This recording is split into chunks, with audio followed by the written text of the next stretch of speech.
Dude, I want you to be as smart as I am. Motherfucker, give me a...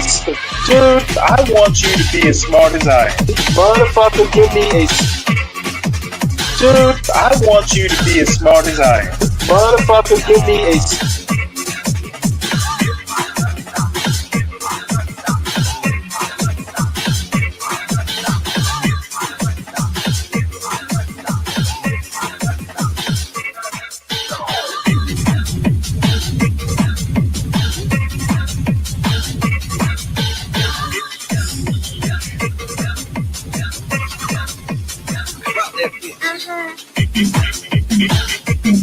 Dude, I want you to be as smart as I am. Motherfucker, give me a specific...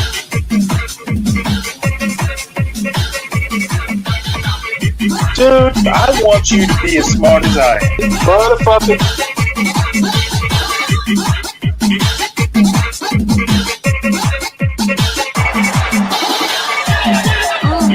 Come on out, you rapist!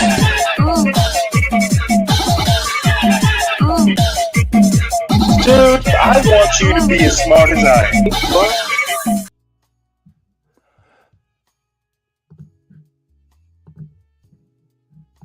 What was happening in that moment that you decided as a woman to jump into this situation?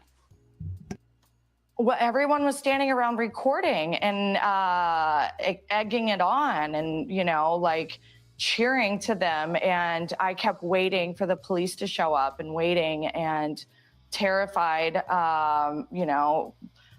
And when I realized the police weren't going to come, I could hear someone, the man that I jumped in front of, literally crying to God, please God, somebody save me, somebody help me.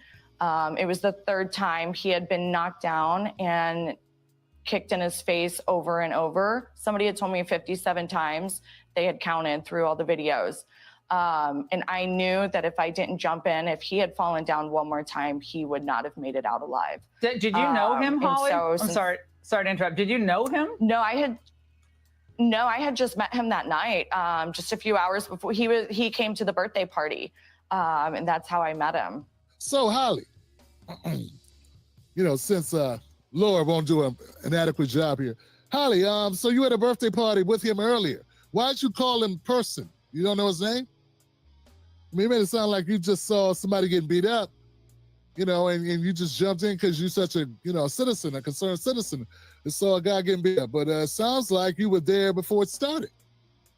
So are we going to, Laura Ingram, we're going to ask her, like, hey, Holly, why weren't you concerned when he was talking all this smack to all these black people that you didn't know who didn't go to your party? Because it sounds like you went to the party, you got shit-faced, then you went walking around and want to go get some more to drink, so you want to go to the club. Or something like that, right? And then there was some talking in the street. I hope Laura, maybe I'm wrong, maybe Laura will ask her these questions. I'm just wondering, why didn't you intervene when the Russian dude, before anybody hit anybody, when the Russian dude was talking shit to everybody, telling them, come on, you want some of this Russian? You want some of this Russian? When he was doing that. Because that's what he was doing. When he was saying, come on, what do you want? You want some Russian? You want somebody to put a piece of this Russian? When he was doing that part. Why, Holly, why weren't you saying, hey, dude, I'm from here, you're not. You're about to get your ass whipped. You're about to get all our asses whipped. I'm just wondering. So you decided to jump in someone you just had met. I mean, most people, frankly, wouldn't do that. And over how long of a period of time did this transpire? Was this seconds, minutes?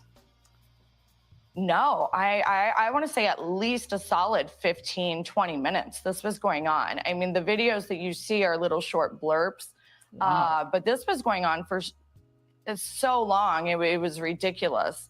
And it was like one crowd would come in and start beating on them, and then another crowd would come in and take their turn.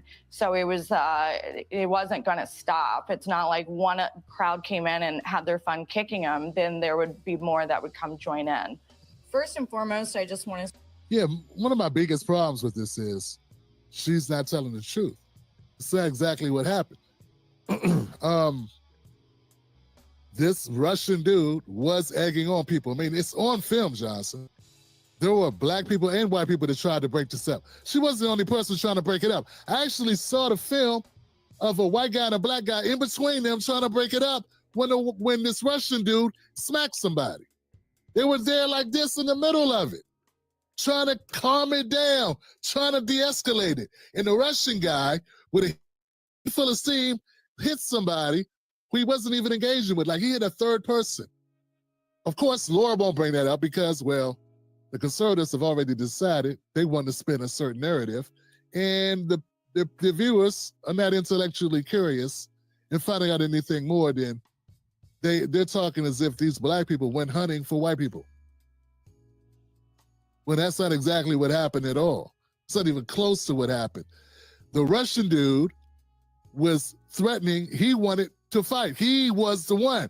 It's in the video, man. People are saying, hey, he got what he wanted. Come on. He was doing that shit. And I don't know what world you live in. I can't do that. I can't go to somebody's neighborhood and be like, come on, you want some of this, black man? You want some of this? Yeah, you want some? Who wants it with me? Like, yo, there'll be people like, hey, what's up? He didn't think people would be like, yeah, what's up? I mean, this is crazy. People try to vilify a black woman, council person, she said. He egged it on. He was begging people to fight, and he got what he asked for. The city councilwoman Victoria Parks, Holly, posted on Facebook that you and others, quote, begged for that beatdown. And then instead of apologizing for those comments, she made this comment. Watch. You know, I am a grown woman. That night when I wrote on the internet, I meant it. That's the way I felt, and I'm not going to back down from it. She's not going to back down. Holly, given how you're feeling, given your injuries, what's your message to Ms. Parks tonight? I just want to know what kind of leadership you think that this is showing. And everybody vilified her like she was saying something crazy when it was literally what is said on tape and heard on tape, what is seen on tape. If I go about a bunch of Latinos and Mexicans or Latinos or Hondurans or Venezuelans in their neighborhood or where they're gathered and start using a bunch of slurs and wanting to fight them for whatever reason, I probably don't make it out. Say that I don't want to relive what happened to me, 8 or 9 days ago. I'm here to talk about the future and how we can change it, how we can prevent this from happening to anybody else. These heinous crimes have to stop. I never want this to happen to anyone else, especially a mother, a daughter, somebody who is loved. So I just know what it's done to my family. She needs to stop talking, man. I don't want this to happen to anybody, especially a mother or a daughter or someone who's loved. It shouldn't happen to anyone. How about just end it there? That'd be good. That'd probably be a good place to go ahead and stick your foot in the ground and stop right there.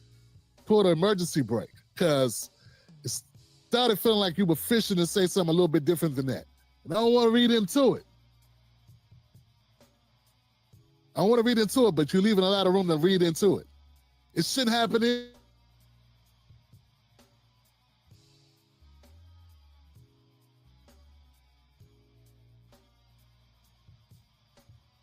with Russians, anybody, forget Russians, being with anybody using racial slurs and inviting people to fight you. Then you get into a fight, kicked, and then everybody goes, oh no. And then now the white lady who they should have never hit, because that's the last thing you want to do in America, is hit a white woman. Because now she get to do this all week.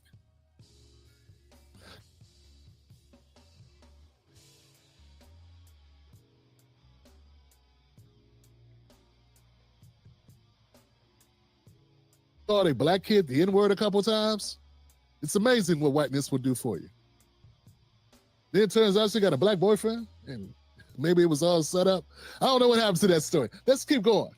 And I think that moving forward, we do need more accountability And I definitely think that, you know, we need more police officers, but like he said, you know, the judges who are just letting people out with a slap. The man who... Were you drunk? Were you all drunk? They were at a birthday party. Was it a kid's birthday party or a grown-up birthday party? Was there alcohol involved? I think there was. I think people were high and drunk when they hit the streets. I think the Russian dude was drunk out of his mind. I think he got off light. I think it could have been worse. Yeah, it looks bad seeing a guy get punched by random people. He's alive. I know people who aren't. That's all I'm saying. For being in the wrong place at the wrong time and starting shit.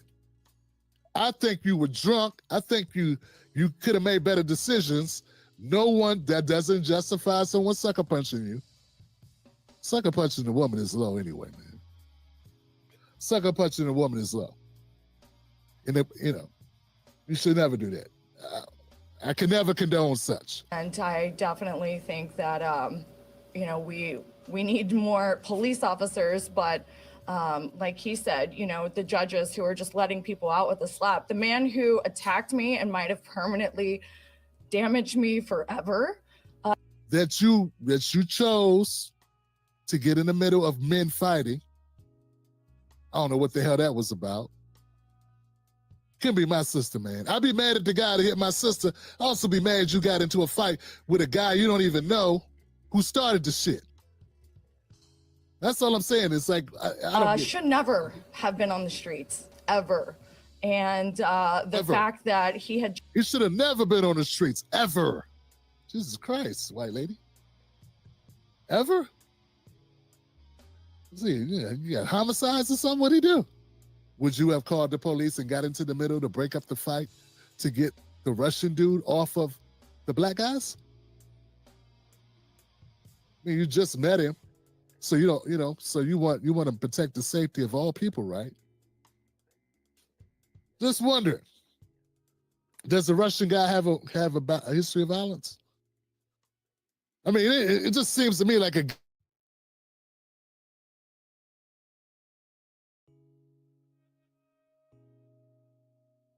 that guy might have a record. I don't know. I know I'm reaching, right? But see, no one asked that question. No one asks, hey, does the Russian have warrants? Does the Russian have a history of violence? Why aren't we hearing from the Russian? Oh, he left. Why'd he leave? Why is he not doing his victory lap? Where's this GoFundMe? I ask these questions because he's the primary person that got beat up. I got a feeling we know the answer because there ain't a reason in the world why the guy that took the major beatdown is not talking. And that's just something he don't want to talk about. Maybe if he talks, some of the story starts to fall apart.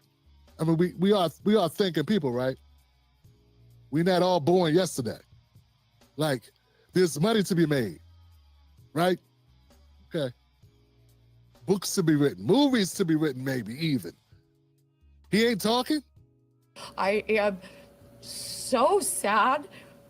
And I need to be the voice to help all of the victims that never got their justice. So I just want to say that. Thank you. Thank you. Appreciate it. Next on deck. I wish he would have stepped in a lot earlier and cut that shit off. Yeah, man. Unfortunately, I haven't seen any interviews where she was asked any real questions.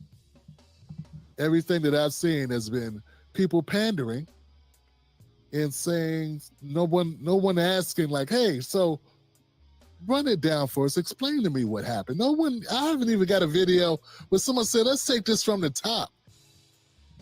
Because I seen the top, but I don't know the top of the top. Like, I seen footage, right, where the white guy was the aggressor, but I don't know, like, she was there before anything happened. She would be an excellent person that says exactly everything that took place. It doesn't seem like we have a media that's curious enough to get to the bottom of that, though, does it? I wonder why no one wants to get to the bottom of it. I wonder why all of a sudden we're good enough with her crying and wanting to save everybody. She wants to save all of Ohio from fights. It's interesting. And all I'm saying is the fights that should have been stopped were when the white guy was using racial slurs at black people who were there that he didn't know, that weren't from the birthday party, that he's encountering walking down the street. That's a good time to de-escalate the fights before they start. And I'm just saying, I'm not saying it's up to her, but I'm saying, like, why is that not part of the conversation? We know why it's not.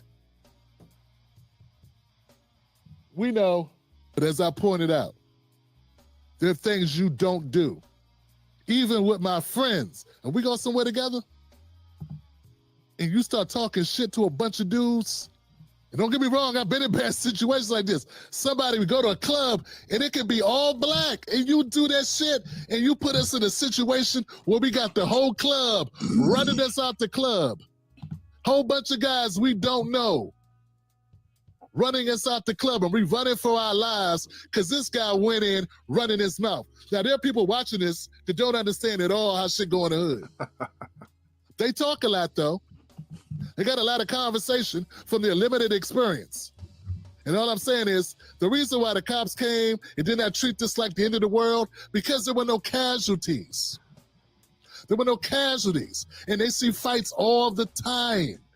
Getting in a fight or getting beat up is kind of a regular Friday or Saturday in many metropolitan cities. Maybe if you're from the sticks and you don't know that that's what happens, that they're not seeing some crazy shit when they see people that just got beat up. You know? They're actually seeing what they normally see on a Friday. And I like to remind everybody, this was like 3 a.m, wasn't it?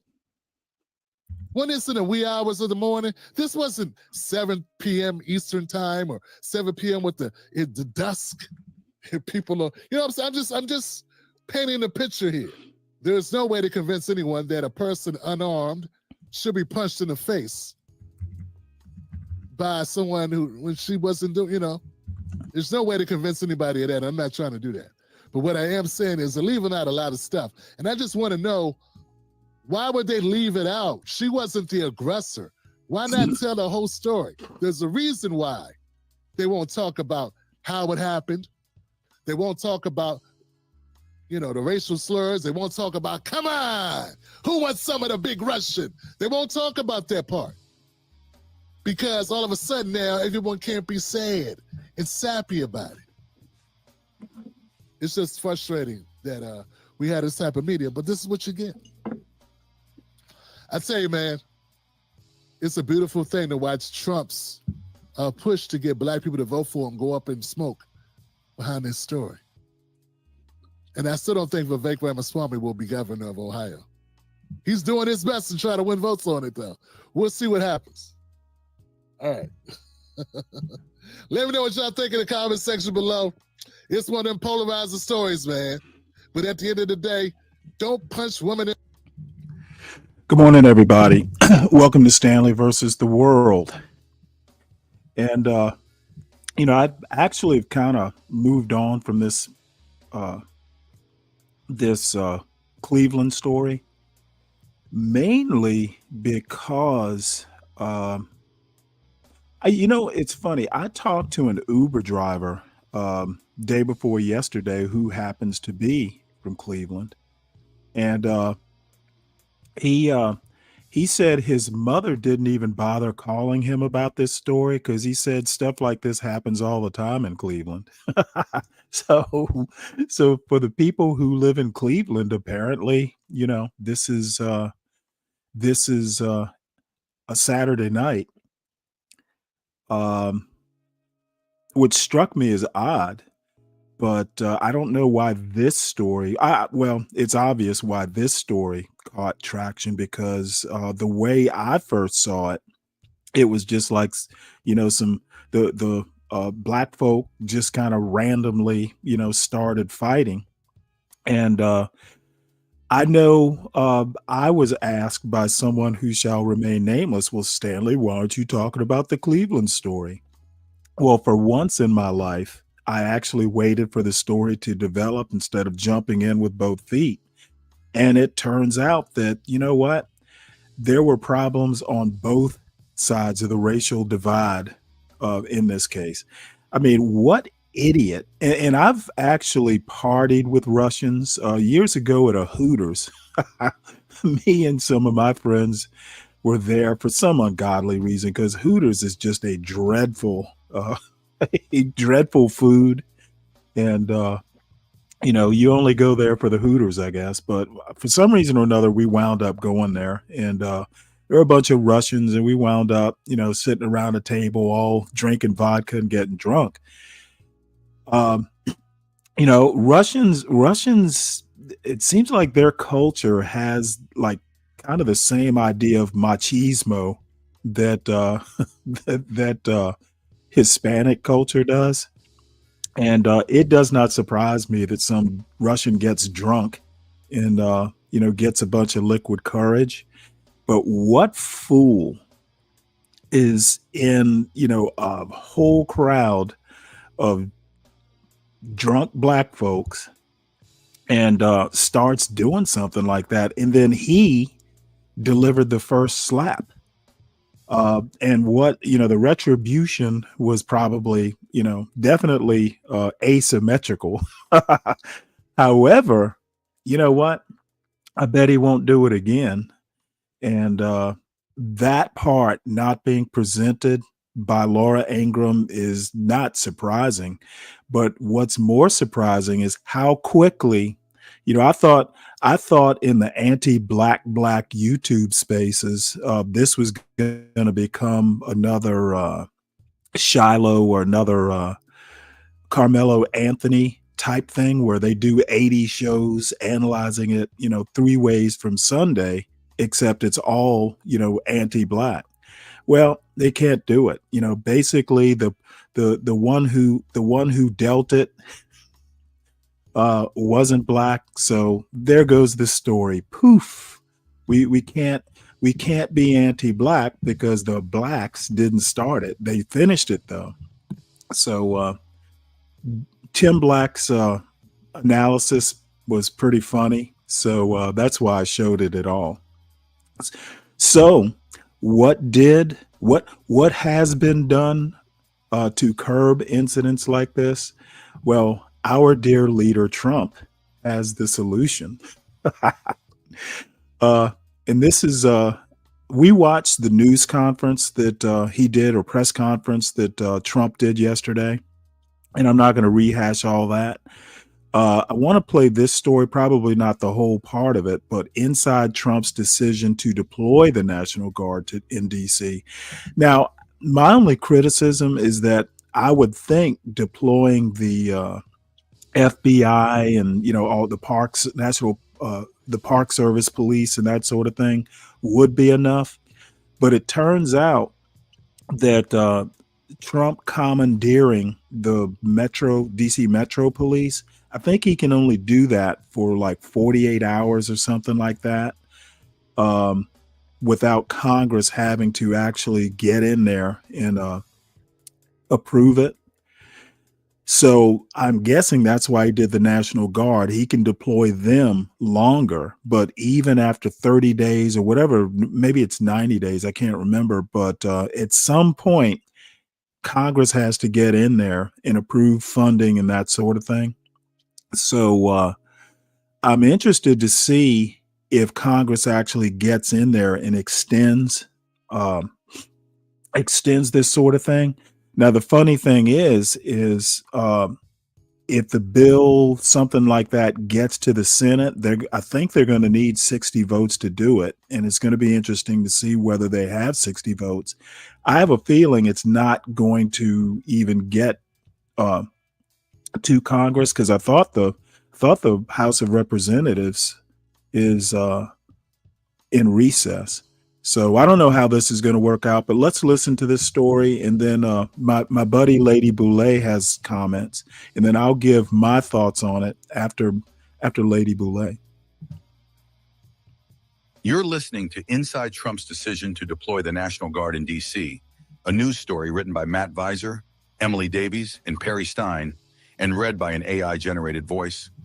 Even before he took office, President Donald Trump had an informal playbook for how he would use the powers of the presidency to take control of the District of Columbia, with options prepared for him such as deploying more federal law enforcement officers or taking over the entire municipal government. The only questions, according to two people briefed on White House deliberations, who spoke on the condition of anonymity to detail private conversations, were which option he would choose and when he would opt to implement it. Those questions were answered Monday morning when Trump federalized the D.C. Police Department and authorized some 800 National Guard troops to patrol city streets alongside its officers. Speaking to a packed White House briefing room, he gave them a far-reaching mandate to clear homeless encampments, make arrests, and to do whatever the hell they want in curbing crime, an exertion of executive power never before attempted by any U.S. president in modern history. In many ways, Trump's directive, backed by several signed executive actions, was the culmination of years of complaints about the nation's capital and a stated desire to rescue D.C. from crime, bloodshed, bedlam, and squalor, and worse, despite a dramatic drop in incidents of violence year over year. But in a more narrow sense, it appeared to be a response to one specific crime, an attempted carjacking that took place in the early hours of August 3rd. The victim in that incident was Edward Korestein, a protege of Elon Musk and former U.S. DOJ service staffer, known by the nickname Big Balls. Korestein had become well known among top White House officials, including Deputy Chief of Staff Stephen Miller, and the attack on him quickly resonated throughout the West Wing. A frustrated Trump posted a bloodied picture of Korestein to social media in the aftermath, raising what might happen to D.C. if it didn't get its act together, and quickly. In the 8 days that followed the attack, Trump refocused his attention on D.C. He enlisted Attorney General Pam Bondi to oversee the D.C. Police and Defense Secretary Pete Hegseth to call up the troops. Jeanine Pirro, who was recently approved as the district's U.S. attorney, was prepared to increase prosecutions.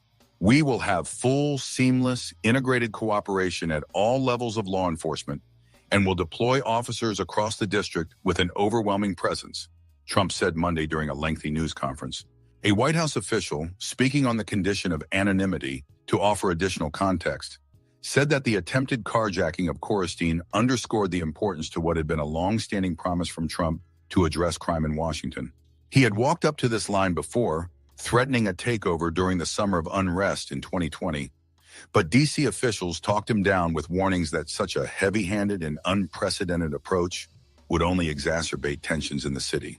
This time, his administration was less candid with city leaders. He had returned to office with plans well in hand for how to meet such a moment, according to the two people.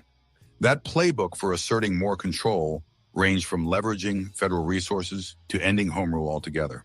Federalizing the police was seen as a middle-of-the-road option. Trump had openly opined about a takeover for years, remarking in 2023 during a visit for the CPAC convention in the National Harbor that the roads and highways were littered with trash like I've never seen before. It looked like somebody just took their garbage and just threw it all over the highways, the Beltway. It's so disgraceful, so disgusting, he said, complaining at the image it sent to visiting foreign leaders and floating the idea of the federal government taking control of the city. I always made it a point as president, when I saw the highways were dirty or that the homeless encampments were starting to form, to take care of the problem immediately. During the Republican National Convention, he referred to the district as a horrible killing field, and the party's national platform included promises to reassert greater federal control over Washington, D.C. to restore law and order. But in the first few months, the relationship between Trump and D.C. Mayor Muriel Bowser, Democrat, was surprisingly strong. He complained about some of the homeless encampment near the East Street Expressway leading to the White House and State Department, and she promptly responded. She had the city paint over the bright yellow letters spelling out the words, Black Lives Matter, that she had ordered painted on the ground just steps from the White House during his first term, another act that earned goodwill. Still, Trump's interest in reforming the city remained, according to multiple White House officials. Frustration grew within the administration as city officials were seen as not sharing enough information with federal law enforcement, one of the people said, and not getting rid of every homeless encampment as Bowser had promised. About a month after Trump took office, he again said the federal government should take over the city. I like the mayor, I get along great with the mayor, but they're not doing the job, he told reporters on Air Force One. Too much crime, too much graffiti, too many tents on the lawns of these magnificent lawns, and there's tents. Because D.C. is a federal district, the D.C. National Guard is appointed by the president and can be deployed without the consent of city officials. The law allows Trump to take over the city's police force for 48 hours and extend it to 30 days if he notifies the members of Congress who oversee D.C. affairs. He would need congressional approval to extend that emergency any further. Because the law is broadly written, all Trump had to do was determine that special conditions of an emergency nature exist. While overall crime has been down, several high-profile incidents have distressed Trump. Trump on Monday referred to the killing of a 21-year-old congressional intern June by a stray bullet near the Walter E. Washington Convention Center.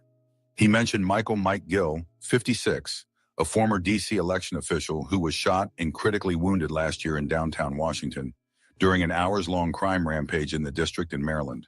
Trump also remarked about a staffer for Senator Rand Paul, Republican Kentucky, was nearly killed in a random attack in D.C., and a 3-year-old girl who died on the 4th of July weekend. It's becoming a situation of complete and total lawlessness, and we're getting rid of the slums too. We have slums here, Trump added without providing details. I know it's not politically correct. You'll say, oh, so terrible. No, we're getting rid of the slums where they live. Last week, days after Corstein's attack, Trump ordered federal law enforcement agents from several agencies to be deployed throughout D.C. and called for more juveniles to be charged in the adult justice system. In the days leading up to Monday's announcement, the FBI began dispatching agents in overnight shifts to help local law enforcement address carjackings and violent crime. Still, D.C. officials who had been working for months to coordinate with the White House were caught by surprise by Trump's announcement, said Bowser, who, at a news conference, described pleading her case to Trump personally. In their first meeting after Trump took office the second time, she said, they spoke about the city's improved efforts in combating crime. In every conversation I have with him, we're always briefing the president on our progress, she said Monday. We went over the crime trends. We went over how we're seeing decreases. So the president is read in on our efforts. Bondi has not met with the police chief, but had been expecting and prepared for Monday's announcement, according to 2 people familiar with the matter, who were not authorized to speak publicly. Terry Cole, the head of the DEA and the newly named commissioner of the D.C. Police, met on Monday evening with D.C. Police Chief Pamela A. Smith. Cole told Smith that the federal team involved in this know that they don't know the city and they are looking for the D.C. Police Department to lead the effort, said a D.C. police official who was not authorized to speak publicly. An administration official disputed that Cole had said federal officials did not know the city, but said that he had relayed a desire for a collaborative relationship. Smith tasked her, num2, the widely respected executive assistant chief, Jeffrey Carroll, to lead the relationship between D.C. police and their federal partners, the D.C. police official said. An influx of arrests could hamstring an already understaffed U.S. Attorney's Office in D.C., which has seen dozens of prosecutors leave this administration. The U.S. Attorney's Office said Monday that it would be able to handle all incoming cases. The mayor said Monday that she had one call over the weekend that indicated Trump would deploy the National Guard, but did not have reason to believe that the president would place the D.C. police under direct federal control. I'm going to work every day to make sure it's not a complete disaster, Bowser said at the Monday news conference. Well, let's hear a little bit of what Lady Boulay has to say. I actually think that she and I are going to disagree on this, but let's hear her out, and then next we'll talk posse comitatus. It seems like Washington, D.C. is being taken over by the federal government, and it's because of crime. And crime has been a problem in that city for some time. Now, I want to know what the Black people who live in and around the DMV area think about that, because it's going to be a difference, I'm sure. It's like stop and frisk on steroids. So here's Mr. Trump laying down the law. I'm announcing a historic action to rescue our nation's capital from crime, bloodshed, bedlam, and squalor, and worse. This is Liberation Day in DC, and we're going to take our capital back. We're taking it back under the authorities vested in me as the President of the United States. I'm officially invoking Section 740 of the District of Columbia Home Rule Act. You know what that is? And placing the DC Metropolitan Police Department under direct federal control, and you'll be meeting the people that will be directly involved with that. In addition, I'm deploying the National Guard to help reestablish law, order, and public safety in Washington, D.C., and they're going to be allowed to do their job properly. Okay, so there you have it. So the federal government is taking over the Metropolitan Police in Washington, D.C., he says, because of crime. This is not unusual.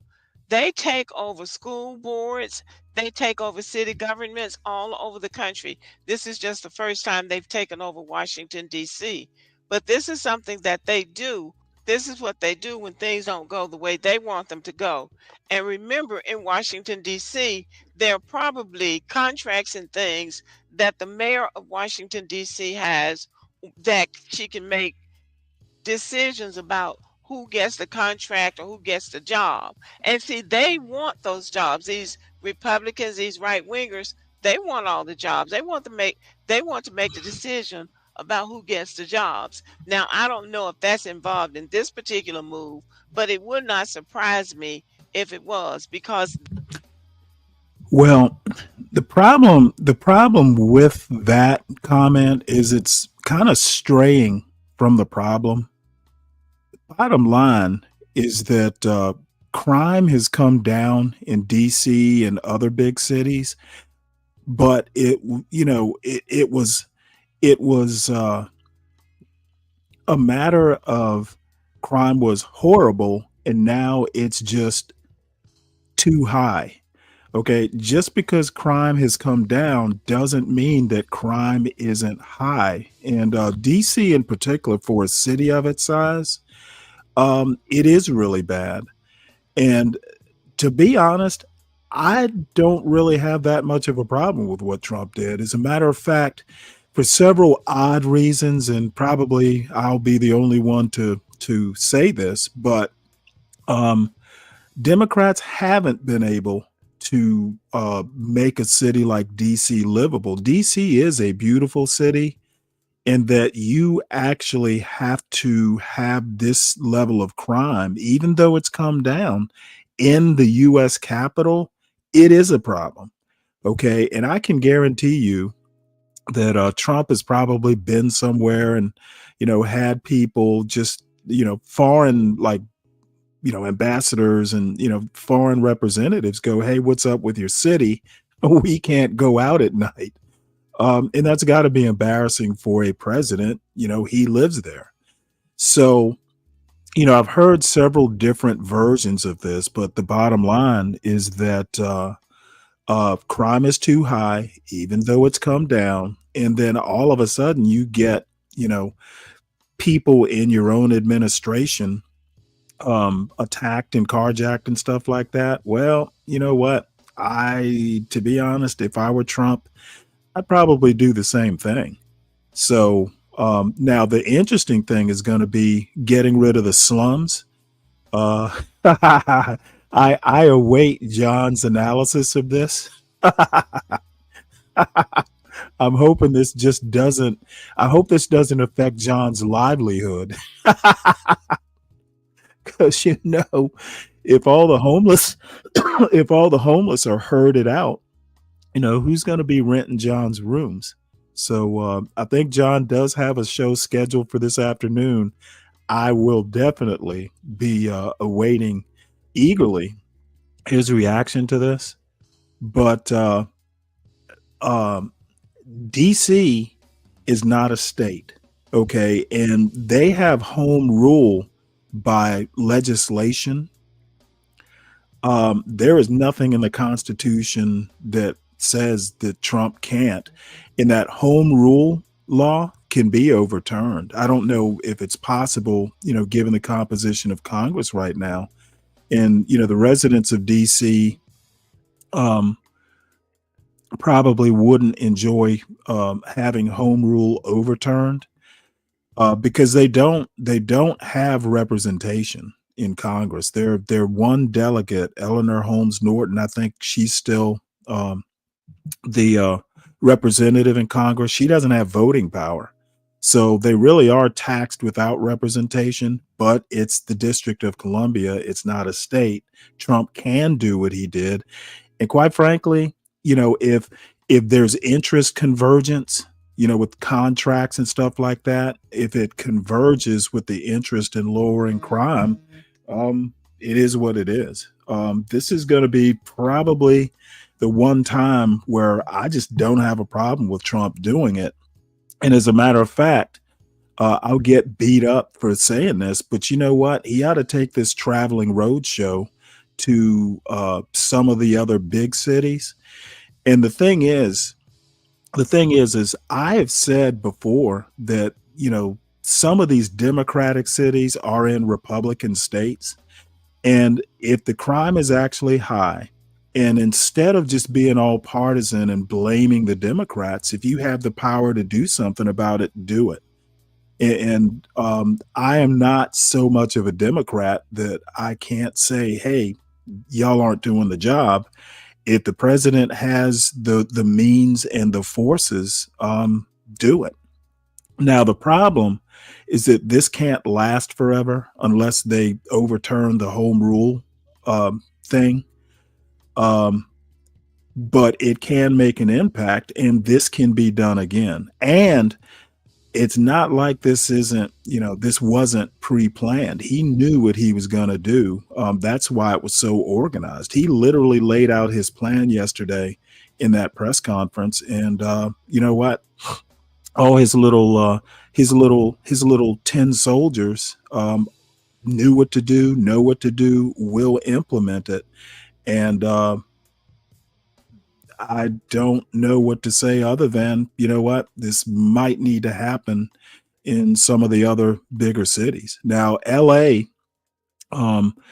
basically what Trump did in LA, to my mind, what Trump did deploying the National Guard and the Marines to LA was an overreaction. Not so sure it's an overreaction in DC. And, this won't be taken well, and it'll be harder to do in the States.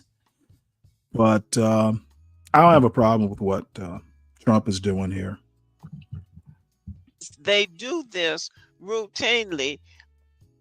They will take over a school district, especially if it's in a majority Black area or if there's a Black superintendent. The state will take over that school district if the schools are not making annual yearly progress. That happens often. And they will take over the city government if there's something, if there's something janky about the finances, or if the bookkeeping is off, they'll take over. Well, the thing is, SKC, this might be a shot over the bow. Chicago, because Trump did mention Chicago in that press conference yesterday. Basically, he wants to figure out how to get I think it was no cash bail or something like that. There's a good reason for no cash bail. I think it's a valid reason, and bail isn't going to necessarily stop. I mean, you don't have to grant bail.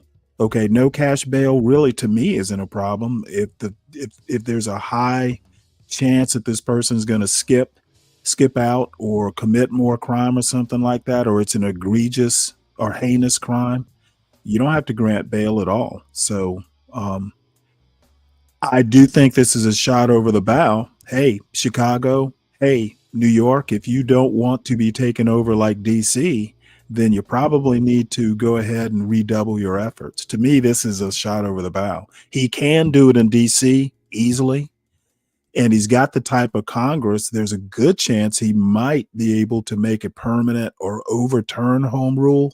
I don't think he's going to be able to. I don't think they'll overturn home rule, but what I'm afraid of is crime will temporarily go down, and as soon as everything is put back to normal, it goes up again.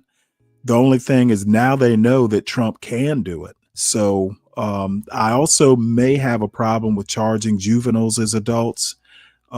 Might depend on the crime. But Jeanine Pirro was actually, she gave the scariest speech yesterday. Um, she is to be avoided at all costs if you're a criminal.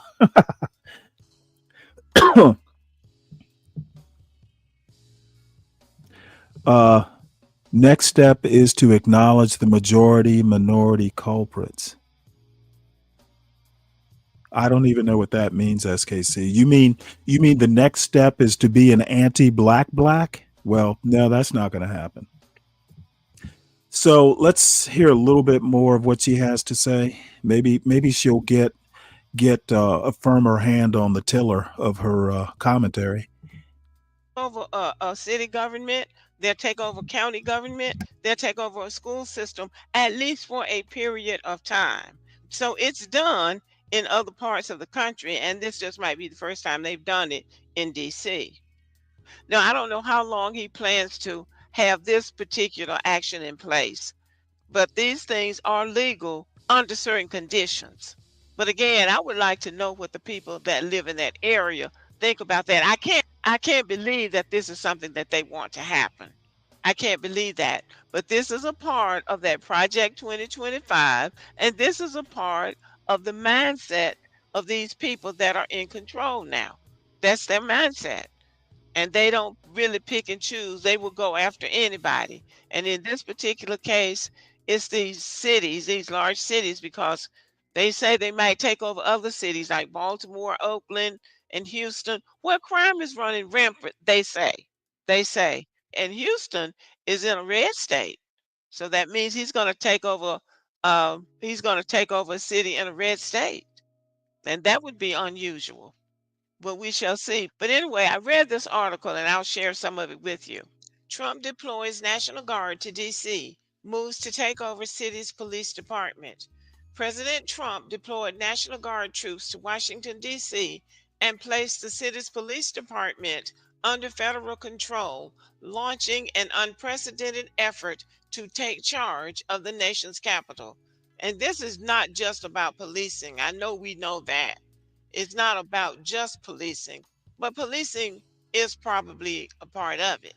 This is Liberation Day in DC, and we're going to take our capital back, Trump said during a news conference at the White House, where he was flanked by Defense Secretary Pete Hegseth, Attorney General Pam Bondi, and other senior administration officials. Trump deployed roughly 800 DC National Guard troops to the city, and he said he would consider calling in active duty military troops if needed. He also suggested he might attempt to exert more federal control over other U.S. cities, mentioning Baltimore, New York, and Oakland, California. The president compared the homicide rate in Washington with capitals around the world, including Bogota, Colombia. Violent crime in the city was down 35% last year from 2023. Justice Department showed the lowest in more than 30 years. The data showed a decline in homicides, robberies, armed carjackings, and assaults with a deadly weapon. Wow, that's good. 35% down from last year. I wonder what it was last year. Crime remains a problem in the city, according to local officials. DC has a higher per capita homicide rate than most other major U.S. cities. You want to have safety in the streets. You want to be able to leave your apartment or your house where you live and feel safe in going to a store to buy a newspaper or buy something. And you don't have that now, Trump said, adding that he was going to get rid of slums. Well, I don't disagree that you want to feel safe when you're going outside. When you go outside your house, you want to feel safe going out and coming back in. So I think we all get that. But I mean, that's the best you can do? Deploy the National Guard and the military? The president's actions were met with opposition from Democrats and some local officials who accused Trump of overreaching. Muriel Bowser, mayor of Washington, D.C., called Trump's decision to exert control over DC unsettling and unprecedented, and she raised concerns about the prospect of sending the military into the city. We don't believe it's legal to use the American military against American citizens on American soil, she said. Well, let's stop it right there and hop over to the Posse Comitatus Act explained.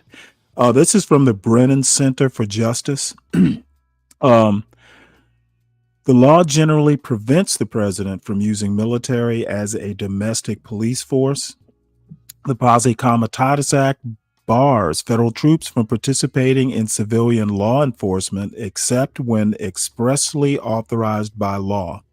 This 147-year-old law embodies an American tradition that sees military interference in civilian affairs as a threat to both democracy and personal liberty. However, recent events have revealed dangerous gaps in the law's coverage that Congress must address.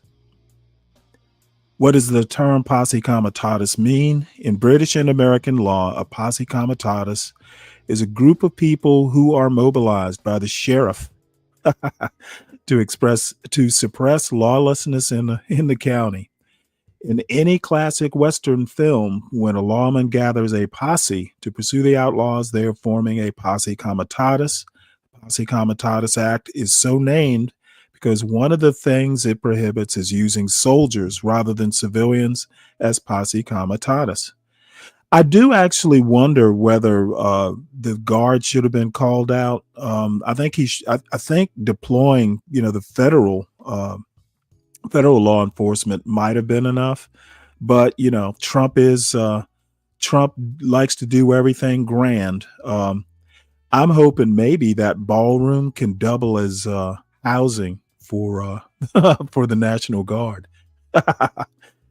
What are the origins of the Posse Comitatus Act? The Posse Comitatus Act was passed in 1878 after the end of Reconstruction and the return of white supremacists to political power in both southern states and Congress.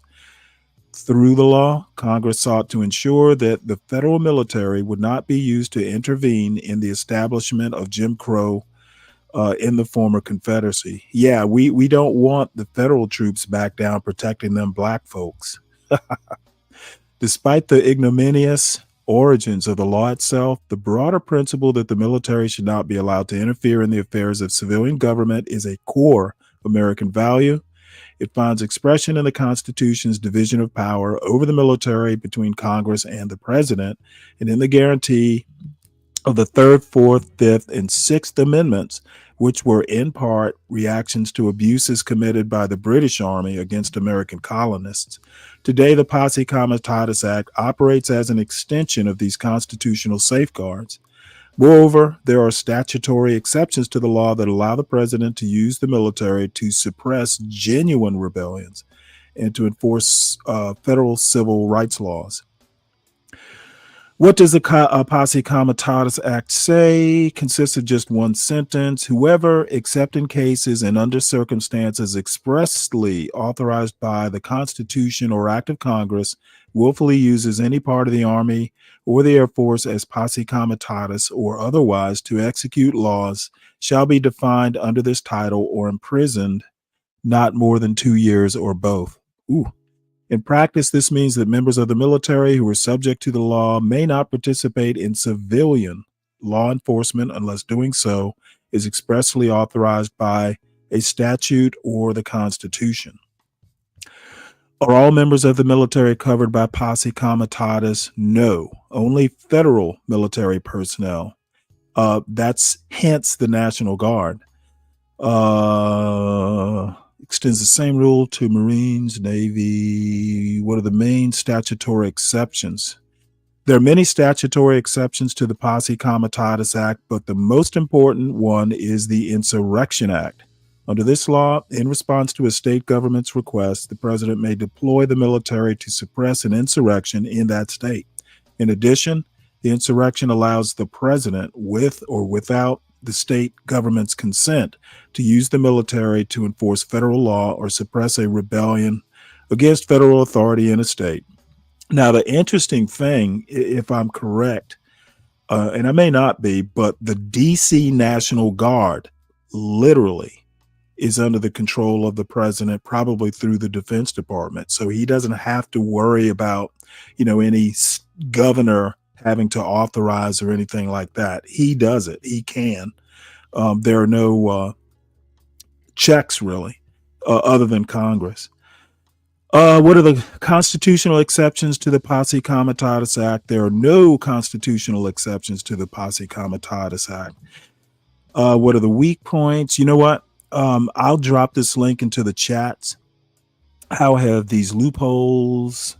So I think he can do what he does, especially in DC. It'll be tougher in the states, but I know, for instance, Texas will go for it. So I'm going to drop this into the chats if anybody wants further reading.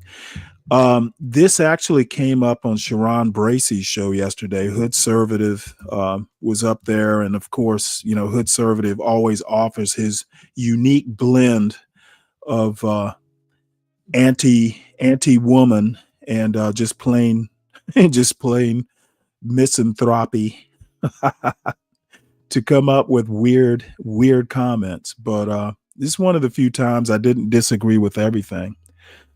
Did I hear about Letitia James sweating bullets due to her fraud being caught? No, I haven't heard that. I heard they're investigating. I didn't hear she was sweating bullets. And nothing will come of the investigation. I'm not overly worried about it. So let's move on. We've had fun with our Posse Comitatus. Let me drop this into the other chat. Brennan Center. Okay, good. All right, so let's move on here. I put this ahead of the Trump news because definitely caught my attention. 2 people killed in Pennsylvania steel factory explosion, at least 10 injured. This is like a local news thing. Let's hear it. Let's turn now to another breaking story our team's been following. At least one person's been killed in an explosion at a steel plant in Pennsylvania, and we've learned several others have also been injured. This happened at a U.S. steel facility just south of Pittsburgh. A county spokesperson tells NBC News an unknown number of people are still trapped somewhere inside that rubble. NBC's Marquise Francis is following this one for us. Marquise, I know this is a fluid story, but what more do we know about this explosion and the rescue efforts happening right now? Yeah, Morgan, this remains an active investigation and scene, and things are unfolding, as you noted, according to officials. And as you noted, local police and rescuers say one person is confirmed dead and 2 people remain unaccounted for, in addition to those several injured. The Allegheny Health Network said at least 7 patients are being treated within their network. And as you see on the screen, you can see these large plumes of black smoke. Firefighters are still fighting the fire as people are trying to be recovered. And this U.S. Steel Clairton Coke Works plant in Clairton, Pennsylvania, about 30 miles away from downtown Pittsburgh. It's a large facility, about 400 acres, 1,200 employees. And so as officials over the next few hours look to find more people, this is what they're navigating. I want to throw quickly some sound from a witness who actually heard that explosion. Take a listen. And you hear this big boom, but I didn't think of nothing yet. I thought it was the train cars, when your train backyard's the tracks, all you hear is the trains. But then I started hearing sirens came outside and there was big black smoke.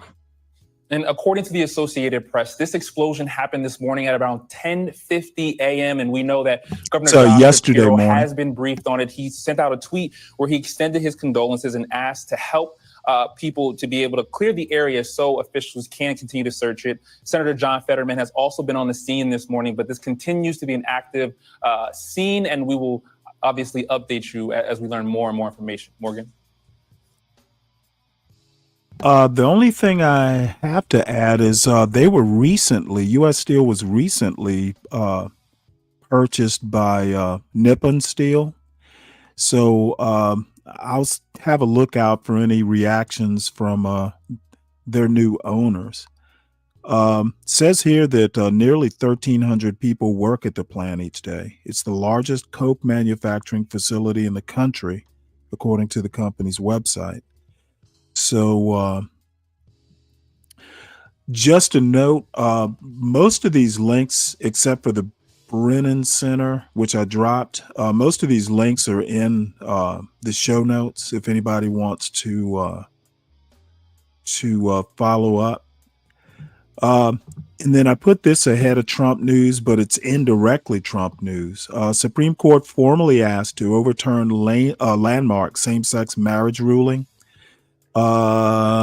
Let's hear what Kim. This is her name is Kim Davis. That's right. If you all remember, years ago now, she refused to hand out marriage licenses to same-sex couples because of her religious objections to doing it, which I found just, well, it doesn't surprise me that she would have objections. But I don't know. I guess she was just trying to make some political stand. You have a government job, and if part of your job is handing out if part of your job conflicts with your religion, should you have the job? But nothing like that ever crosses her mind, I'm sure. 10 years after the Supreme Court ruled in favor of same-sex marriage across the United States, it could now be overturned. Senior Washington correspondent Devin Dwyer is on the story for us. All right, give us the deal, Devin. Who is actually asking the justices to overturn this? Well, in recent years, Kira, we've been waiting for a case like this as some of the sentiment in the country has started to shift a little bit, softened rather, against same-sex marriage. There's been a lot of talk about whether the justices will get a chance to reconsider the case. And as you said there, they are getting that opportunity next month. We've learned that Kim Davis, she's that Kentucky clerk from back in 2015 that was at the center of international controversy when she refused to issue marriage licenses to a gay couple in Kentucky in defiance of the Supreme Court. She spent 6 days in jail. She lost a defamation suit. She had to pay $100,000 in damages, $260,000 in legal fees. That's what she's appealing to the Supreme Court. But it's the first time, Kira, that anyone has technically asked the justices explicitly to overturn Obergefell v. Hodges, which was that landmark ruling. And she does just that. Her counsel in this petition, which was filed last week, says that decision was egregiously wrong. And if that sounds familiar, that's the same type of argument that was made by opponents of abortion when they sought to overturn Roe versus Wade just a few years ago. So a lot of eyes on this petition. It's unclear whether the court will take it up, but certainly a lot on the line. Well, is there any indication that justices will consider hearing arguments? A lot of the legal experts I've talked to say there's no chance the Supreme Court will want to wade into this. But, the climate that we're in right now, anything can happen. Certainly, we are in the midst of a campaign against same-sex marriages across the country, at least. I agree. I personally think that the Supreme Court would just be opening up a can of worms. The complication is it's not like overturning Roe v. Wade. People have already been married. The can of worms is what happens to, the people that are already married. Under this, under the Obergefell ruling, you can't undo that. And basically, what she's appealing to the Supreme Court is like a lawsuit, a defamation lawsuit. I could see the court overturning, the judgment against her. I don't see them because they can just rule on that. They don't have to go any farther.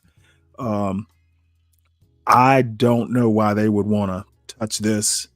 I have a feeling that they won't touch it at all. And if they do, they're only going to talk about the actual judgment against her. At least 9 states so far have either passed legislation seeking to end those rights or specifically asked the Supreme Court, send resolutions to the Supreme Court, asking them to revisit. You saw the Southern Baptist Convention, the nation's largest Protestant Christian group, just last month.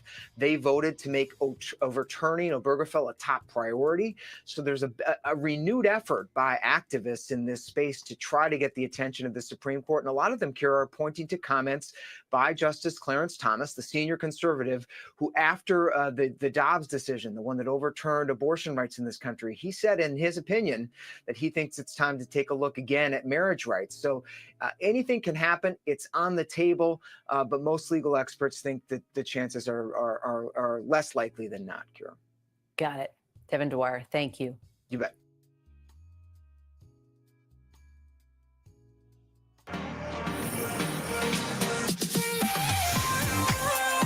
All right. I was busy responding to a pithy remark by Deacon Dave. All right. Trump pledges marijuana reclassification decision in a few weeks. This is from the Washington Examiner. Says here, President Donald Trump told reporters Monday that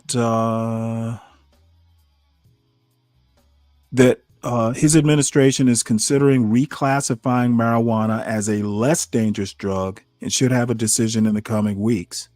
So for all you fans, I wonder really if declassifying it or classifying it at a lower category, if that really makes a difference.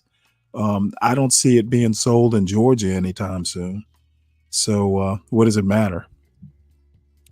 So next in Trump news, Trump extends China tariff truce by 3 months. Hey, China is the only country that can look Donald Trump in the face and go, what's in it for us? And get away with it. Trump extends China tariff truce by 3 months. This article is by Alan Rappaport and read by an automated voice. President Trump signed an executive order on Monday, extending a trade truce between the United States and China for another 3 months, continuing a reprieve from the threat of escalating tariffs and export controls, which rocked the global economy earlier this year. The extension until November 10th gives the countries more time to work out their differences and sets the stage for a potential summit between Mr. Trump and Xi Jinping, China's leader, later this year. Mr. Trump suggested on Monday that there had been progress in the negotiations. They've been dealing quite nicely. The relationship is very good with President Xi and myself, Mr. Trump said at the White House. Top economic officials had been working to finalize a provisional agreement reached during meetings in Sweden last month to extend the. So that's pretty much all we need to know. That China can do it. And by the way, Lou, this comment you make about they probably won't, all these extra rights got to go. You should know there is no right to be married. So there's some flexibility about who can get married. There is no right to marriage that's covered in the Constitution. So marriage is an extra right, to be honest. So let us move on. Hey, Portia, how you doing? Let's see what's next here. Trump says he's nominating E.J. and Antony. I'm assuming that's how you pronounce it. Maybe it's Antony, but it's probably Anthony, as Bureau of Labor Statistics Commissioner. President Donald Trump nominated E.J. Antony as the new commissioner of Bureau of Labor Statistics on Monday. Antony has been described by Trump as a highly respected economist. In a Truth Social post, Trump made the nomination after firing the previous commissioner, whom he accused of rigging jobs data without evidence. Yeah, Trump is a numbers expert. The Bureau of Labor Statistics is responsible for collecting and publishing data about jobs and inflation. So I imagine he'll sail through. I think he has to be approved by the Senate. So I have no doubt he'll be fine. He will sail through and he will do what Trump wants. Or else. Who is that? Who is that guy that Trump was sending the subliminal messages to during the press conference yesterday? He said, "Hey, if you don't do a good job, I'll fire you." He said that several times. I know that little guy is quaking in his boots. Excuse me. So next, federal judge rejects Trump DOJ's bid to unseal grand jury materials in Ghislaine Maxwell case. I honestly don't think that there's anything that those files would really do. Unsealing the files, because from what I heard, it's just a couple law enforcement officials. It wasn't like a whole bunch of witnesses or anything. So says here a federal judge has rejected the Trump administration's request to unseal grand jury materials from the Ghislaine Maxwell sex trafficking case. The Justice Department has sought to release grand jury testimony and exhibits from cases involving Jeffrey Epstein in New York. Judge Paul Engelmeyer issued a scathing opinion saying unsealing the materials in Maxwell's case is not a matter of historical or public interest, and calling the premise of the DOJ's argument false. It's not of public interest, really? Where does this guy live? The court therefore denies the government's motion to unseal at the threshold. Contrary to government's depiction, the Maxwell grand jury testimony is not a matter of significant historical or public interest. Far from it, Engelmeyer wrote. Its entire premise that the Maxwell grand jury materials would bring to light meaningful new information about Epstein's and Maxwell's crimes or the government investigation into them is demonstrably false, Engelmeyer said.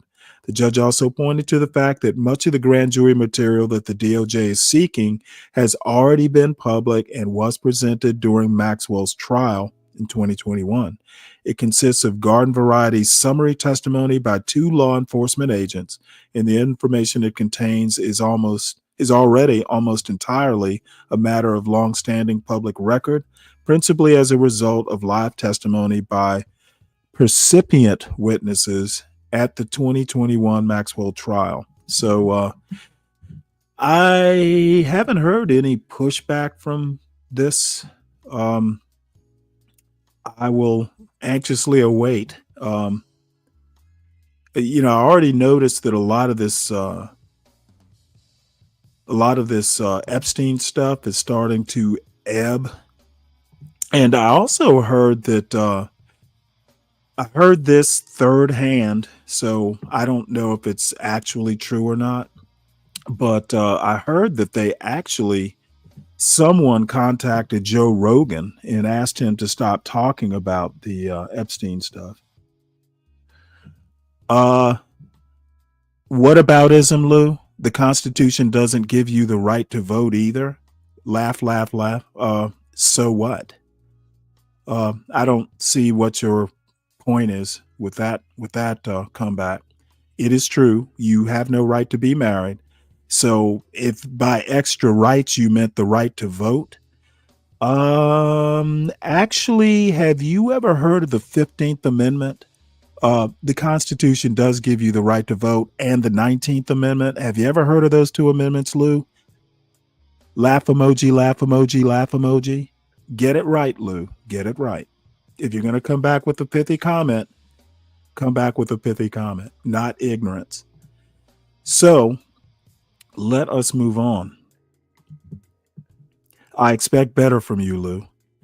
I guess I'll play this video. It's not very long, but this is something that our dear leader, Junior, J.D. Vance, says. California has way more House seats than it should because they have such a high population of illegal aliens. They get rewarded for welcoming illegal aliens into their state, asking the taxpayers of states like Ohio to subsidize them. That's ridiculously unfair. Except that California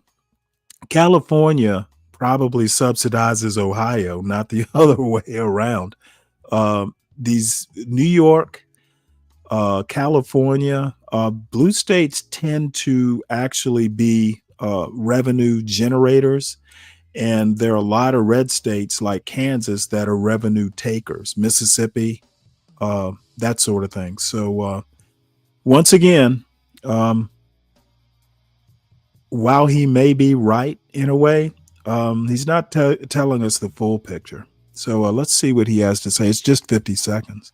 And the other thing that we talked about, and I didn't realize this, Maria, until a couple of years ago, that for apportioning representatives, you actually count illegal aliens. So even though illegal aliens theoretically are not supposed to vote, we know sometimes they do, you still count illegal aliens for congressional apportionment. So California has way more House seats than it should because they have such a high population of illegal aliens. So they get rewarded for welcoming illegal aliens in their state, giving them federal benefits, actually asking the taxpayers of states like Ohio to subsidize them. And then those same taxpayers in Ohio and Indiana and elsewhere, they have fewer congressional representatives because of what California has allowed to happen. That's ridiculously unfair. And the only real way to fight back against it is for us to redistrict in some ways as aggressively as these hard blue states have done. And the other thing that we talked about, and I think. Yeah, only Maria Bartiromo would allow that statement without pushback. So this is actually something that I need to pass on to John and get his comment. Yeah, actually, they do give you the right to vote, Lou. Go back and reread them. That grants the right to vote. If they can't stop you from voting, that is saying you can vote. Come on, Lou. I know it's early in the morning, but come on. Anyway, and you know what? I'm not going to go further. I'm just going to leave it at that. So, how to fix DC's housing crisis and ensure rent is paid. This definitely is something that John Galt needs to comment on. I forgot to email him this link, but let's hear it. We want John to be paid on time. You're listening to How to Fix DC's Housing Crisis and Ensure Rent is Paid, an opinion piece written by Courtney Battle and read by an AI-generated voice. Courtney Battle is Executive Director of Housing, and Washington is weathering a housing crisis. The capital city has one of the highest mountains of unpaid rent in the country. $147 million is predicted to go unpaid in 2025 alone, which would represent a 1,236% increase since 2020. And that amount continues to climb. Combined with lingering financial deficits exacerbated by pandemic-era moratoriums on eviction, the district fears that much of its affordable housing, more than 20,000 units of which are already at risk of foreclosure, might soon disappear. Yet Washington should be well suited to mitigate both problems. Affordable housing in DC is legally required to be rented at below market rates. And the city has consistently funded its affordable housing war chest, the Housing Production Trust Fund, which provides low-interest loans to subsidize affordable housing. So why is this market continuing to crumble? And why are renters struggling so badly to pay rent? The likely, yet largely ignored answer: Washington's flawed housing court and policies. Permits for new multifamily housing in the district are down to their lowest rates in over a decade, owing in part to a lethargic housing court and regulations that increase uncertainty in the market. The court has yet to recover from the pandemic. Landlord-tenant cases in DC regularly take over a year to conclude, up from 3 to 5 months before the pandemic. The result is an ever-increasing backlog of more than 6,000 cases. This is more than a resource issue. It's a question of policy. Under DC law, judges don't have discretion to decide whether a technical issue warrants dismissal in some cases, worsening the backlog. Waiting periods for hearings are weeks slower than in neighboring states. Notice procedures for evictions are similarly more cumbersome, requiring process servers instead of notice through the mail or posting on the door. These policy obstacles delay the resolution of housing disputes, in turn delaying rent payment. Washington's reputation of high rent delinquencies has predictably scared away business. Wynn Companies, a property manager, told the DC Council's Housing Committee that only 2% of its units nationwide are in DC, but they account for 28% of its unpaid rent. Some property management companies have even tried to reduce this massive unpaid rent through rent forgiveness programs. One large provider of affordable units in the region offered its tenants a clean slate. Start paying going forward, and it will clear away your debt. Despite this method of last resort working elsewhere, less than 5% of DC tenants accepted the offer. Without any kind of a stick, even the largest carrots do not work. This is why Washington must revamp its housing policy to curb rent non-payment and incentivize housing development. Luckily, this opportunity is on the table. The council is set to vote on Democratic Mayor Muriel E. Bowser's Rental Act, which, if passed, would rebalance DC's housing ecosystem. First, the bill would make the housing court more efficient. It would provide judges with more discretion so that cases do not have to be refiled repeatedly. I'm going to stop that there because it's getting into some minutia that is not that interesting. Again, if anybody needs a link, just let me know. EAE, you must have missed my thoughts on it. I actually don't have a problem with what Trump is doing. And contrary to popular opinion, it'll be way harder to do if it can be done at all. But I've said in the past that, Republicans complain a lot about and basically racialize the crime instead of actually assisting with it. I don't have a problem with what Trump is doing. He gave fair warning. And, when the president goes, hey, we might take over your city if you don't get the act together, if you don't go to general quarters or red alert in Star Trek terminology, if you don't, the funny thing, and it's something that maybe I learned in the Navy, when the captain says he might do something and it's something that's extreme or you don't want him to do, or it's a direct reflection on your performance, you get into high gear and you stay in high gear until the heat's off. And I guess they probably thought that, hey, Trump's just blustering. He won't do it. And now they know he will. And this is actually something that places like Chicago, New York City, this is something that, Houston, and it's more likely in Houston because, I'm sure Abbott would, Abbott's already sent out the invitations. Y'all need to be looking, blue cities. You need to be paying attention to what's going on in DC. It'll be harder to do in your cities, but it won't be that much harder. Trump has made up all kinds of emergencies to exercise emergency powers. There's nothing saying he can't do it. He'll figure out a way, even if the court goes against him.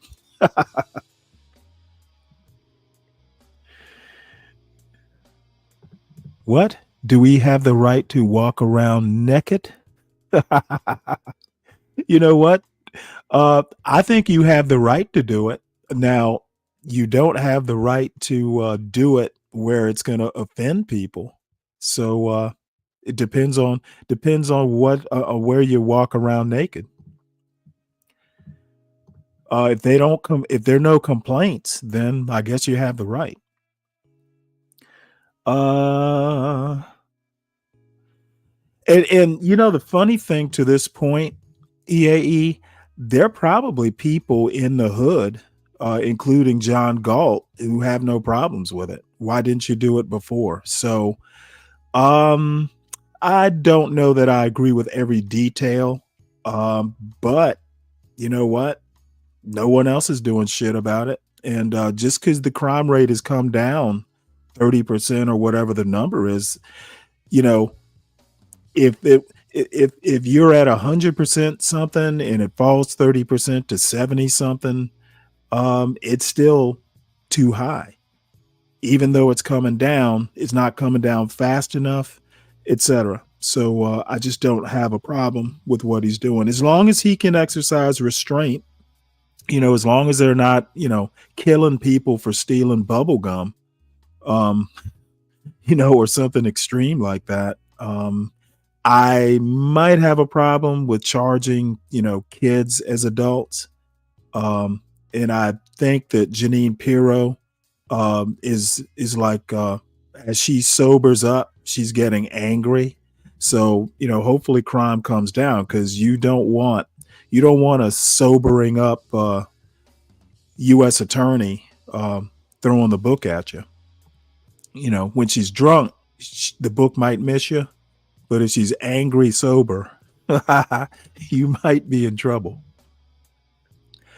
All right. Gunman kills 3, including a child, at a Target store in Austin. This is troubling, and probably something you won't see on other channels that are too brave to think. But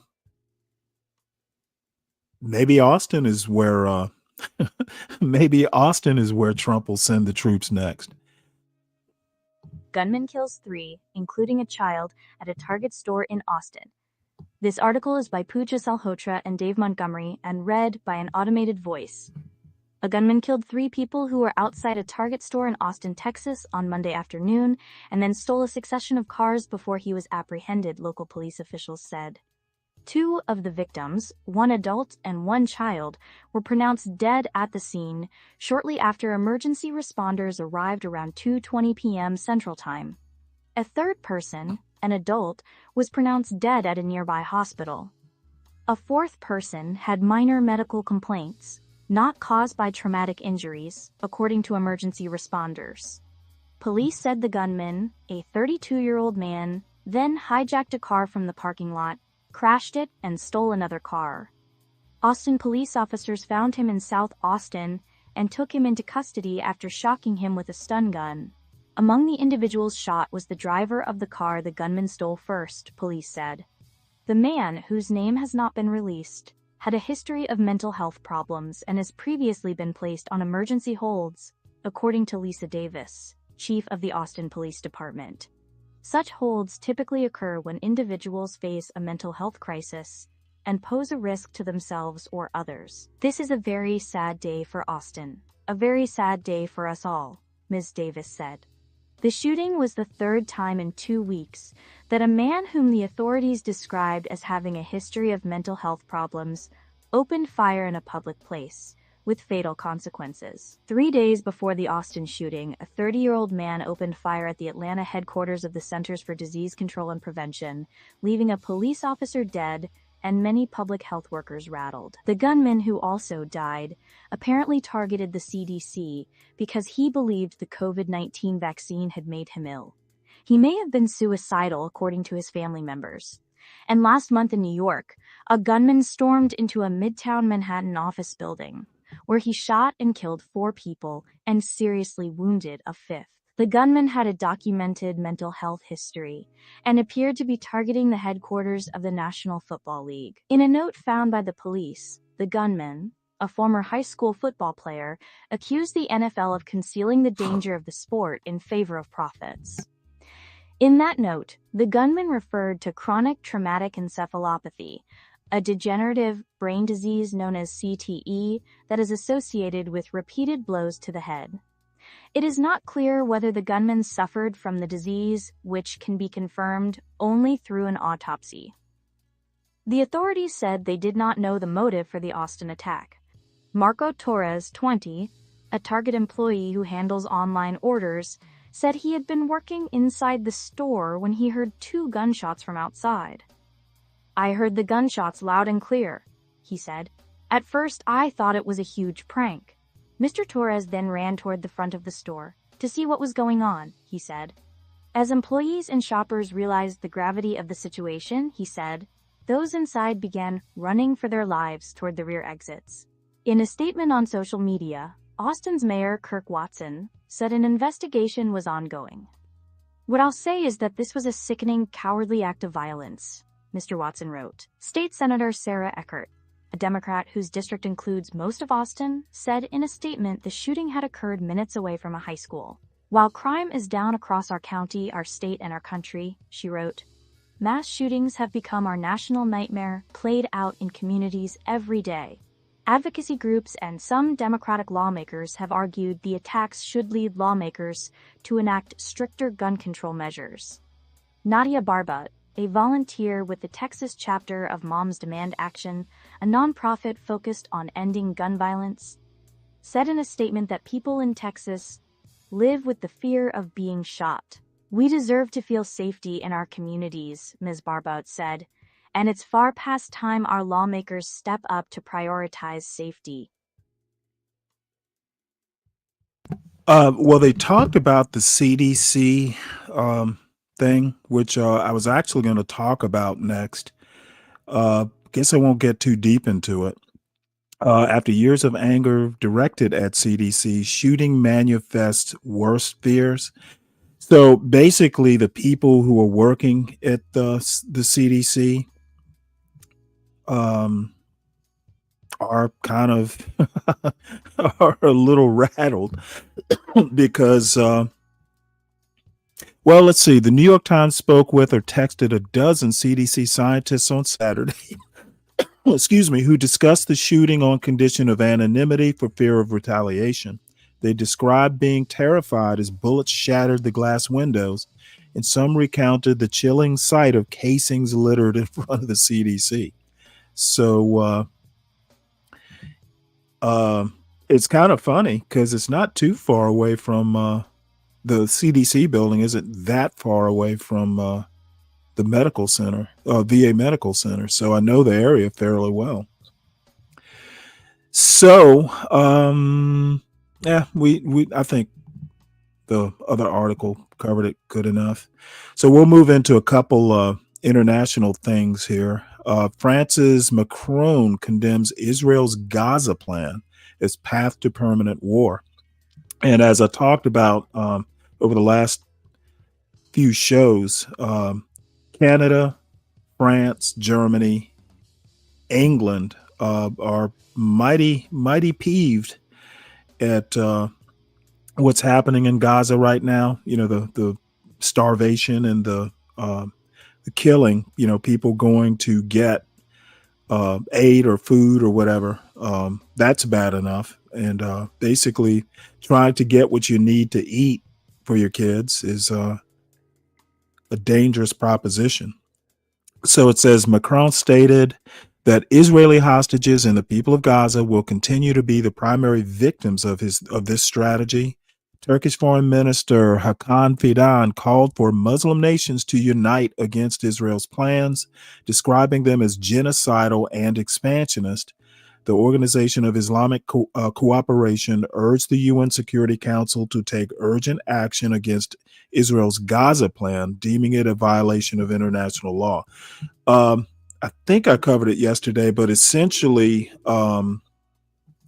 Israel is planning on taking over Gaza. They've already taken over Gaza City, or either they've done it or they're in the midst of doing it.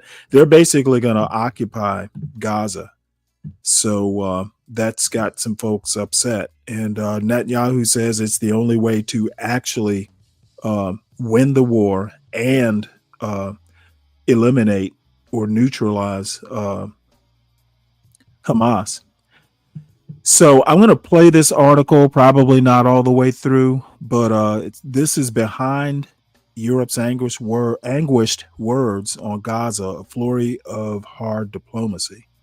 Behind Europe's anguished words on Gaza, a flurry of hard diplomacy. This article is by Michael D. Shear, Stephen Erlanger, and Roger Cohen, and read by an automated voice. On the morning of July 23rd, Chancellor Friedrich Merz of Germany and President Emmanuel Macron of France met to discuss the Gaza crisis at a 112-year-old Baroque revival mansion overlooking Lake Tegel in Berlin. Mr. Macron told Mr. Merz that he was under immense pressure at home and would most likely recognize a Palestinian state at the United Nations in late September, according to two officials familiar with the discussion, who requested anonymity to discuss private diplomatic conversations.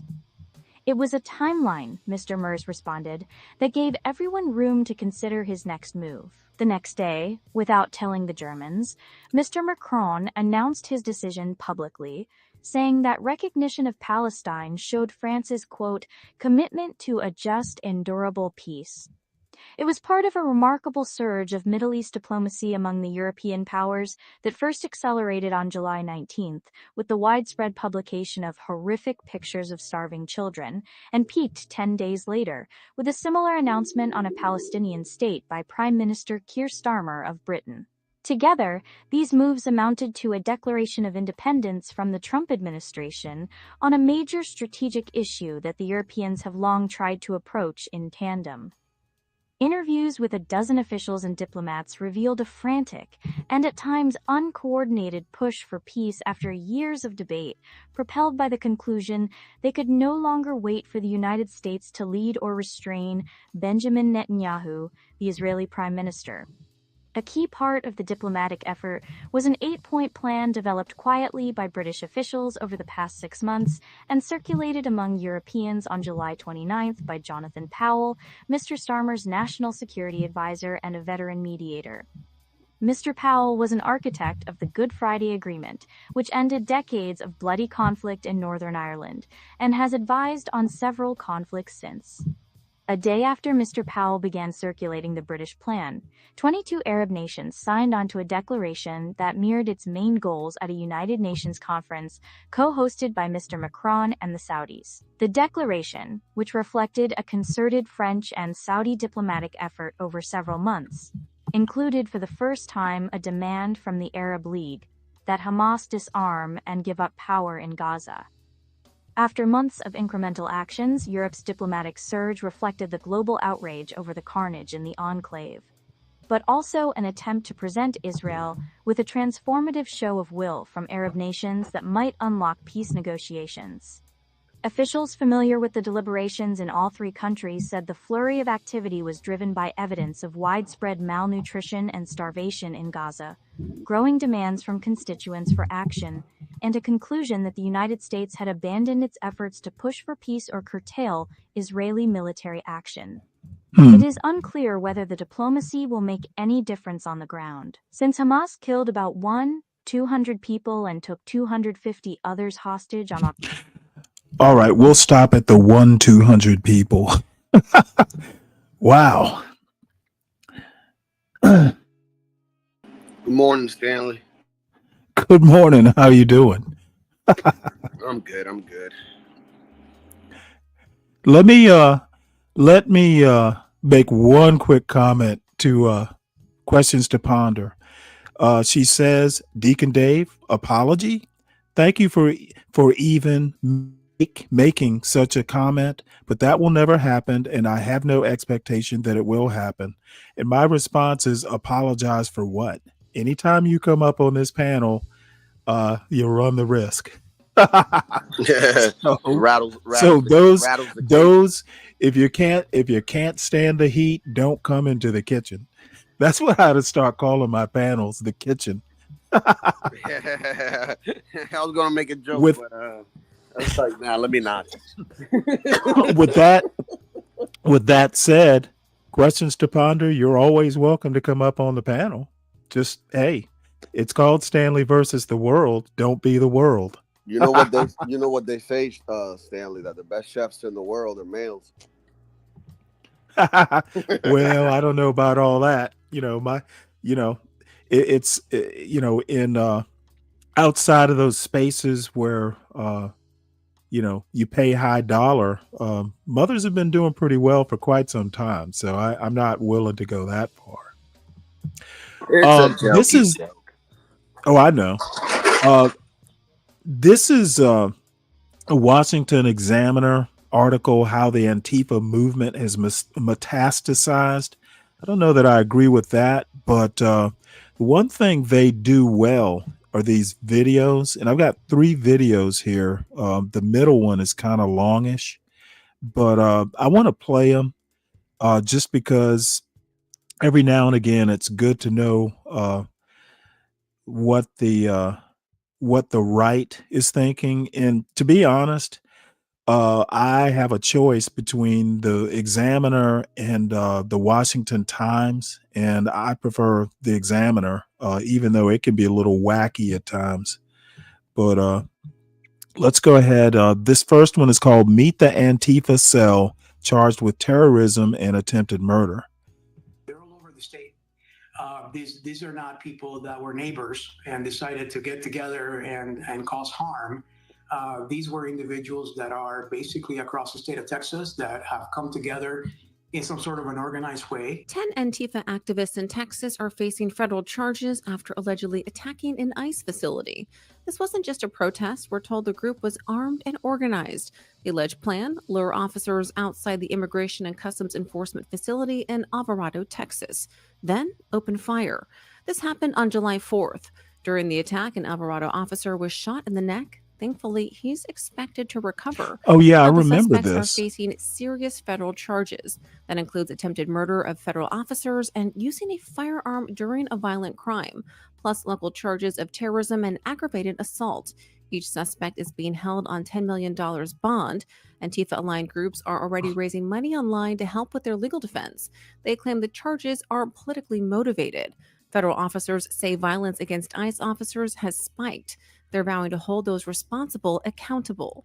The FBI says their focus is on individuals committing violence, not just group affiliations. If convicted, these defendants could face a minimum of 10 years in prison, even life. All right. So let's see. That's that one. I didn't realize that. I knew about the attack. I didn't know it was Antifa related. Damn. I Mhm. wanted to ask you a question since it's your part of the neck of the woods. Whatever happened to the Antifa people that tried to go through the gates of the police new training facility that they had in somewhere in Georgia? I don't know if you heard about that one, but this happened a while back. Well, you mean was it recent? Because Like the I last want to say the maybe last 2 years ago. Oh yeah, yeah. Well, I mean, there was a whole thing where people were chaining themselves to trees and stuff like that. Yeah. Yeah, I knew about it, but funny enough, there's a YouTube channel called it used to be called what are they? You know what? I can't, man, it's tough being old. There's a guy named Dr. Jared Ball. And he has a YouTube channel, which is basically, kind of like a black radical. All of them are self-avowed Marxists to one extent or another. And I used to watch them every morning. They've got a really good morning show, which I actually still recommend. I just got kind of bored watching it. But yeah, Kamau Franklin is one of the main players on that channel. He was actually on a podcast the other day. His organization was basically like a big part of the protest. But in the end, the last I heard is the facility's being built. I personally, and I'm not even that far left, I have a thing for trees and forests.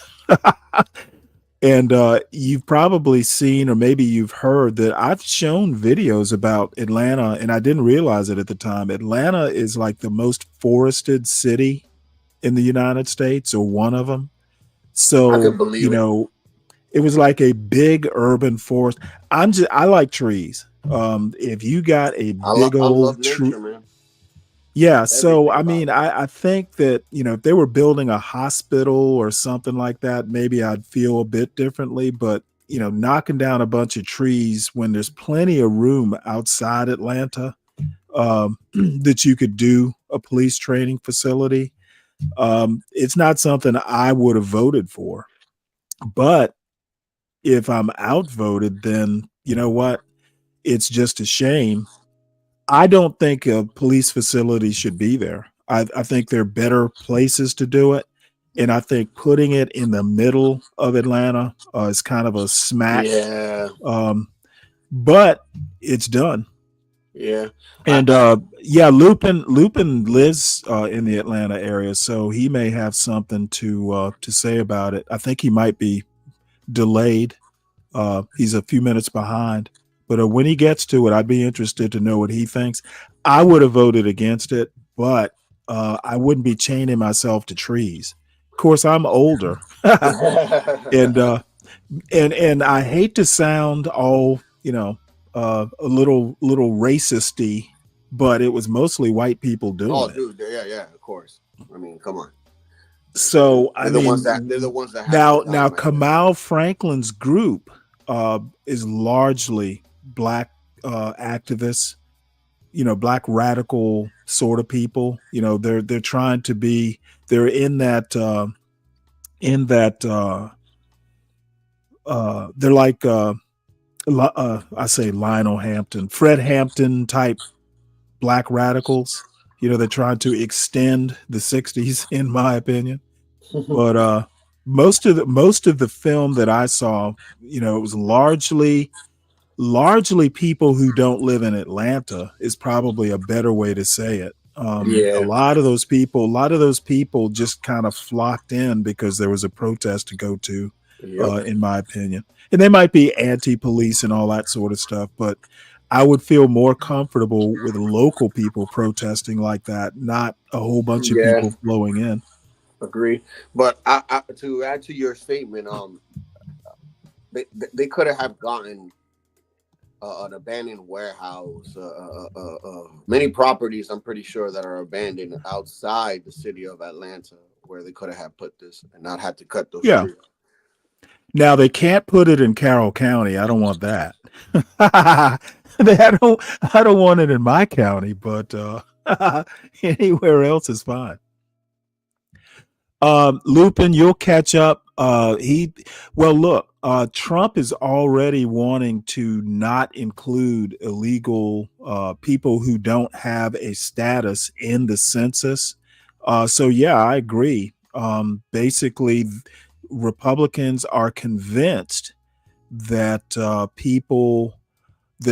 there are non-citizens voting and all kinds of crazy stuff that they can't. They feel that this is happening, but they can't prove it. Literally, there has not been a case that I'm aware of where, an illegal was voting in a national election. Now, local laws, you know what? If locally you want to have people vote, states control this. Okay. And municipalities, the federal government does not control who can vote and who cannot vote. Now, voting in national elections, the federal government does have more control over. I've never heard of anyone. Maybe somebody in the audience can give me an example of someone who is an undocumented non-citizen actually voting. May I ask a question? Sure. You say that I forgot what I was gonna ask, man. My bad. Well, you'll remember. I just wanted to phrase it a good way with you, because being Stanley, when I get to it, I'll come back. Okay. Now this next video here is a little longish, but I think a lot of people, especially Portia, if she's still in the audience, will appreciate this. It's called "Democrats Imitate Trump Without Understanding His Appeal." It's an interesting. That's an interesting comment. I'm having a lot of fun here, everybody. I've now worked for 15 minutes more than Kamala. I like this show. I think I might come back and do it again. Thank you. How do you like my garbage truck? This truck is in honor of Kamala and Joe Biden. It actually makes you look thinner. I said, oh. And they got me. I said, I want to wear it on stage. It's just awfully good that someone with the temperament of Donald Trump is not in charge of the law in our country. Because you'd be in jail. Secretary Clinton. A decade into the Trump era, Democrats are, to nearly everyone's great amusement, still searching for their own version of the cultural icon turned two-term president. Well, not all Democrats. Some believe they have at long last found her. This is not what my plan was. But what I've always decided is that I would step up when there was a need. Listen, he up there, he's spewing all kinds of nonsense and bull. Let me just be real. The Atlantic headlined its recent profile of Representative Jasmine Crockett, quote, a Democrat for the Trump era. It is, to author Elaine Godfrey's credit, no puff piece. The The Texas Democrat tells The Atlantic, quote, "It's like there's one clear person in the race that has the largest social media following. Seemingly oblivious, anybody could use any other metric." Godfrey writes, quote, "Crockett is testing out the coarser insult comedy style attacks that the GOP has embraced under Trump. The general idea being that when the Republicans go low, the Democrats should meet them there." A few examples: Crockett roasting Representative Marjorie Taylor Greene. Somebody's bleach blonde, bad built butch body that would not be engaging in personalities, correct? A what now? Repeatedly mocking Texas Governor Greg Abbott. Y'all know we got Governor Hot Wheels down there. Come on now. And the only thing hot about him is that he is a hot mess, honey. And suggesting during a podcast appearance, Trump supporters are, quote, sick. It is really sick, and anybody that supports it is also sick. And so, we've got a mental health crisis in this country because everyone, no matter how you affiliate yourself, should be against Trump, period. Godfrey noticed and documented Crockett's cell phone lock screen was a headshot of herself. With Trump's victory in every single swing state last year, followed by his steamrolling on the onset of his second administration, I guess in a certain way, it wasn't that easy for me either. has many on Team Blue clamoring for a victory. The sentiment is more than anecdotal. According to the most recent Wall Street Journal poll, the party is more unpopular than it's been in at least 35 years. Another recent survey from Associated Press found the term weak is what Democrats associate most with their own party. It is in this environment Crockett has become a national figure. A Democratic fighter willing to go toe-to-toe with Trump by biting as hard and scratching as deeply as he does in the ring. They expect us to take the punch and say thank you. Well, I am here to tell you, not only are we going to punch back, but we about to beat you down. That's right. Yeah. She's not only a favorite to win in the Democratic nomination for Senate in her home state, should she seek it next year, but she has fans all over the country who would have her set her sights even higher. Become the Democratic nominee for president will be someone that has been out there, like, they will punch back. I think that's what's going to happen. Well, they should be careful what they wish for. Donald Trump is a piece of Okay, we know that. Yes, he is. The incumbent president is unique for his sharp, loose tongue and shameless pursuit of his self-interest. Yes. What a stupid question. But I watch you a lot. You ask a lot of stupid questions. But he also has his strengths. First and most obvious one being his pre-existing status as a cultural figure prior to his political career. Samantha, a cosmopolitan, and Donald Trump.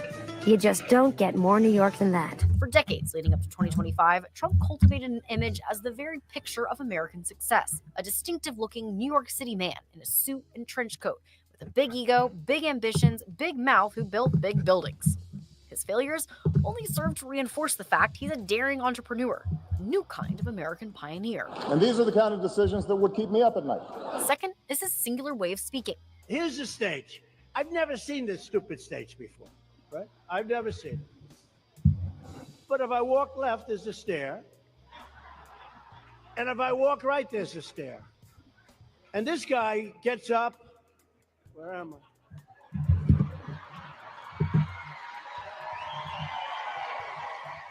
His verbal tics, over-the-top gestures are endearing to the public in a way that professional Democrats who devote their work lives to fighting him could never understand.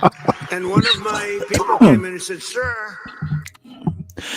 I salute the people who don't trouble themselves to look at poll numbers. They just feel that that Donald Trump is popular. He might personally be popular. So great. You want to do a story about his personal popularity? Awesome. Hell, I'd hang out with Trump, but I would never vote for him for president. So what these folks are failing to understand is you can be as over the top and,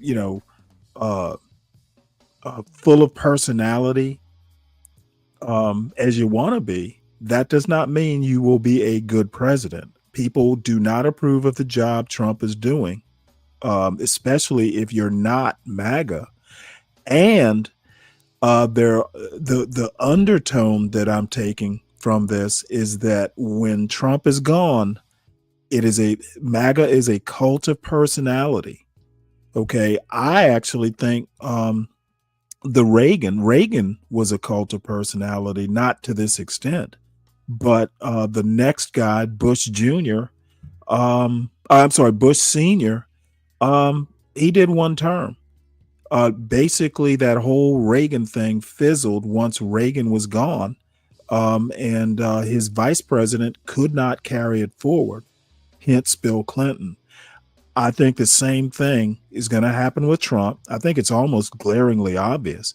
And the other thing I think is that I don't think J.D. Vance is going to win the nomination. Even if Trump backs him, I still think our next president is going to be, if it's a Republican, is going to be Marco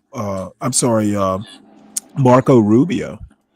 He is the only cabinet member right now that has the brains to stay out of the news. He's doing his job, whether we agree with, his direction from the president or not. He is the only one, in my opinion, in Trump's cabinet with a brain, and that includes Donald Trump. That's crazy, bro, because I'm not going to disagree with you. Yeah, no one can say, "Oh man, that crazy." Yeah, that crazy Marco Rubio. Look what he did. You don't hear. He's doing his job. Yeah, man. I told my wife and he's doing several different jobs.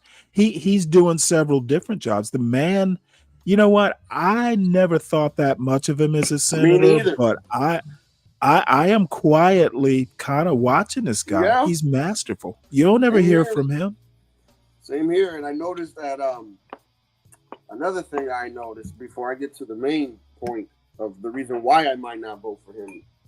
Well, it's because I noticed that every time anybody or even Trump himself says something stupid inside the cabinet, I see Marco Rubio's face, and you can see he's kind of disappointed.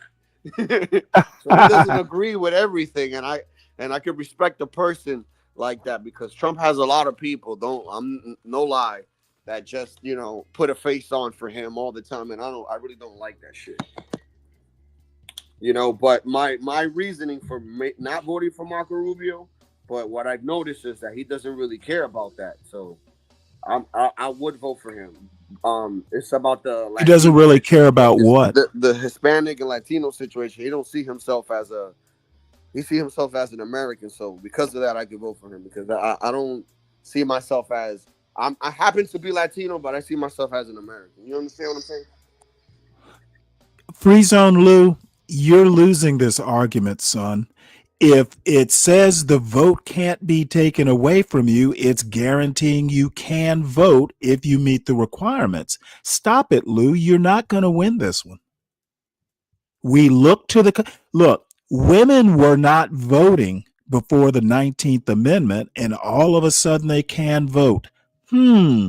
So the Constitution didn't guarantee women the right to vote. They weren't voting before the 19th Amendment. They are voting after the 19th Amendment.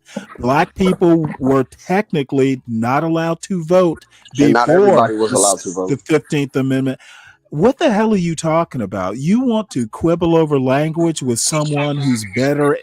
I'm better at quibbling over language than you are, Lou. So stop quibbling. Back then you needed a own property. Don't be a distraction, son. Don't be the world. Before most men got the right to vote. I mean, most men couldn't vote either. Right. See, and just a simple thought experiment. Were women voting before the 19th Amendment en masse? Now, there were probably localities that allowed women property owners to vote. I do know of some exceptions, but by and large, before the 19th Amendment, women were largely prevented from voting. After the 19th Amendment, they were voting. So you're quibbling over the language. It's almost like I'm doing a CRT thing. I'm looking at the results. I'm looking at the results of the law. There were exceptions if the wife had to take over because the husband was sick and shit like that. Women would vote and most different reasons. But from what I was taught in school, No, man, not even Well, I everybody mean, got the right to vote. yeah, the thing is I encourage people who are into politics or history or anything like that, don't depend on your high school teaching. Just there are No, of plenty course books not. I out mean, there. I do my research, Well, I'm not but talking about you specifically. I'm talking people like Free Zone Lou. You could do everybody should do independent research. reading some Constitution. I've got a book called I think it's called the biography of the Constitution. It's something Akil Reed Amar wrote. He's like a preeminent constitutional. Well, he is a lawyer, but he's never practiced law, I don't think. But he is considered preeminent as far as the Constitution. He's got several books on the Constitution. He's also got a podcast that I listen to regularly. So I'm basically saying, Lou, the results of the 19th Amendment, probably the best example of women voting after it was passed. So yes, it guarantees you the right to vote as long as you are qualified by whatever state.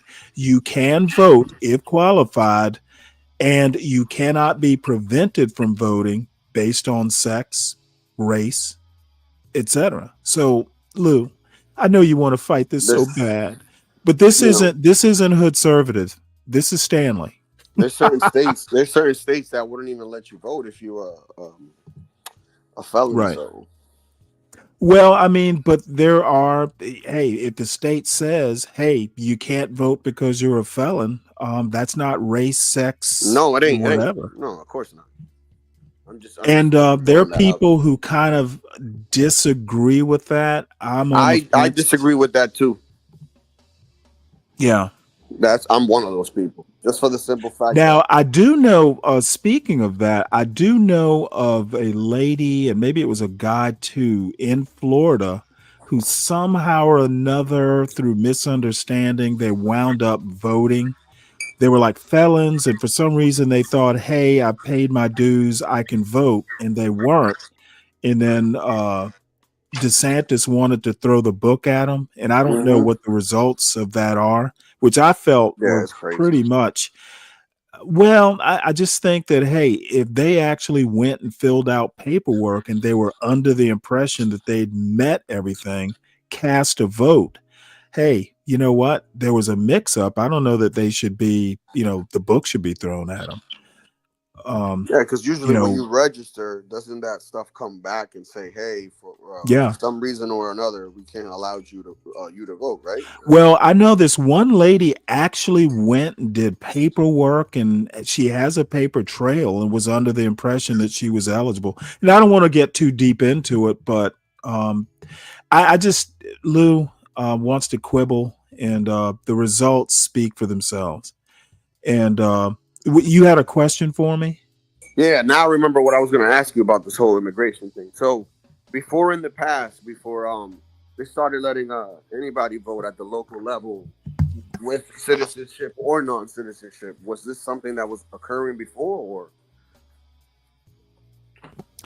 I'm not that familiar. I think I know or have heard that there are places in California that will allow you to vote, but not in national elections. So if the contention is that people vote, I guess you could say that's true. People without citizenship, I guess that's true, but not in national elections. So maybe I should qualify the statement, and maybe people who the people who say, hey, we got illegals voting, well, that's true, but not in national elections.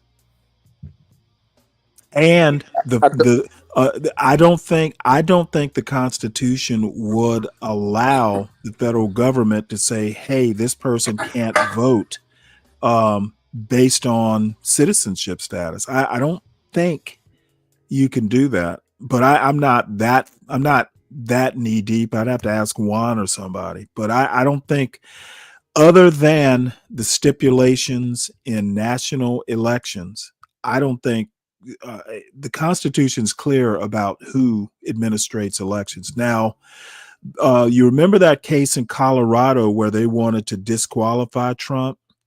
And I think the Constitution was very clear that states can control who's on their ballot. But the Supreme Court said, hey, you will affect other states. And somehow or another, they talked their way into agreeing with Trump. I'm not sure I agreed with that decision. I think the Constitution is clear. But, if the argument is, hey, you're going to affect other states, I guess, if that's how you want to do it. Constitution doesn't talk about other states. It talks about specific, state specific stuff. So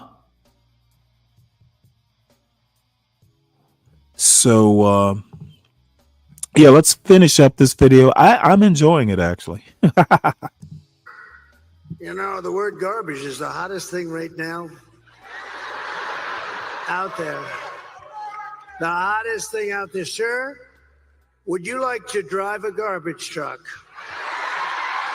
And last but not least is the fact that to many voters, he presents as reasonable, rather than the right-wing maniac he's so often portrayed. Trump is a relative centrist on abortion who wants to leave the issue to the states. It's now up to the will of the people in each state. Some states will be more conservative, other states will be more liberal. It's happening now. You see the votes are all taking place. Trump may have run far to the right of many other candidates on immigration. We're going to build a wall. Number two, we're going to... Okay. Oh, listen to this. Even with your crowd, I hear that. No, they love But we want... they love the wall. No. That's only because for the median voter, mass deportations sound like a logical step in a country with millions of people residing in it illegally. I will declare a national emergency at our southern border. The Democrats' systemic failure of acknowledging Donald Trump's popularity led to their loss in 2016 and 2024. Now, is Jasmine Crockett the party's answer, or will it lead to another defeat? Let us know in the comments below. I'm Amy DeLaura for Washington Examiner.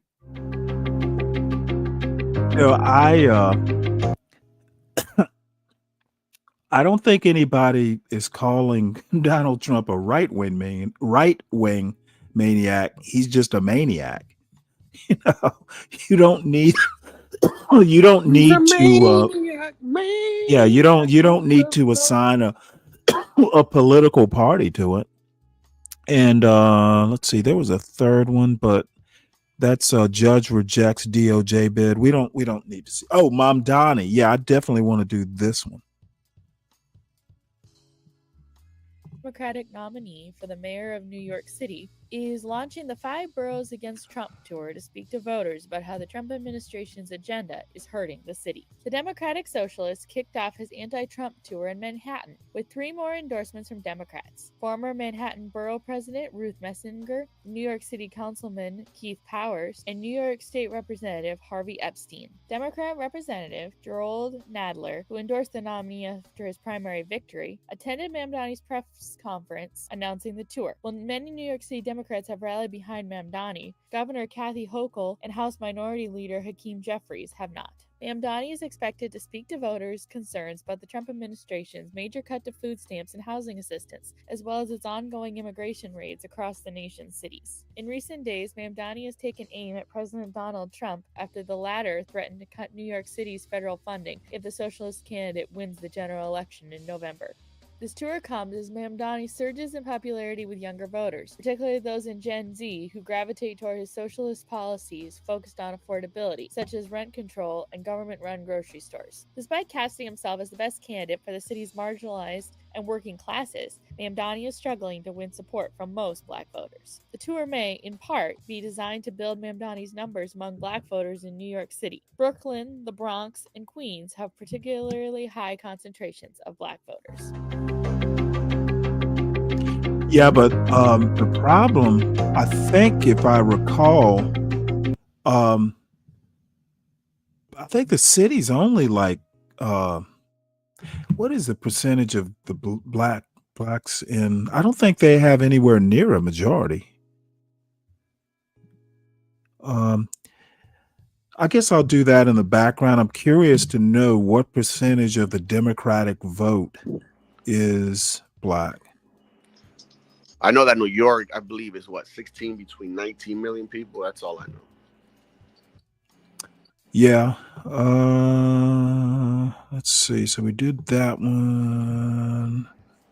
All right. Well, this is the last news article, unless something emergent comes up. I figured I'd do this just because it caught my attention. And I will say this: I actually had a girlfriend. I've talked about her before. She was probably she is definitely the only girlfriend that I broke up with, or we broke up. It was actually by mutual consent. And for some reason or another, I've been thinking about her like for a year, maybe it was even up to 2 years. And we wound up getting back together. And in that 2 years, she had a breast reduction. And when I saw her, started kind of getting with her again the second time around, we were in bed, and you know what? I didn't even notice until we were in bed. I'll just say that, and I'm like, "Do you have a breast reduction?" Oh boy! Oh, she did not take that well. It got her out of the mood. Yeah, you probably regret it. You probably regret it now. No. She was only maybe 5'1", and she was a bit top heavy. She looked good both before and after. I saw, the scars. It wasn't bad, and the light was on. Had it been dark, I probably wouldn't have even noticed. But that broke the mood real quick. Yeah, don't get rid of the acid. So this is a very long article. However, I will listen to a little bit of it because we do occasionally have women in the audience, and I am very free. I'm 60 years old, and I'm very easy it is very easy for me to give advice to young men on what they should not do. And definitely wait for them to tell you, men. It's a roller coaster. Stanley, I have learned that it's a roller coaster. It goes up and it's like wait it's like for them. a box of chocolate. You never know what you're gonna get. Sometimes it's just best to let the information come to you, gentlemen. So this is called The Power of a Smaller Breast. Now, I do know that, back issues can be a problem at some point, but I don't know that much about it. And maybe this article will be good for some of the younger gentlemen who are still at dating age. Hi, my name is Lisa Miller, and I'm a reporter on the Well Desk. One day, a few months ago, Stella Bugby, the editor on the Styles Desk, handed me these numbers about the rates of breast reduction in the United States. Basically, the number of women who had elected to have breast reduction surgery had risen 64% since 2019. In 2023, more than 76,000 women had chosen to pay out of pocket for breast reductions. And she said, "What is up with this?" So this is my favorite kind of story to report. Somebody points me to an area or phenomenon, and I have to unpack it. What does this mean? What is the reason? And so I started looking around, and I noticed that fashion right now is very small-breasted. Women are wearing smock dresses and slip dresses and tube tops, clothes without a lot of support. And so I set about talking to a lot of plastic surgeons and a lot of patients, people who had recently had breast reductions. And I was asking them, what are they after? Like, why are you doing this? And one of the things I was struggling with was that, is this a rejection of the male gaze? Is this an act of independence, of autonomy, even rebellion? Or is this a capitulation to fashion? I kept wavering back and forth.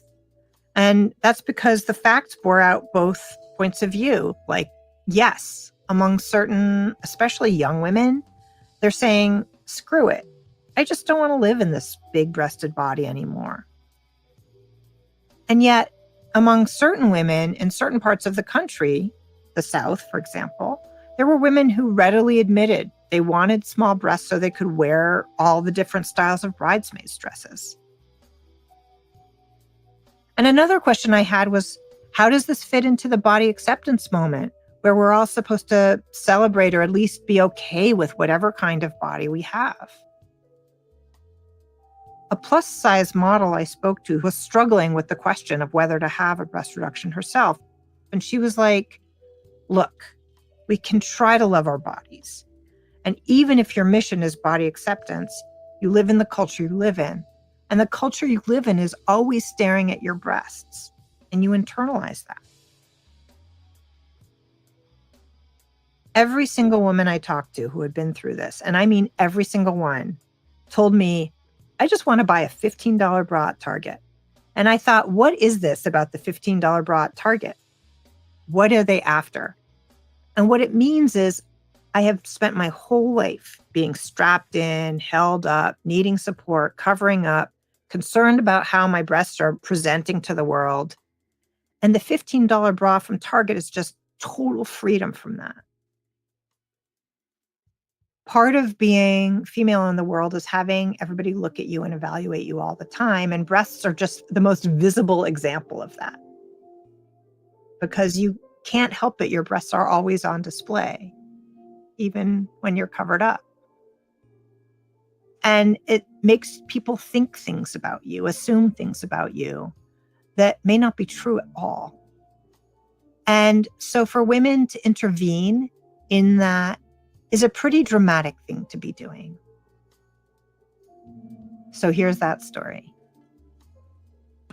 Well, I don't know. Do we The actually women need walk to into hear the more? surgeon's offices with photos on their phones. Miley Cyrus, Keira Knightley, Bella Hadid. I want my breasts to look like this, they say. They've already spent hours on YouTube watching plastic surgeons' infomercials, on Instagram poring over before and afters, and on TikTok, where an army of ordinary women post about their breast reductions. Ask me, they say, whether their nipple sensation has changed, what their boyfriend said, whether they cared. Sometimes a woman will walk into her initial consultation with the bralette she hopes to wear. Or she'll say, I can't wait for my braless summer. Or that she can't wait to go shopping for a $15 bikini top at Target, something cute and bright or floral, signaling a life so carefree its wearer might never need fat straps or eye hooks again. Breast reduction patients use words like fit and strong. They talk about yoga boobs. Friends tell friends about their breast reductions. A surgeon named Donald Mold in Newport Beach, California, will see a photo on Instagram of a group of women at lunch and realize he's operated on all of them. Kelly Colleen, a surgeon in Beverly Hills, says one of her patients flashed her breasts to a friend at the makeup counter at Neiman Marcus, and the friend walked across the street to make an appointment. Jamie Hanzo, who's 26 and lives in New Orleans, used the same plastic surgeon as her mother. Tiffany Dina Lofton, 35 and a labor organizer in Atlanta, was emboldened to undergo breast reduction after scrutinizing the naked breasts of her friend, Jamira Burley, 36, over FaceTime. Her bandages, her incisions, her bruised nipples. Lofton doesn't like hospitals. Needles terrify her. But Burley said, Tiffany, the relief and the joy that I'm feeling is also available to you on the other side of your fear. After liposuction, breast augmentation is the most popular cosmetic surgery procedure in the country, with about 300,000 women choosing implants each year. But the growth area in cosmetic breast surgery is in making them smaller. In 2023, more than 76,000 American women underwent elective breast reduction surgery, a 64% increase since 2019, according to the American Society of Plastic Surgeons.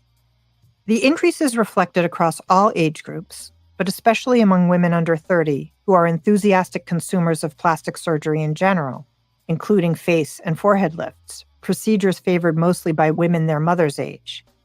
Girls younger than 19 represent a small but fast-growing part of the market. I had big breasts my whole life, a teenager's mother will tell Dr. Molds in his office. Here's my daughter. She has questions.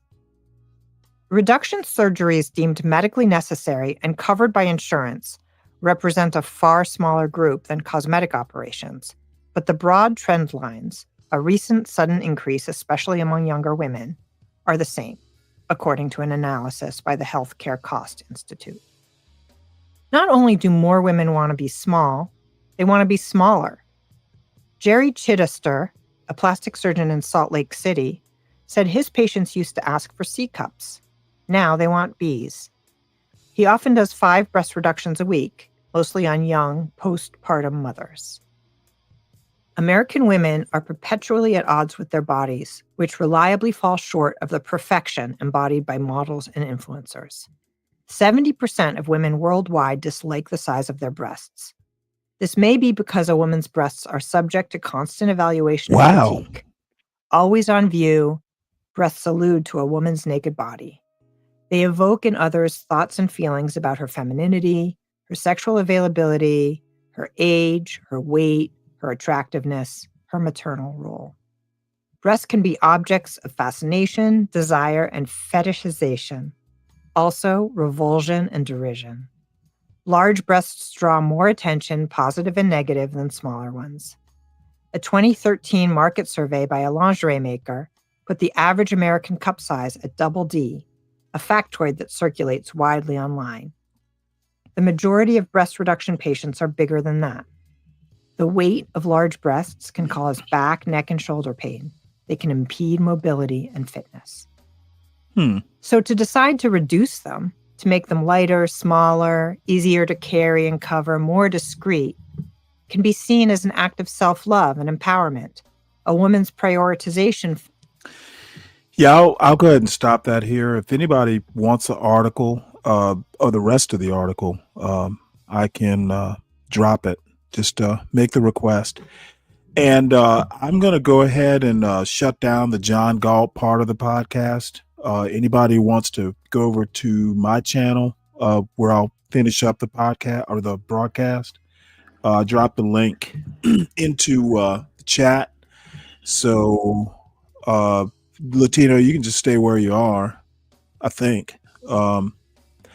So I've got videos after this, and I do have a longish video. One, it's like an hour and 20 minutes. It's Richard Rothstein. I was going to show it yesterday and just, was tired after a while, but at least I got enough sleep. This is good. It's mainly going to talk about redlining and housing discrimination, a little bit of the history of it.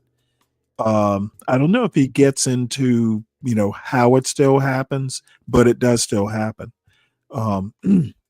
Mostly, through the loan process. So anyway, I'm going to show this since it just popped up, and I always love hearing Professor Black Truth. I'm going to show this. It's called BET Hip Hop Awards suspended. Is Fat Joe to blame? No idea what that means, but he's always good for a laugh. So I will see everybody in the John Galt chat over on my channel.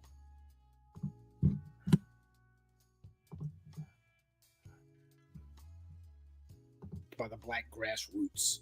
All the years of grimy disrespect that they've been aiming at us is catching up to them all at once.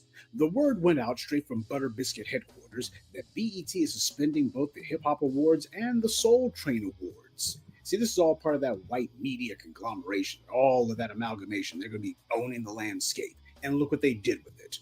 First of all, the white media money behind BET never had any soul, so they might as well stop having the Soul Train Awards. And as for the Hip Hop Awards, when you're reduced to having the Temu version of Heavy D, Fat Joe hosting your show, that's when you know you're scraping under the bottom of the barrel. Like all of these other sock puppet organizations that the white media has bought or propped up, BET's Hip Hop Awards has also been dying.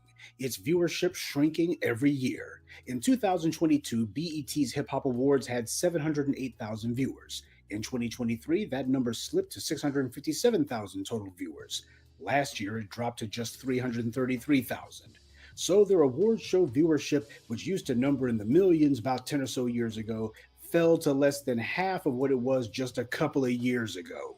You can't call that anything other than the audience jumping ship. That's how collapses happen. Slowly at first, and then all at once. And yet you got the white media who's trying to call the Hip Hop Awards a, get this, popular award show. They actually have the nerve to write that. See, this is the white media trying to conjure magic.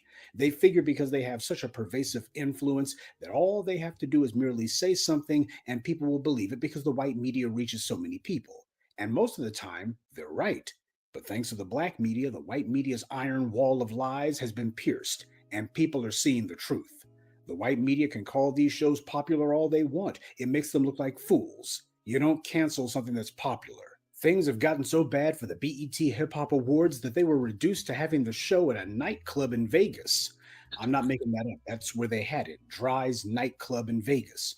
Well, that actually does make sense. Fat Joe has always been a lounge club level act anyway. Hole in the wall. If you're one of the poor souls whose lives are so empty that you actually watch BET's Hip Hop Awards, then you already know that Fat Joe's been hosting, or rather occupying, the show for at least the last 3 years, and his presence has also coincided with that decline. Now, he's not the one and only factor at work. BET itself has been in decline for many years now. But his hosting the awards show has clearly been received by black audiences as part of BET abandoning anything that's black. It's part of their loss of legitimacy. And Fat Joe's regular displays of arrogance has also been part of the problem that black audiences have had with that show. Instead of realizing that he's just a guest in a house that he didn't build, that neither he nor his community had any part in building or maintaining, instead of being humble and happy that he's been allowed to eat off of somebody else's table, instead Fat Joe began running his fat mouth and talking like he made hip-hop, like his community made hip-hop. They should have rented a U-Haul and dragged his lard bottom out of there then, but of course they didn't, because disrespecting the black community was the entire reason that he was brought in the first place. You would never have Kendrick Lamar or any other black person brought in to host the Latin Grammys or any Hispanic-based show and then tell those Will Smith all got black ancestry, right? So it's legitimate for me to be. I'm sorry, what? Will Smith hosted the Latin Grammys one time. Did he really? Yes, he did. That's interesting. Was there a reason, or they just needed a big name? I'm guessing because it was in Miami, and he's loved in Miami. So. Oh, really? Interesting. Yeah. But this was like. Well, he actually was a hip hop guy of sorts back in the day. He has a song called "Bienvenidos a Miami." It's like some Spanish in there in the song. I see. You know what? Believe this or not, I was Fresh Prince of Bel-Air. I think I was in college, maybe.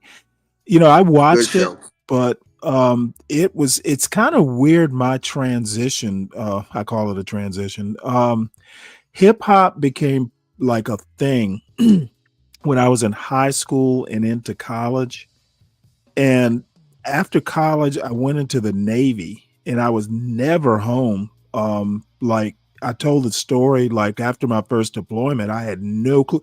Shit, I learned that the Atlanta Braves were in the World Series. I was in the middle of the Persian Gulf, and I'm listening to the World Series on Armed Forces radio, and they said, "Oh, the Atlanta Braves versus." And one of the guys who worked for me was from Smyrna or somewhere around Atlanta. So we both looked at each other. I was like, "What?" Like the last time I had followed the Atlanta Braves, they were perennial cellar dwellers or somewhere near the cellar. So that they were in the World Series, I'm like, damn, the one time they make it to the World Series, I can't watch it on TV. Damn it. I thought that guy, that good baseball player you guys have, Acuna. Yeah, Dale, damn it. Dale, man, my thing with names is getting worse. Dale, damn it. I know who you're talking about. I think he was their third baseman. He still calls games occasionally. No, I'm talking about. I think it's Acuna. Some. It's like he's a Oh, okay. dark-skinned Latino dude. I thought he was Dominican, but come to find out, he's Venezuelan. Hmm. Yeah, then I Well, know. I always thought he was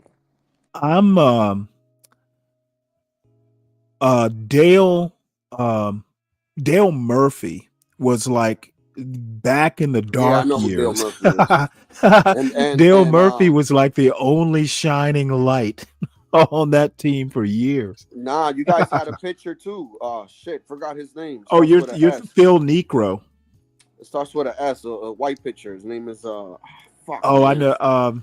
I can't think of it, but before, Yeah, but you like know the what I'm first, talking about, man. Hall of Famer. yeah, the first like actually kind of famous pitcher we had that I know of was Phil Necro. He was a knuckleballer. That I was think he's literally his actually name. in the. I think he's actually in the Hall of Fame. I think I'd have to check. I mean, But he was like, dude, not everybody can throw a knuckler, bro.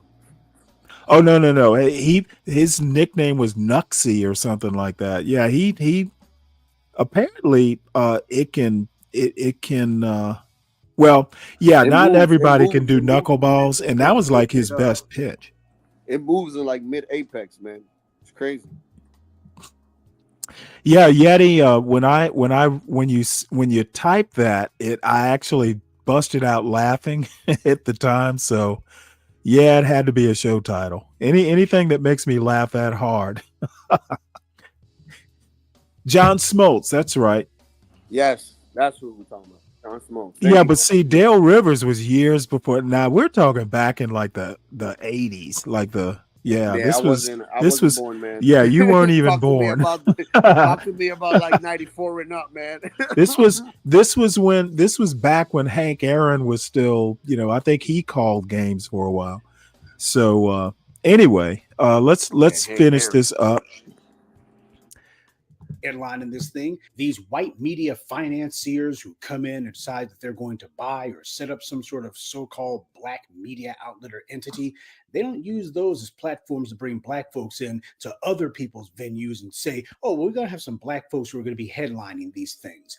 They don't let black people bogart other people's stuff. It's the beauty of They baseball, always make it a broke point to have genius. everybody else standing in front of I us. agree with Well, broke for the genius. show and the audiences that the white media controls.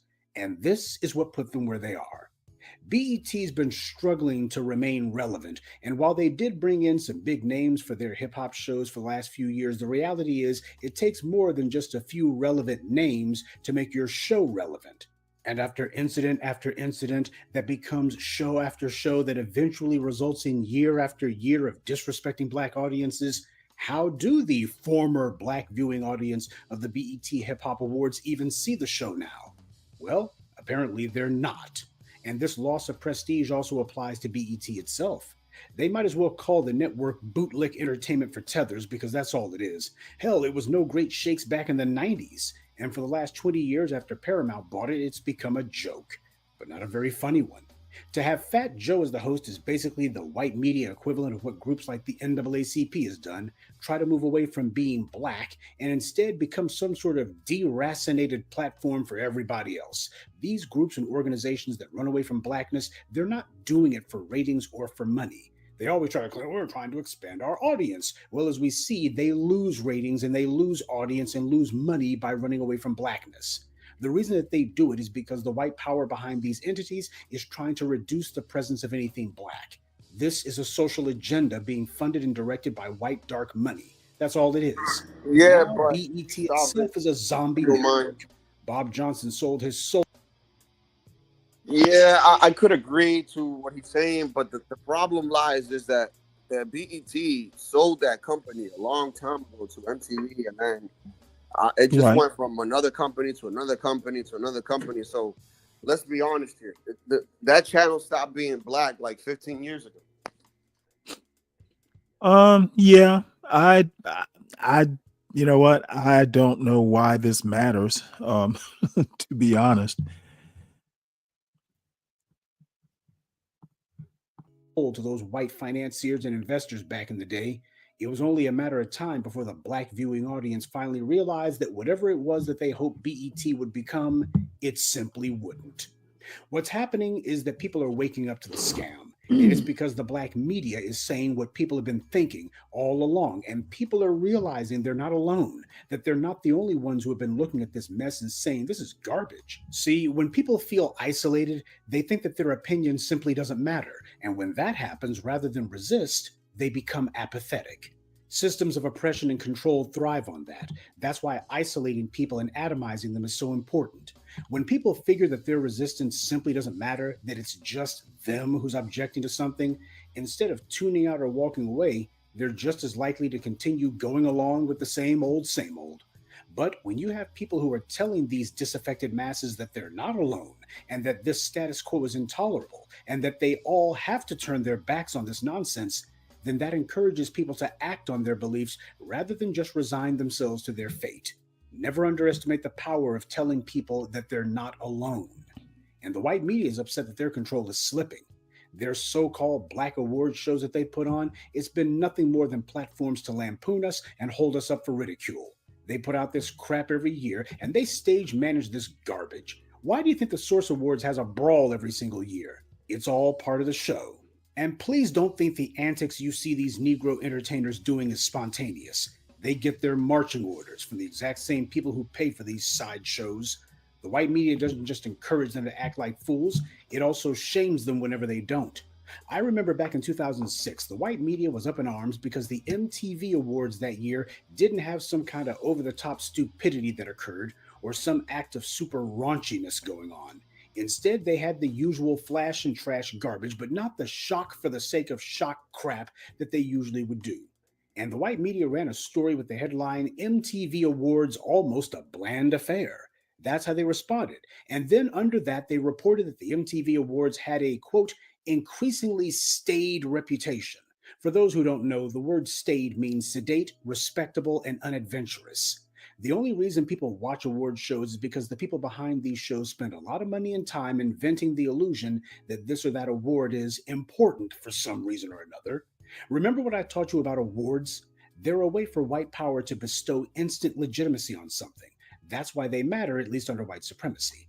It's a way to give someone instant credentials. You have a group of white men who put on a show claiming that they're going to recognize the best in their field. And then they heap phony praise on somebody and hand them some sort of little trinket award, and they say that this person contributed something truly valuable to the arts or sciences or both. Awards have no value if people look at them and they think that they're not important. Awards require a high level of respectability and normalcy in order for people to take them seriously. So unless your award is the Razzie Awards or some sort of intentionally silly parody award, then yes, sedate, respectable, and unadventurous is exactly what you want. Gee, isn't that why the same white media always complains after every MTV Awards show about whomever it is that does some raunchy or shocking act? Isn't that what they usually do? Except what they do is they're trying to get clicks and views off of controversy. Phony controversy, but controversy nonetheless. It's an awards show. They read off a list of arbitrary categories, then they say which one they think was the best, quote unquote, and they give the person a little trophy and send them on their way. That's really all there is to an awards show. It's supposed to be staid, respectable, and unadventurous. But back in 2006, when the white media was complaining about how bland the MTV Awards was that year, they singled out 50 Cent of all people. Quote, 50 was almost Zen-like on stage and offered little to excite the crowd. 50 Cent. He was up there to see somebody get an award. He wasn't performing. He wasn't on stage to do a set. But this is the white media's way of throwing shade at black performers who don't get out there and do what they're supposed to do, and calling them all but a has-been if they don't do some tomfoolery for the white media's amusement. This is what they do. They use the platforms that they own and control as a means to whip black people into doing what they want, as a way to shame them if they don't. And then you sit back after some awards show watching some black entertainers in particular do some spectacular act of idiocy that makes you want to cringe and puke all at once, and you wonder, why does it always seem like black celebrities in particular are competing to see who can make the biggest fool of themselves at these award shows? It's because the white media indirectly or directly pushes them to do it, even though most of the time they don't really need that much of a push. These are the unwritten rules of the white media, and these Negroes you see trying to get famous, they know what massa expects of them. And the white media complaining about 50 Cent for not doing something controversial or something to excite the crowd is precisely because he didn't do something controversial. That's apparently what the problem was. This reveals what a moral fraud that these people are. Usually they make a big deal out of Madonna kissing Britney Spears on stage or some other thought, and they make a big deal out of Lil' Kim or whomever wearing pasties on stage. But when people act like they got some sense, or at the very least they don't go out of their way to act stupid at all, then the white media is having a problem with it. The award show is bland this year. Oh, these guys, they're getting more and more boring. See, the white media knows exactly what they're doing. The white media is the first to stoke the flames after an award show, talking about how shocking or surprising or how envelope pushing such and such was. And you'll be sitting back going, oh man, can't black folks just get together? How come black folks be out here acting like this? That's what they'll have you doing, not realizing who's actually behind it. Whenever the white media comes in, they try to take something over and then they strip mine it and leave it for dead. And when you look at the BET Hip Hop Awards, this is the result. Well, at this point, the 2026 Hip Hop Awards will be hosted at Jim Clyburn's Fall Fish Fry, live streamed on the Shade Room, and be hosted by Alexandria Ocasio-Cortez. You can't even be upset or disappointed at this point because BET has been disappointing black audiences for decades now. This is yet another pathetic example of white media coming in and trying to invent legitimacy for itself by setting up or buying out some allegedly black entity and then taking a dump all over the floor. Well, there was Black News Channel, then Essence Fest, and now the BET Hip Hop and Soul Train Awards, all casualties of white media mismanagement, because black people have finally discovered that they were the actual power behind it, not these white money men. And when black people walk away, these things die. We have always been the source. If we decide that these things aren't operating in our interest, we can pull the plug on them all on our own. And that being the case, if we decide that these things shouldn't exist, they won't. It just took a few conscientious voices to remind us of the power that we've got in all this. And the white media's pathetic attempts to try to tell us that if these shows go away, if y'all ain't watching them, well, black folks have lost something somehow. Yeah, if we don't sit here and patronize these shows and these people who insult us and denigrate us and lampoon us and attack our dignity, well, if these clowns go away, we've lost something. That's the con game they've been running on us for the longest time, to get us to see one of their little sock puppet organizations as somehow being something that's integral to us, and that we lose something if their little scam operation goes belly up. And that lie is right up there with the bootlicks who are always saying, y'all gonna mess it up for everybody else, when what they really mean is we're gonna mess it up for them. Well, that's exactly what we're trying to do. Now, the head of BET has tried to claim that they're not canceling the Hip Hop and Soul Train Awards. Instead, he says that they're just trying to find the right place to put these shows amidst a changing media landscape. Well, if they're having so much trouble figuring it out, I got a suggestion. The right place for them to put it is in the trash. Good day and be one. I'd like to take a moment. Well, he always makes me chuckle, so that's something. Any comment before we move on?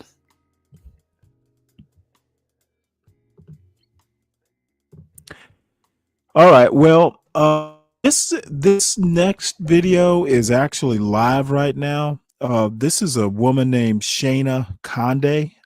I'm assuming that's her real name. She is like an independent journalist who has recently moved to Thailand, and she is launching a free how to move abroad checklist. She is a very interesting person. And if you are one of those hood conservatives / Deacon Dave / women need to obey me whether they want to or not kind of guys, she will not date you. So I will just not say anything farther than that. But anyway, I'm interested in this checklist anyway. Red leather. Back to our originally scheduled programming. Thank you all for scheduled programming. Practicing patience. Apologize. I will be having a conversation to all of my people that live 11 hours ahead of me that really enjoy calling specifically at this time, most of whom do not text prior. And I'm like, I really need you to ask if I'm free. Well, that's a whole word. That's a whole theme. I was just like, the amount of times, and it was also on me too. I was not putting on my do not disturb while I was like napping or working, and I finally put on like do not disturb, like I'm working. Because so many people are like, hey, thought I'd try to catch you. And I love that. And that used to sometimes work. But now with like the time change, with work, with being on calls, with my little one, it's like, I can't just text. Honestly, just voice message me. I don't know why more people aren't obsessed with voice messages. I'm like, A voice it's the best. message, I really appreciate just a text. Like, hey, are Also you just free? Hey, I'm around. I'm really hoping that the community that was gathering finds their way back over here. I just unlisted the posted live because so like I think I mentioned this to you. Sorry if I'm repeating myself. But like when you're done with a live, YouTube automatically uploads it as just a video. Got it. So it was doing that. And I think that the people that had that live scheduled might have, I don't know if they've gotten a notification or not, but hey guys, so sorry Hello. for that technical difficulty. That's going to be a whole other post that we put on BBA about setting boundaries when you're living abroad. Oh, yeah. And they develop. That's the thing, is like it changes. They absolutely develop. And I'm like setting new boundaries and different boundaries now to a different level. So, oh, that will be a post. Yeah. I'll be happy to chat about that one. These folks are big on boundaries. We are resetting because we are very, very excited that this checklist is live. I was able to, even in the midst of everything, switch over all of I tried to copy and paste everything to be in the description of this video. So Amazing. that way you guys can access and read along with us for the checklist that we have, the how to move out like you mean it checklist. So just to reiterate some of the things that we were talking about on the previous video, is that this checklist is basically going to be, I'd like to call it like a North Star for everything that you need to have in order that's starting from, I think I want to live abroad. I think I want to move abroad. I don't really know. All the way up to you buying your one-way ticket. Everything, you are on your way. And all you got to do is show up at the airport. This checklist. And that. By the way, I'm seeing a lot of videos and news articles about people just kind of deciding they don't want to live here anymore. And it's not just Black people. There's a couple that maybe one of these days, next time I have a video of theirs premiere, I'll show it. But it's a white couple that basically decided, hey, it's too expensive to live in the United States. So they moved to Thailand. And they've got young kids. I think they've got like 2 kids that are probably under 4.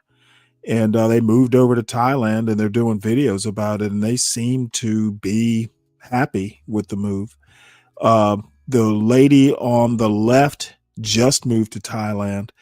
And I think the lady on the right is in Africa, but I can't remember. But again, this particular video is talking about the lady on the left, Shayna, launching a free how to move abroad checklist. So we'll listen to a little bit of it. It's probably still live, but I started from the beginning. And I'll move on at some point, but I'm kind of interested at least in the premise and why and all that. Covers everything. Is this checklist. And so the best part is that it covers everything in that first bit. And I think that's the bit that there are a lot of resources already on. Still not, I think, to the audience that we are catering to, which is Black and brown people that are trying to move abroad, because that comes with a few extra layers. But all that to be said, like, we wanted to cover the thinking abroad to getting you on the plane. And that's the first bit. Then after are going to be one, possibly two other chapters and checklists that are going to be, okay, you've made it. Now, how do you settle? And now how do you build a life abroad? Because that's the part that there's so much less resources on. And as someone who's lived abroad in the same place now for 8 years, the ways and the levels of really building a home is different than just like traveling abroad and having a summer abroad or even having a gap year, which are all incredible. But I think that's what we really wanted to focus on, understanding that there are people that not just want to like move abroad for fun, but move abroad for actually looking at what their possibility of livelihood could be abroad and how can we make this work long term. And that's what we want to focus on, not as much as the like, hey, I just want to have a gap year, which you can do. And we can also cover that. We could also have conversations and chats about that. I'm sure we'd love. But this is a little bit more grounded, a little bit more intentional and serious about building a life abroad. But we started with the fun part and also kind of in some ways, the most challenging part, which is the first step, which is where is it?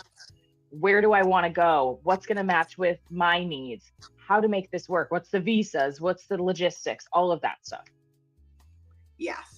I also, in the middle of you talking about this, yes, we did it. We're back. And Kiki, please, if you have any questions, if anybody else that's listening has any questions as we start diving into this, so when you go and you subscribe to Black Babes Abroad on Substack, we are going to have each element of this checklist broken down into so much more detail with each post. So this is like our big launch. And then the next Substack that's going to come out, which will be next week, is going to be breaking down the subject that we are talking about today, which is about getting your mindset in order to have the direction that you need to move abroad. Basically figuring out what your why is. So we're going to be doing a whole article where we talk more about our processes, because we both have different processes, because we're both different people who had different goals for moving abroad, different whys, all of that. So we're going to talk more about that now. And then with each article, with each post, with each live, with each conversation, we're going to be adding more color, more nuances, more advice, more things that we've learned, whether that's us making mistakes or us like being like, oh wow, this worked out. So yeah. And yes.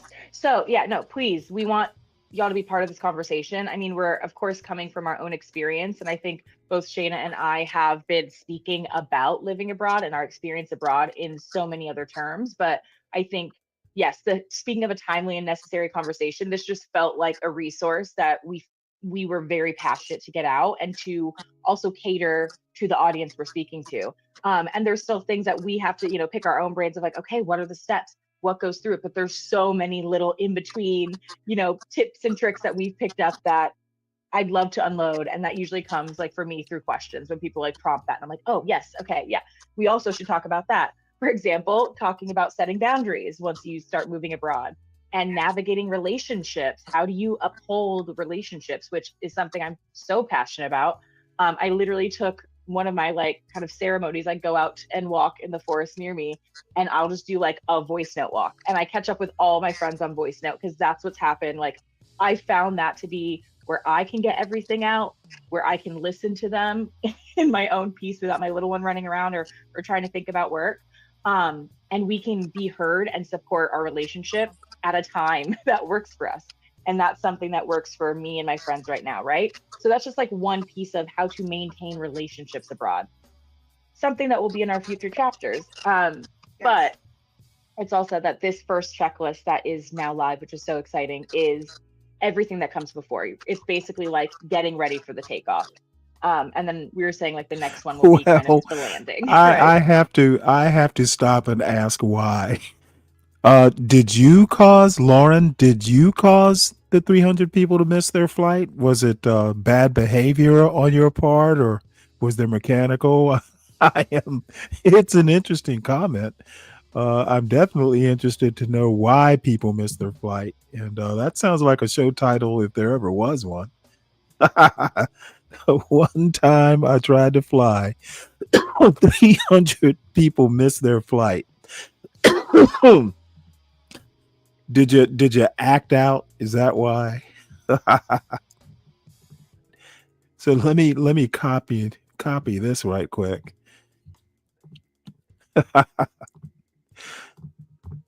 The landing and as we talk about the landing. Okay, we're gonna talk about the The landing. X-ray lady. Well, what were you taking a gun or what? Yes, welcome. Hey, Dominique. For everybody that's new, please, if you have any questions, have any comments, please, we want this to be a dialogue back and forth. And to jump off of what you were saying, Candace, I am really excited to start getting comments from the community as it relates to some of the prompts and advice that we give, so that way we could have tangential things, even when it comes to this conversation, when it's the conversation around boundaries that I'm going to have with some of my friends and family back home, when it comes to hey, it's an 11-hour time difference, don't assume that I'm up at 1 a.m. because I'm not.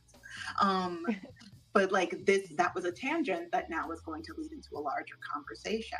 But that's just between us. But we would love for it to be between all of us. So please include your thoughts. If we say anything that I've left a couple We comments love a tangent. videos, but I'd love to move in a heartbeat, but I'm poor because I'm disabled with RA and and I got my kids 18 who could come with me who are also I think I mentioned this on some of my other videos, but I don't think I mention it all the time. I have a chronic illness. Oh my God, I didn't get to talk to you about this actually. I went to I saw my neurologist today for the first time since moving to Bangkok. There are ways to move abroad that Oh my I feel Lord. like a lot of people, especially people with disabilities or chronic illnesses that need regular treatment, we are generally taught that moving abroad is not an option for us, that countries don't want us, that visas are not accessible for us. But there are ways, if you know what your requirements are and you're able to get creative. I am going to be getting treatment in Thailand for less than I would get in the I'm paying less for. Well, I have to say, now that is adventurous. You may have many problems with the United States, but I'm sure Thailand has a fine fine medical system. But depending on what the illness is, if it's something serious like cancer, nah, I'm gonna have to suck it up.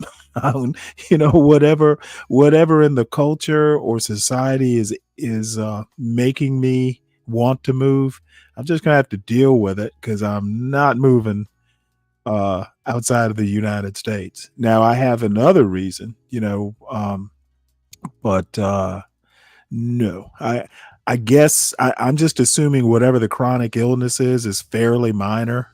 Chronic, yeah, cancer isn't necessarily chronic, so cancer would be acute, I guess. So hopefully it's nothing, serious. I had oh shit.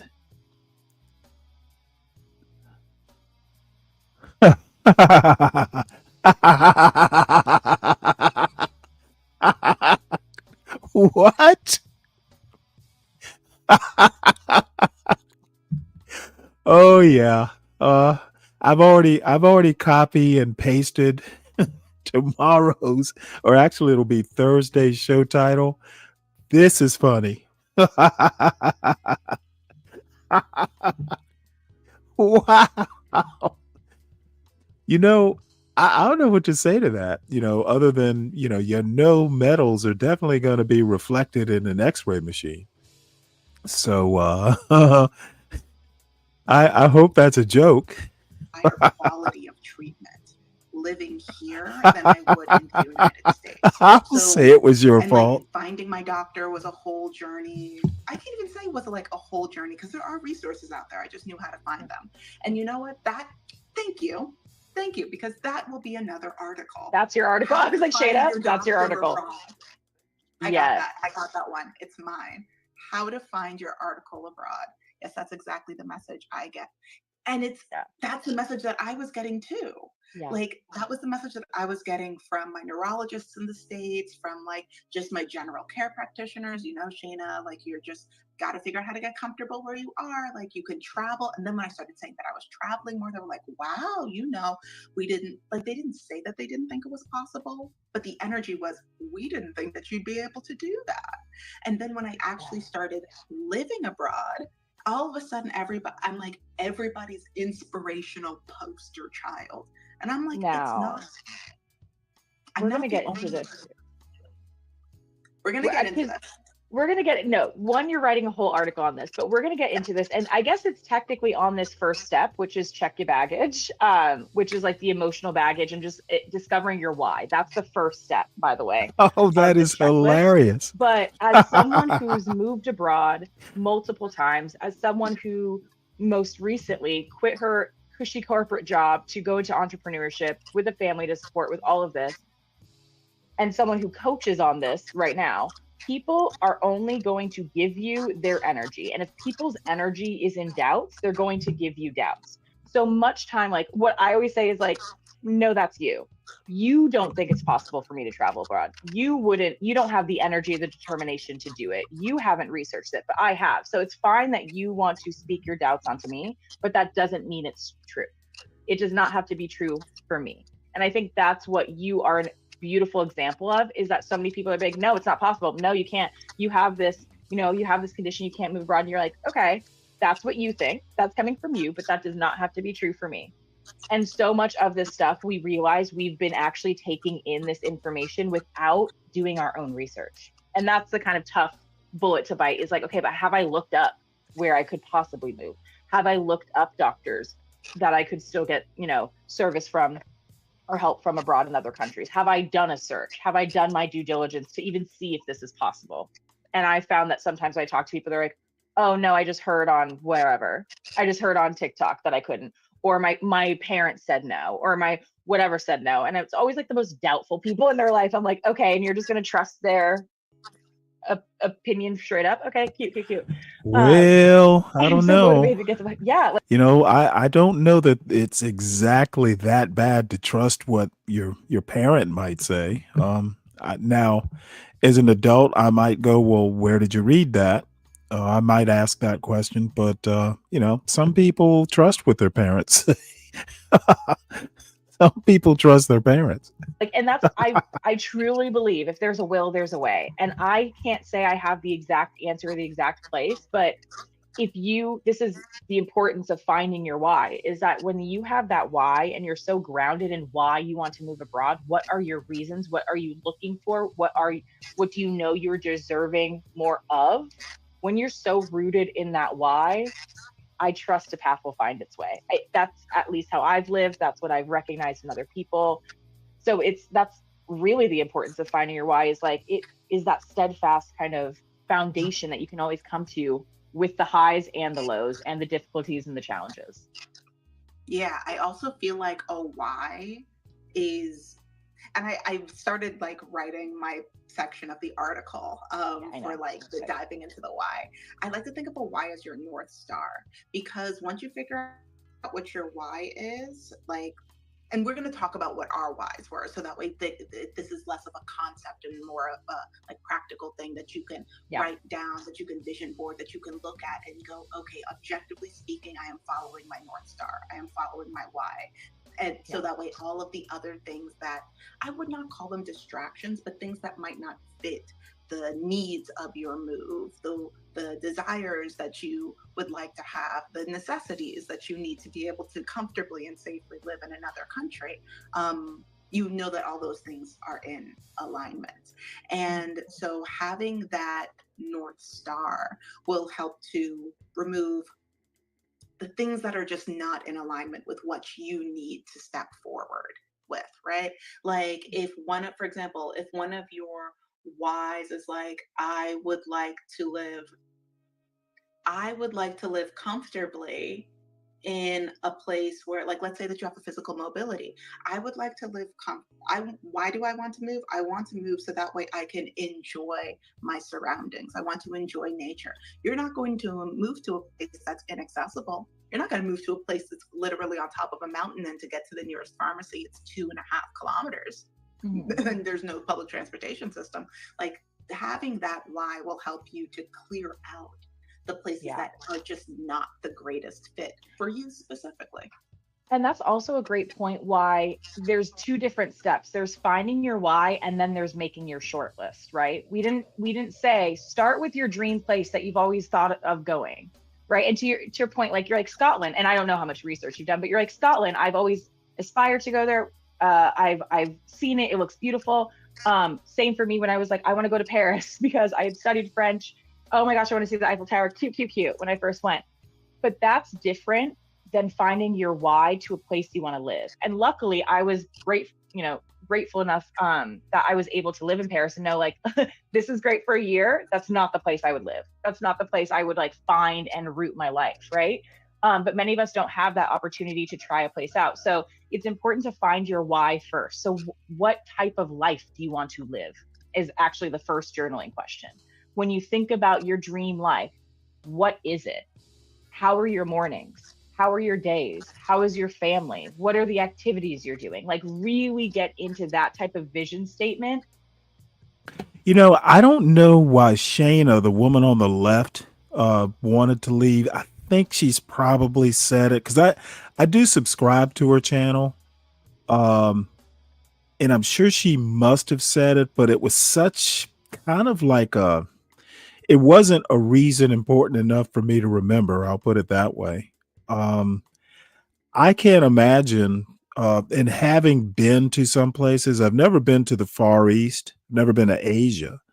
But I've been to, several European countries, been to the Middle East, and yeah, it was Navy, but I was in Abu Dhabi, for instance, for 30 days, due to, some stuff that we had to do to prepare my ship to be heavy lift transported back to Little Creek, basically Norfolk, the Navy base in Little Creek. So I literally spent 30 days in Abu Dhabi, and it was a great place to, party and and all that sort of stuff. But I never wanted to live there. I have literally, I've been to Italy, I've been to Spain. Excuse me. I've literally never had the urge to live somewhere else there. And I like living out in the, I lived up in the Blue Ridge Mountains for like 15 plus years. So, any place, and the only reason I moved to the mountains is I'm from Savannah, Georgia. And, I know all about the beach and, what it's like living on the coast. I had never lived in a place where, you had to fear the snow. So I moved up there on a whim because I'd moved up to Northern Virginia for work, moved up, and it wound up being the actual top of a mountain. It was a broad top. Blue Ridge, is it like Colorado or, the Rockies? But anyway, wound up loving it, stayed there for years. And there are just so many like places in America. You can live in the desert, you can live in, alpine regions, the coast. There's, places like Alaska where, summer lasts a couple weeks. And I don't know why other than maybe language. I personally can't imagine why I would want to move. Like Scotland, why do you think, people, the Scots Irish, for instance, they basically saw, the Blue Ridge Mountains, especially the northern parts of the Blue Ridge Mountains, is very similar to the, the Scottish Highlands, enough that, hey, a bunch of them moved there. I just can't imagine, but, different strokes for different folks. But I'm sitting here listening to these two talking about it, and I find their talk odd. And it can still be open, but I think that's where again, I'm going to come in with the coaching bits, is like, you get so in tune with what you're actually looking for. And that's why a vision board is so important, of like, okay, this is how I want to live. And then it's easier when you get to, I think it's step 3 or so. I mean, looking. Yeah. Yes. Oh, About step like 3 or 4. That's when you're actually going to want to make your short list of like, okay, See, let now me that see I if have this my why, see what if this places fit that? checklist Not is trying to find a accessible. place and have it fit your life, because that is something that is really great for a study abroad. That's really great for a short-term sabbatical when you're not committed to it. You're like, I just want to go to this place and feel the vibes. Love it. And maybe you do end up living there. Oops, I didn't mean to do But that. that's a different trip than saying, I want to move my life abroad. You start with your why, and then you find the place to connect there. So while we're on it, we've arrived. I feel like you're on a roll. Would you mind sharing what was before I ask you what your why was, Open. because I've moved to a couple countries, you've moved Oh, a new tab. yes, moved, immigrated, synonymous in this way. But I feel like our why, for me anyway, my why remained the same, just got more specific with Huh. each country that I So it says here they do Do you feel like it personal, was the they same for share you? But I personal also, video essays about should mental we talk health about and what getting the our why was mindset and in then the how mode it for moving evolved from abroad. country to Interesting. country, or inverse?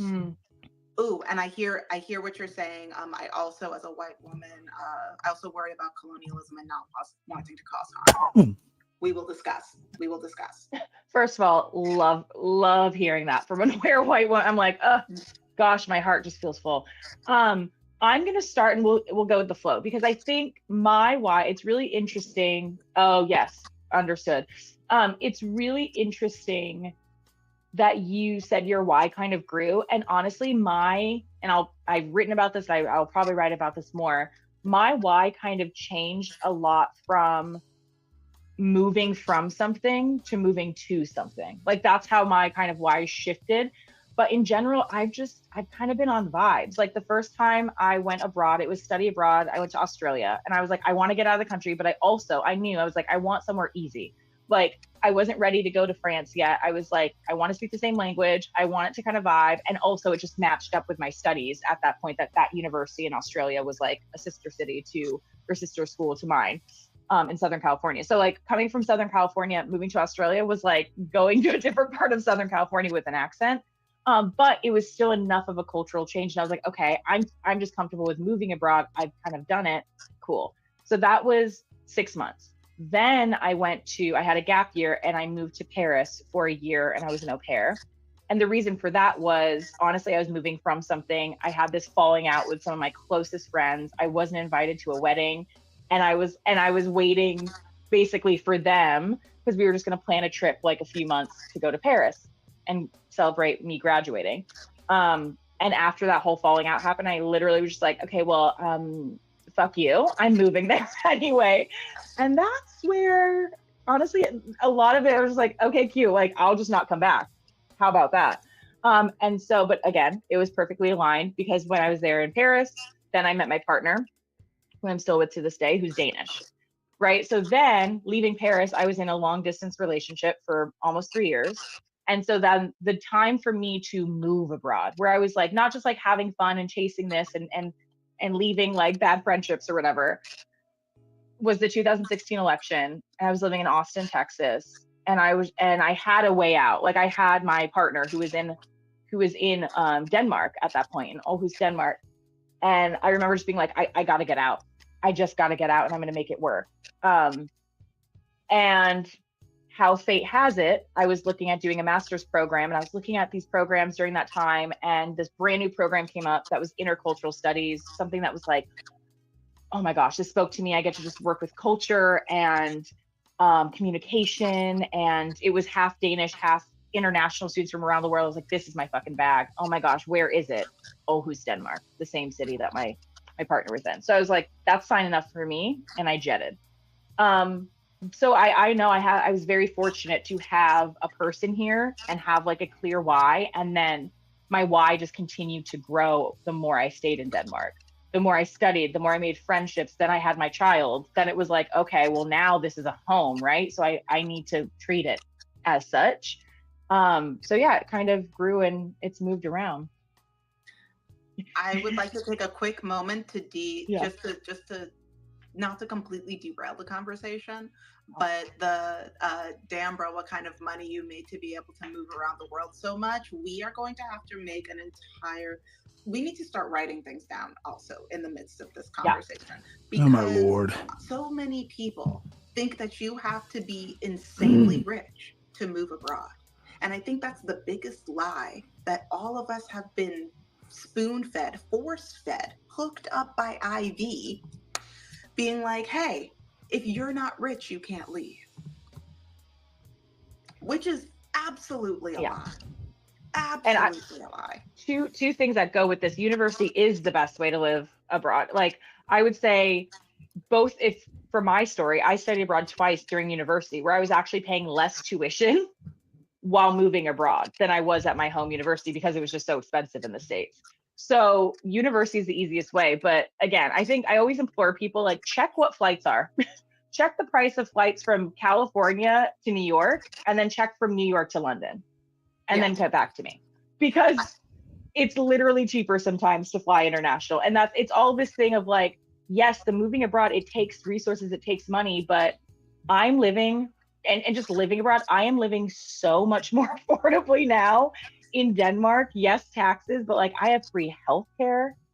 Like, dental is free for my daughter, like insurance, all of that stuff is covered. The bus, public transit, I don't have a car, I don't pay for gas, I don't pay for like the insurance. Like, you have to understand, that's where it's like living abroad. This is something also to put into, is like, what is the security system in the place you're living abroad? Because I am probably living slightly over my means than I was having in college. Like, my rent is still cheaper than my rent in college in California. So it's completely different. And I think that I also, wait, couple of thoughts there. I think that a lot of people also assume that the way that they spend money when you are traveling abroad is similar to the way that you spend money when you are living abroad. Vacation. Completely. Or on vacation. I think people are like, oh, well, I ball out on vacation. It's like, no, but if you're living somewhere, you're not going out to eat every single night unless you're Shayna and it's Thailand. But yeah, all right. I can continue with this, but I'm not that inclined. I did drop the link to their Substack. It's called Black Babes Abroad. That almost sounds like oh, excuse me. That almost sounds like a I don't know, like a sounds almost like a OnlyFans, or is it OnlyFans? An OnlyFans type affair. But if anybody's interested in following up, you can do it there. And if you want to come back to the video at some point, just let me know in the chat. But we kind of get the gist. So let's see here. I have a friend. Well, actually, he's not really a friend of mine. It's a friend of my brother's who literally grew up the house behind us, growing up. My kind of family home. He grew up behind us. He's my brother's age, and he's lived in Japan for years. And I haven't talked to my brother.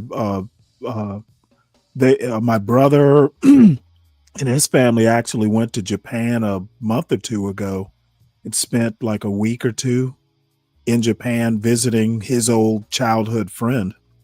And I haven't talked to my brother since he got back, but I'm curious to know, had this guy basically formed a life over there? Apparently he's lived there for years. He's a computer guy, so who knows what he's doing. He may even work for Google or something.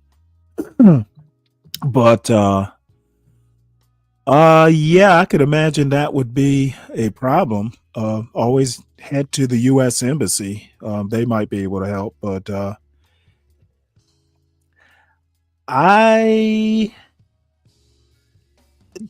It's kind of funny, Lauren. I have I find traveling just to be obnoxious. It's probably been my son is 19. It's probably been 15 years, maybe a little bit less than that since I've actually been on an airplane. Post 9/11, just having, Dulles especially, and I'm sure it's gotten better by now, but just the hassle of, well, like you experienced, just the hassle of having to go through all that security just makes it, if I'm going to go somewhere, I just want to get the travel part out of the way and be there. And I even long car trips, if I have to get in a car and go somewhere longer than 2 hours, it better be my father that I'm going to visit. Otherwise, we'll meet halfway or something. So I'm just not into travel these days. But that is just a Stanley thing, old man Stanley thing. I just don't feel like doing it.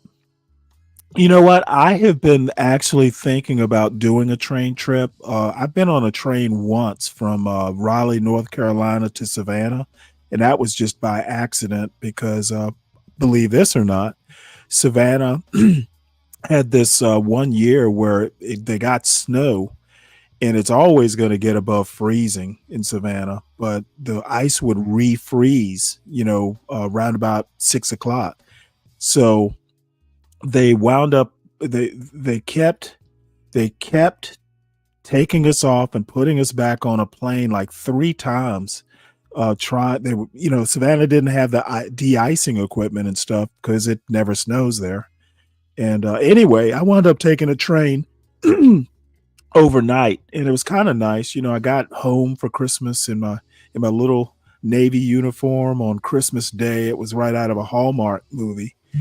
However, it's actually it's actually not that expensive. This trip I'm thinking about doing would basically be, East Coast to West Coast and back. It's like a scenic tour. They have these, trains with the big panoramic windows and skylights and all that. So I would not mind, if the train has Wi-Fi, I would maybe even consider doing it next summer just to see if I couldn't do it'd be interesting to do like a live, on a whatever the American equivalent is of a Eurail pass. I think it's a thing, and I think it's not that expensive. But that might be the last trip I ever take. At least the last long trip, and I have a thing for trains. So that is in the back of my mind. But other than that, no, not doing cross country trips in a car. I'll fly somewhere, but I'm not doing I once had to take a flight from, wound up being a flight, connecting flights from, I think it was Warwick, Rhode Island. Spent like half a day in the Philadelphia airport and then flew from Philadelphia to Bahrain. And my God, it was horrible. Luckily, they served alcohol on the plane, so I had a couple drinks and fell asleep for a while. But oh my God, it was horrible. So that soured me on like me going to Australia. The only way I would do it would be like on a ship, and ships are nice because you can time your speed. So as you cross the time zones, you can time it so you lose like an hour a day, so you don't get jet lagged or anything like that. We used to do it going across the Atlantic, so I'd consider taking a ship. The train trip is 3 days? Well, you know what? 3 days would work for me. I'd probably figure out how to extend it or something. But I read a magazine article. I've known about this sort of thing for years, but I actually read a magazine article, or maybe it was in the New York Times or something, but it reminded me that, gee, we should do this, and probably will. Maybe I'll aim for next summer and see what happens. I'm in no rush to do it, to be honest. So let's move on to our buddy Brooklyn St. Michael. He's still reading from Black Metropolis, Wild Children, Babies Without Fathers in Black Chicago. And this is in honor of our dear leader, President Trump, who is cracking down on these wild children in DC. Young minds. So put the kids away. Wild Children and Babies Without Fathers. Early 1900s Black Chicago. Get ready. We're continuing from the 1945 book Black Metropolis by Dr. St. Clair Drake and Horace Caton. Service. Most of Bronzeville lies within those areas of Chicago which the sociologists call delinquency areas. What does that mean? I want to make one point here to all the Byron Donalds and the other anti-black blacks in this audience, and who, people who may hear this later. The idea that all these problems, like wild children and children without fathers, started after 1965, I'll accept the argument that it might the social problems, single mothers, babies without fathers, it may have accelerated, but it was a problem before the Great Society and welfare state and all that stuff. This book was published in 1945. So it was a topic of discussion. Excuse me. It was a topic of discussion before. Now, the problem got bigger. I can accept that, maybe the welfare state was an accelerant, but it was a social problem before. And, the Soul brothers, the Thomas Sowell fans who want to pretend that everything was hunky-dory in the black community before 1964, the civil rights era, maybe they should reconsider. It's almost like the crime in DC. It's come down, but it's still a problem. It's down whatever percent, 30% or whatever, but it's still a problem. Same thing here. It was a problem before the welfare state. I will accept the argument that it might have accelerated after the welfare state. Wherever neighborhoods have begun to go down, where there are waste tracts of land, dilapidated buildings, railroad sidings, here are the delinquency areas, regardless of what nationality or race lives there. Yet, Negroes show an unusually high delinquency rate. Unusually high, meaning much more than the other groups in those same neighborhoods. In 1930, 20 out of every 100 boys hailed before the juvenile court were colored boys. The rates for girls were almost as high. This stood out because Negroes at that time didn't make up anywhere close to 20% of the population. But the boys and the girls showing up to court did. The Depression made a chronic condition acute. The 1929 Depression intensified the delinquency issue and turned something that was already simmering into something much more severe and immediate. Parents were without money to give children for the shows, the dances, and the zoot suits which lower-class adolescent status required. So no money to continue things that mattered for status. And what else? There were few odd jobs, minimal opportunities to get money that fed the activities for status. So what happened? Purse snatching became general in lower-class areas and even on main thoroughfares. If they couldn't get it one way, they would get it another, which in this case was purse snatching. Occasionally, too, a gang of youngsters would crowd some other child who had a little money into a doorway and rob him at knife point. We're hearing about the seeds right now. The early form of a type of character that would take root and later turn into lots of fruits in Chicago. Studies of delinquents show that their behavior is partly rational, e.g., desire to get money for a show, and partly the search for a thrill or excitement. If you've ever been around criminals, you don't need a study to understand their behavior. You've only got to pay attention. Many are very rational in a narrow sense.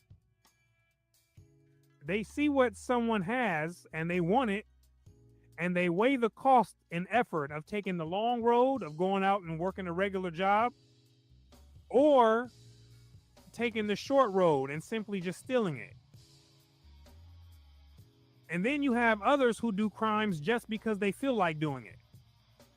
Like a guy I used to know who used to set off alarms just because they felt like it, or would go around stealing bikes for the fun of it. Bronzeville's wild children were not so numerous as the frightened upper and middle class thought, but there were enough of them roaming the streets during the Depression, stealing, fighting, and molesting pedestrians to cause everyone, including lower class parents, to talk about the youth problem. Much more prevalent were the thousands of lower class young men who were never arrested as delinquents but who skirted the borderline of crime. These were the cats who, clad in zoot suits, stood around and jived the women. Sexual delinquency was probably more widespread than petty thievery and violence. And that is what moves us into the next section. Babies without fathers. Here we go. Between 1928 and 1933, about 25,000 Negro babies were born in Chicago, and of these more than 2,000 were illegitimate. That's 8%, which seemed high back then in comparison to other groups. Today, that percentage would be seen as extremely low, especially among Black Americans, where the non-marital birth rate hovers somewhere around 70%. So we're looking at seeds emerging from the soil at that time. The greater number of these babies without fathers were born of young lower-class mothers, most of whom had been in the city less than 5 years. Such an accident rarely happens to girls in other social classes, or even to lower-class girls wise in the ways of the city. When it does happen to one of the latter, however, she is not disgraced, which shows that it wasn't harshly condemned.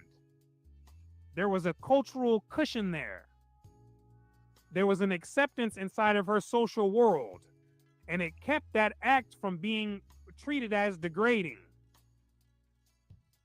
So in the invisible box, this act here pushed against the wall, but it was absorbed instead of breaking through it, if you can understand.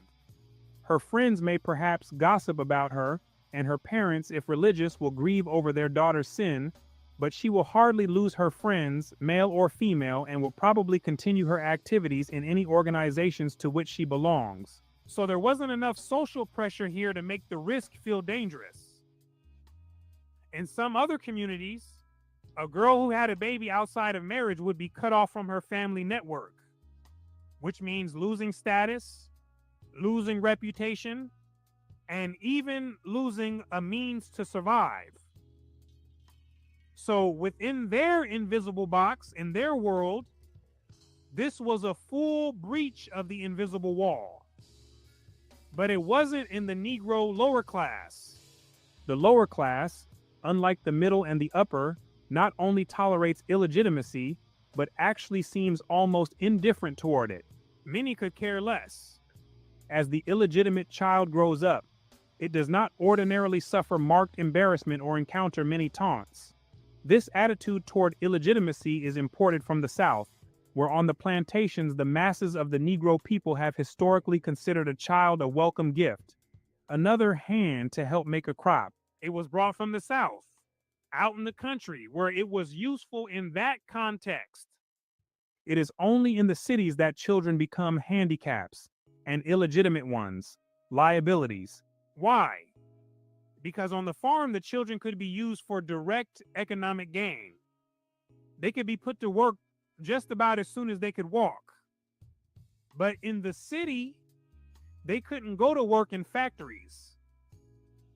So they switched from being an asset to a pure financial liability. You see? Now watch this.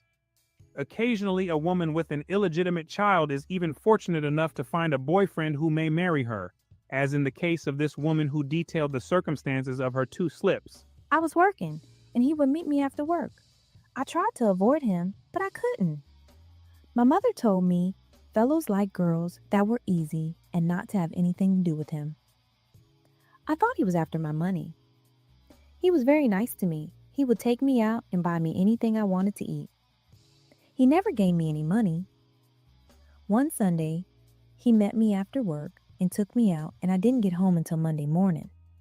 We went from one tavern to another. He finally took me to a hotel.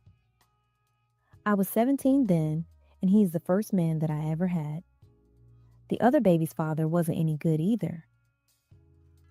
Mother said that when I made one mistake, I shouldn't have made another one. That's correct.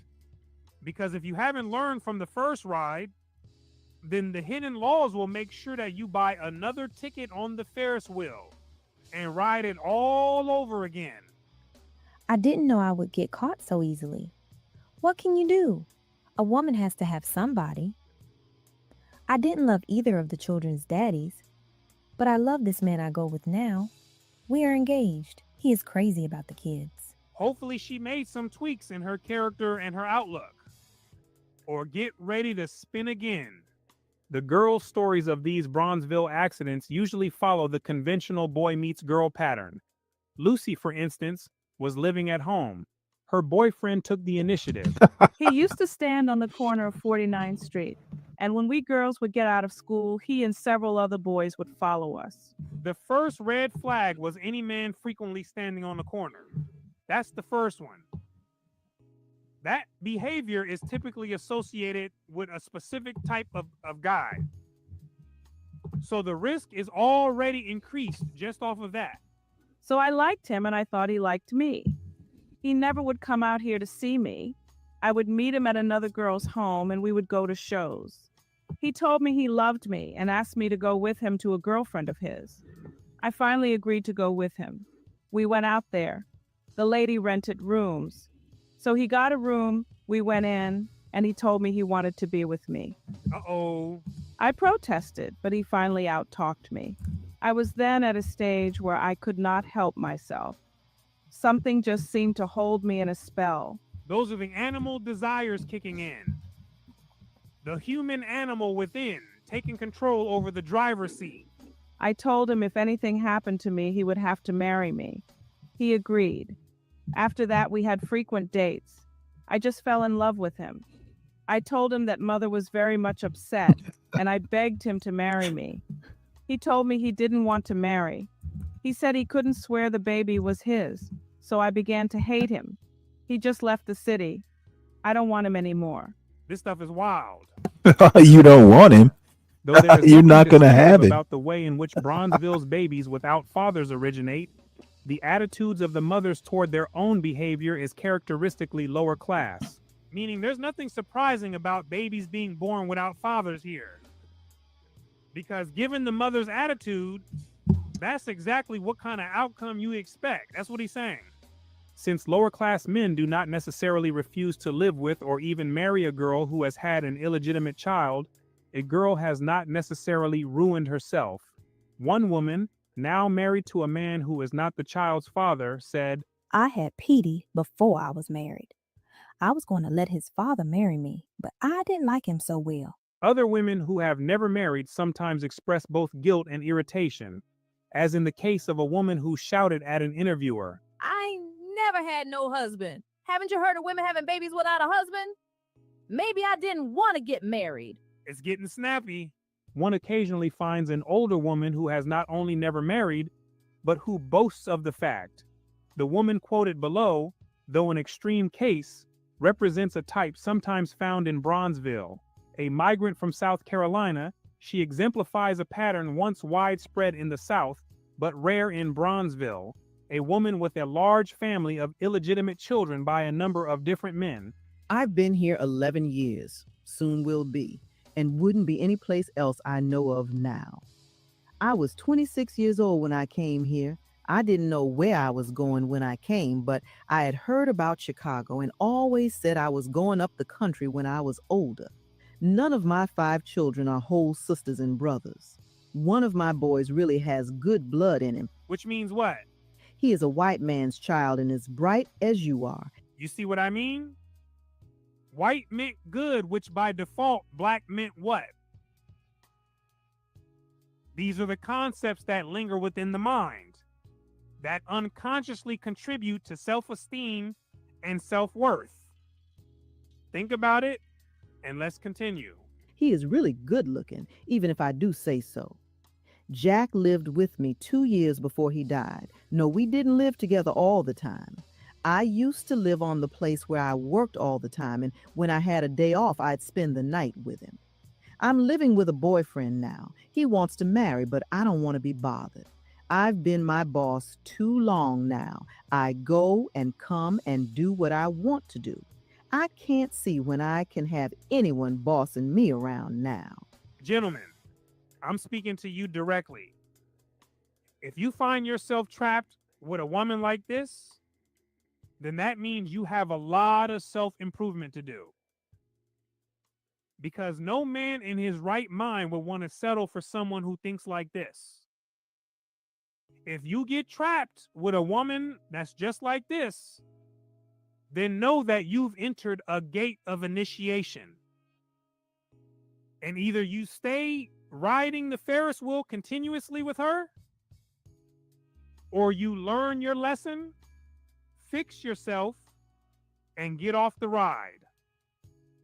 The choice is yours. You see, I love the heck out of him, but I don't need anybody to just love. If he can't help me or pay me, I can't use him. I can love anywhere. Sometimes I think of putting my kids in a home someplace. It is so hard on me to work and come home to see my children, but I'd hate for them to leave me. Let's keep pushing. Most of Bronzeville's lower class girls are neither unspoiled children of nature nor defiant social rebels. They are aware of the fact that the church-centered lower class and the entire middle-class world does not approve of babies without fathers. Members of the more stable lower-class families express frequent verbal disapproval. So we have some lower-class Negroes who weren't with that behavior. They were lower class as far as economics goes, but they were not in their values. Some of the other lower-class women, too, are responsive to the censure of the church people on their own class level and of the entire middle-class world. But the lower class does not make a grave social or moral issue of illegitimacy. It doesn't fall outside the boundaries of their invisible box. Though a baby without a father may be an inconvenience to a lower class mother, and most certainly a handicap to upward social mobility, the mother is not ostracized and the child is not ordinarily ridiculed. The interviewers on the Caton Warner research reported several cases in which the mother felt that living with a man other than the child's father was more reprehensible than having an illegitimate child. One such woman was ashamed to move her new boyfriend into her home, although she thought he would do more for her if she lived with him. But she'll starve, she says, before she'll let her illegitimate daughter see her do anything wrong. She wants to send the child to the country where she can grow up educated and be able to do more than scrub floors and wash clothes. The high illegitimacy rate in Bronzeville is sometimes cited as evidence of the immorality of Negroes, and the particularly high rate within the lower class as evidence of the special immorality of that class. Lower class Negroes are quick to counter with the assertion that white people and higher status Negroes do everything they're big enough to do, but they don't have the babies. They accused higher earning Negroes and whites as also being sexually active, but they just didn't produce a child out of it, which is still a major difference. There is some element of truth in this if immorality means premarital or extramarital sex relations. Now we're viewing it as less of a moral issue, but more of a structural issue that produces a certain result. Married partners raising children together are generally more likely to produce stable homes. And stable homes are more likely to produce productive citizens. That's how we're looking at the chain. Babies without fathers are primarily the consequence of ignorance concerning birth control and of a lack of concern for middle-class proprieties and front. The prevalence of illegitimacy among the lower class is also a reflection of the incomplete urbanization of the rural Southern migrants. For, as E. Franklin Frazier has suggested, illegitimacy in the rural South is not the social disaster it is considered in the cities, but where the rural folkways concerning unmarried motherhood are in conflict with the legal requirements of the city, the persistence of these folkways in the urban environment will create social problems. and his prediction was accurate. Social problems were created. A lot of them at that. So we'll stop here and we'll pick up with some more in the next commentary. I thank you for your time and attention. My name is Brooklyn St. Michael. And I'll see you in the free world. Yeah, I gotta. Every time I see this dude, I know that I have to. So I also want to say a few words. I have to come up with a signature sign off. I want to watch this next. I don't know if you all know who Malcolm Nance is. He's a guy who was a Navy intelligence for a while. He is, let's say, eccentric, but he is fairly well known. And he talks on national security and I guess occasionally police matters. But he's got a couple different YouTube channels, I think, and he's a frequent guest on Left Type podcasts. So I figured he has some commentary on the coming seizure of Washington, D.C. This is from yesterday, so I'm assuming this was done before Trump's announcement. But I want to let's see what he has to say. He's another interesting character. Is because, as you may or may not have heard, Donald Trump. Oh, let me start it from the beginning. Is because, as you may or may not have heard, Donald Trump intends to militarize Washington, D.C. today. Last week, a guy, young 19-year-old kid from Doge, who went by the name Big Balls, who took part in the dismantling of a major part of the U.S. government, was beaten severely at 3 a.m. while coming home with his girlfriend partying in Washington, D.C. Washington, D.C. police saw the fight. It was 8 men to 1, and he was beaten badly. However, Washington, D.C. is a very big city, a very big city. I lived there for 10 years. And that part of the city, DuPont Circle, is not really known for its violence. However, the altercation occurred. The next day, President Donald Trump, president, throw those quotes around it, was already talking about taking severe action against the city, which is an overwhelmingly predominant Black city, in revenge for the beating of this guy. And so now it is starting to manifest itself.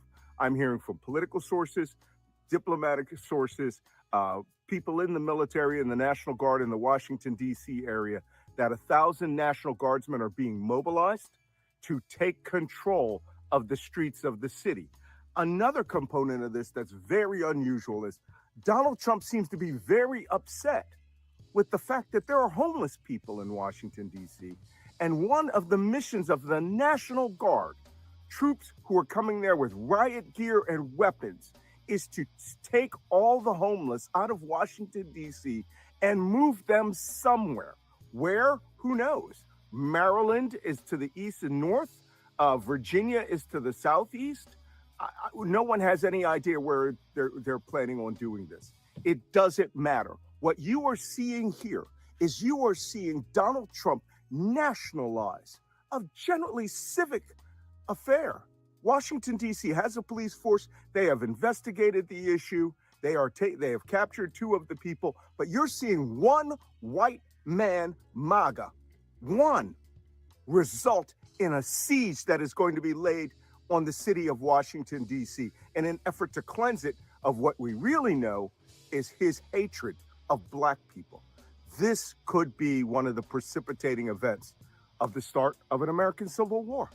I don't know. All I know is that we know from the last time this will likely manifest in very, very large protests. I'm going to be going down there if it gets to that, and we're going to be finding out whether Donald Trump intends to militarize it and do what he said he was going to do, which is rename Washington District of Columbia, which, by the way, was a deal made by Alexander Hamilton, all right, and George Washington, to name it after George Washington, and turn it into Freedom City or whatever Peter Thiel wants it named at. We are in a disgraceful point in American history. Disgraceful.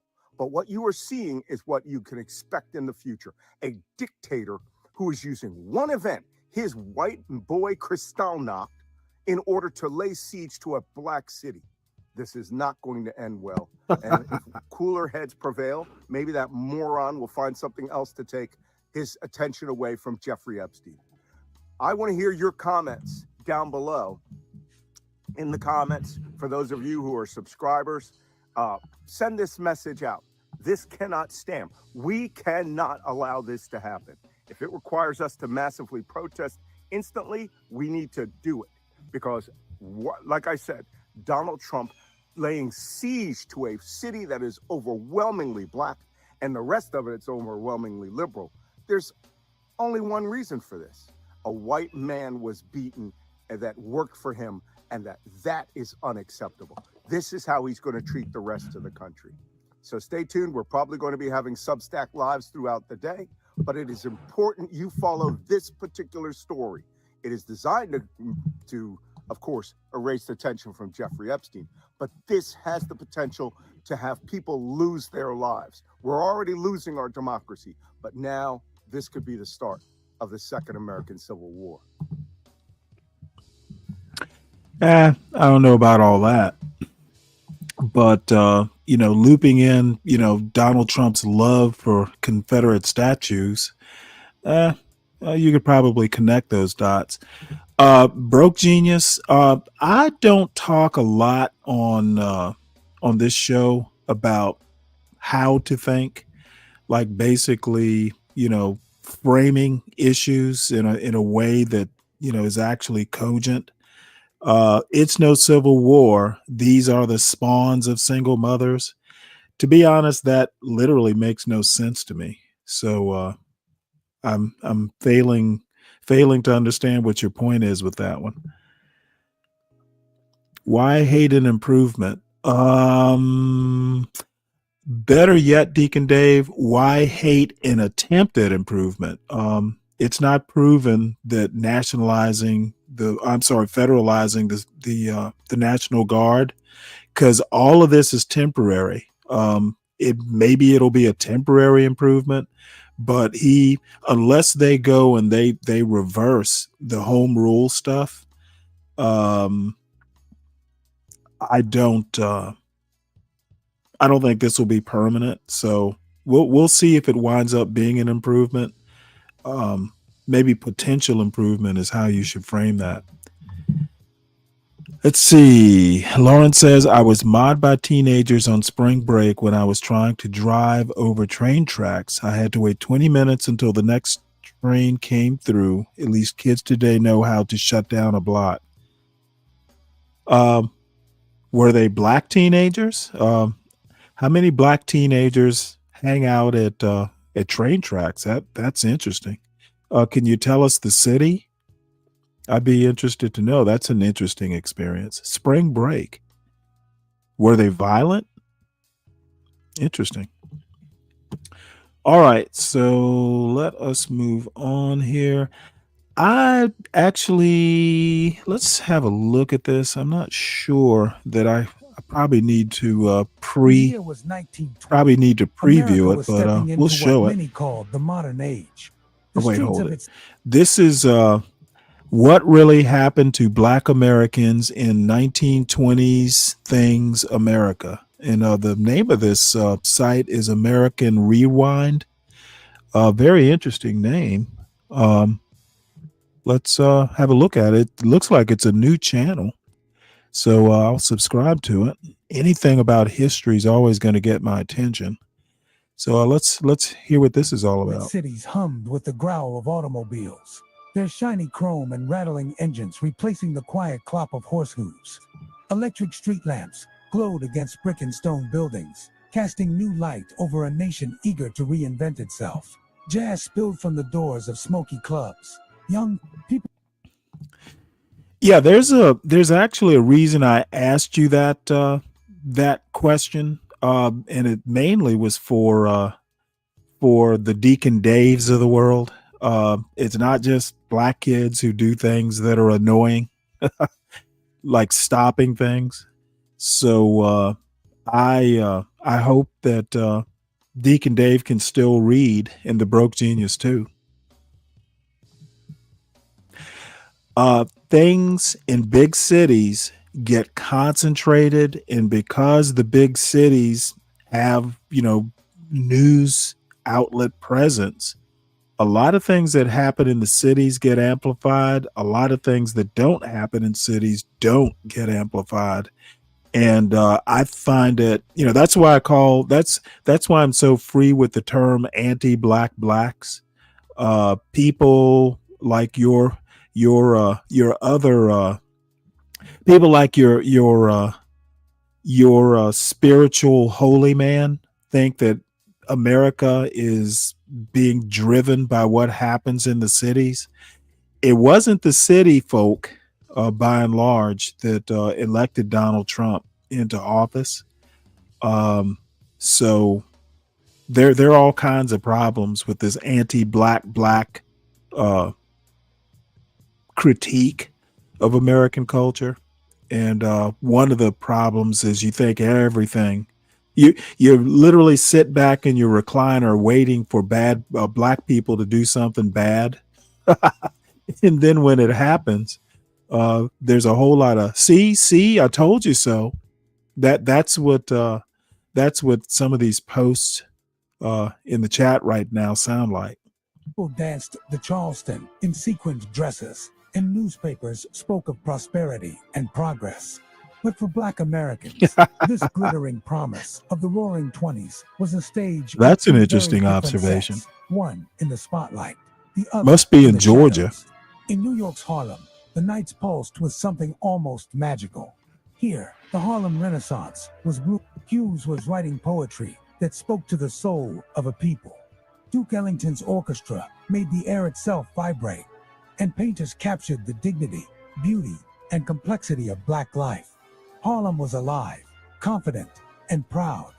It was a place where African Americans could walk down Lenox Avenue and feel part of a story they themselves were writing. But Harlem was also crowded, tenements stacked with families, rents high, and job opportunities uneven. The beauty of the culture didn't erase the reality of economic struggle. Outside of places like Harlem, in cities across the country, Chicago, Detroit, Philadelphia, Black families were arriving daily as part of the Great Migration. They came from the rural South, fleeing sharecropping's endless debt, escaping the daily threat of racial violence, and searching for something better. Train cars rattled northward, carrying mothers with small children, fathers clutching worn suitcases, and the hope that maybe here they would finally be free to dream. But even in the industrial cities, the promise of equality often ended at the factory gates. Black workers were given the hardest, dirtiest jobs for the lowest pay. Skilled Black tradesmen were told their abilities weren't needed. White labor unions barred them from membership, and whites-only signs marked restaurants, hotels, and even some hospitals. In the South, the story was harsher still. The year 1920 found Jim Crow laws alive and unyielding segregated schools with hand-me-down textbooks, courtrooms where justice bent easily toward white defendants, and trains where Black passengers were forced into the colored car, no matter their ticket. Public schools for Black children were often one-room shacks with leaky roofs, overcrowded benches, and teachers paid a fraction of white educators' wages. Yet those classrooms were also places of determination. Teachers instilled not just reading and arithmetic, but pride, resilience, and a deep understanding that education was a form of liberation. Transportation in Black America carried its own story.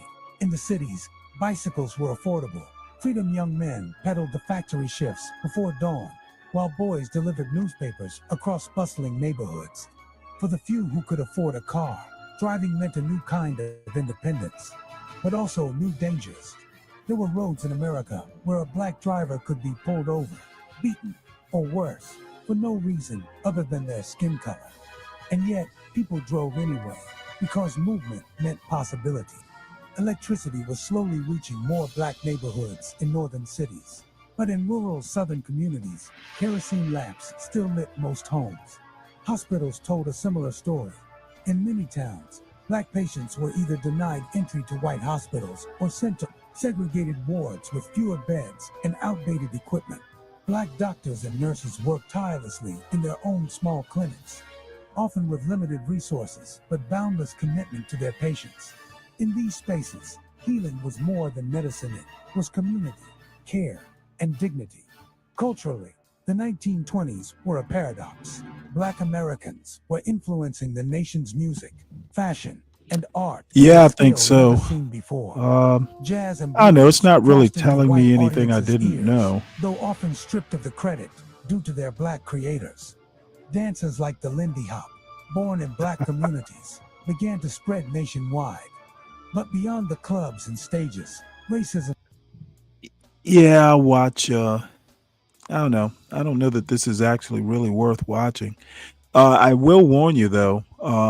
I've got a couple things that are going to be over an hour long and boring, but I'm going to watch them anyway because I may actually wind up clipping them. So we will move on from this to this. I've been wanting to watch this. This is 4 days ago. I think I saw it. What's today? Tuesday. So that would have been probably Friday or Saturday. But let's have a look at this. This is farmer reacts to Trump saying undocumented migrants. He made some comment about they being naturally suited to farm work or something like that. Yeah, naturally suited for farm work, which no, I wonder why people think Trump is a racist. We have brand new video in this morning showing a raid by ICE agents at a Home Depot in Los Angeles. And it had been, the operation had been deemed Operation Trojan Horse. In the video we're showing you, obtained by CNN, shows Border Patrol agents loading into the back of a Penske truck just before the raid got underway. And the LA Times reports that the driver of the truck pulled up and told day laborers outside the store he was looking for work. Well, you don't Then need. agents jumped out the back of the Hey, truck. hold on a sec. 16 Hey, you don't need AI to create an angry black Negro or an angry Negro. Have them read a history book. You can do it naturally that way. You don't need AI. And I think that's one reason that a lot of anti-black blacks are kind of the way they are, because they don't read books in general, and they definitely don't read history books. Otherwise, they'd have a different idea. Well, basically, the history books would shake them awake from their delusional state. people were arrested. Now, Penske, the company, actually put out a statement about all of this, saying in part that the company was not made aware that its trucks would be used in the operation and does not authorize this. Less than a week ago, an appeals court actually blocked the Trump administration from indiscriminate immigration stops and arrests, and the mayor of Los Angeles says, with that in mind, they plan to fight back. John?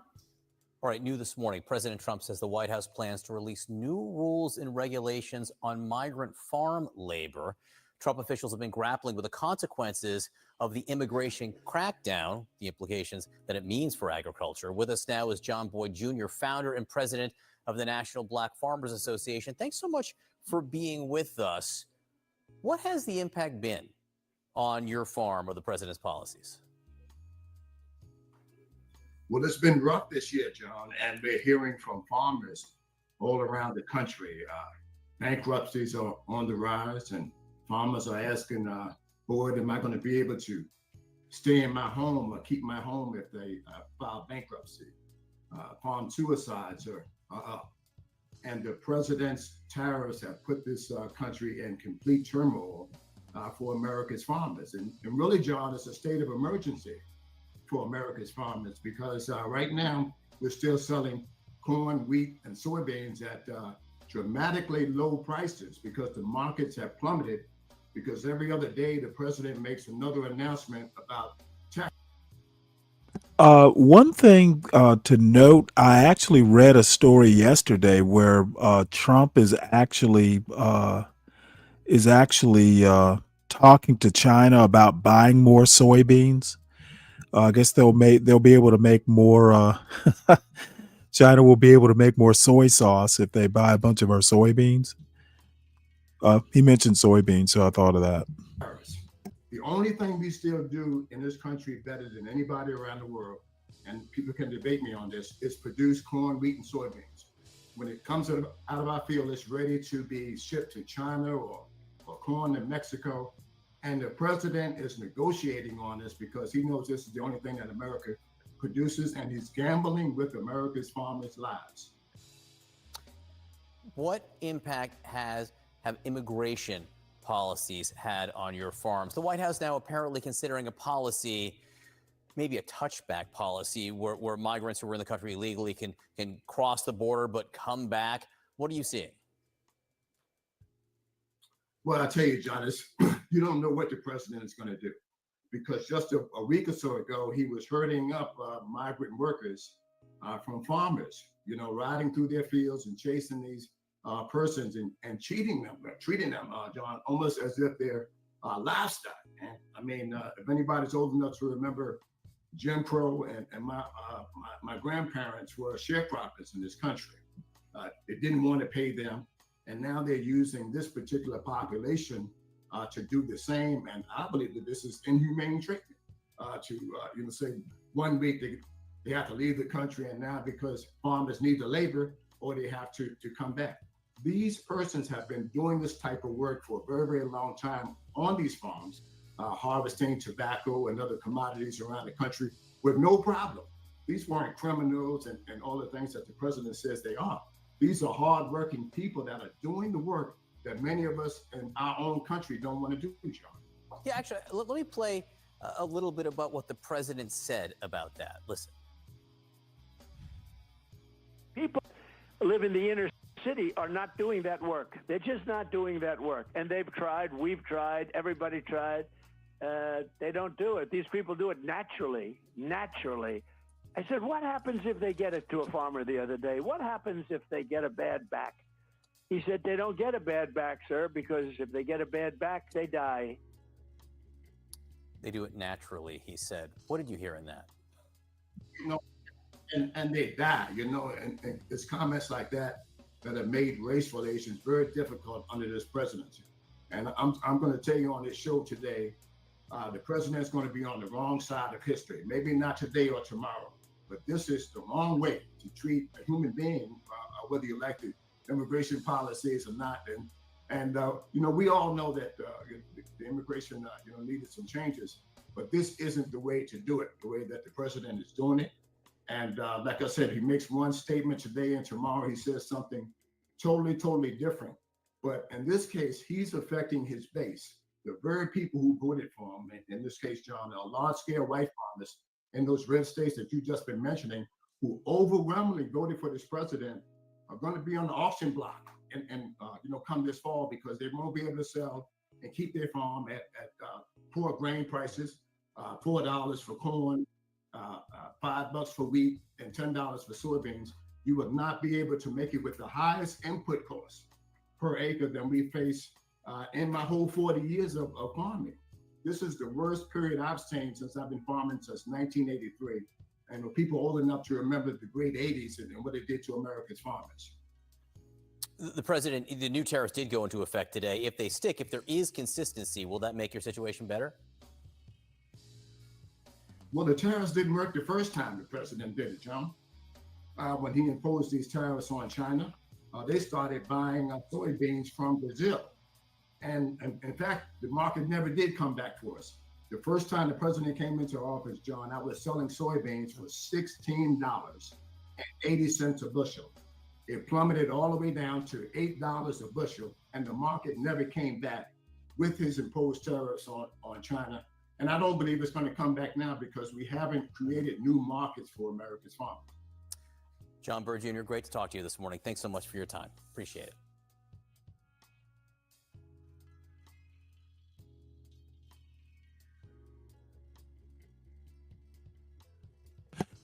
That was actually interesting. To be fair, though, farmers are always kind of on the edge. They're always kind of on the ledge of what happens if you have a bad harvest. It's kind of a precarious life.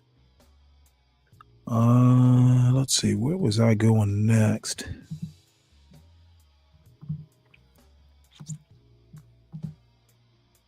I want to go ahead and, well, actually, you know what? Actually, I'm not going to do this one. Oops.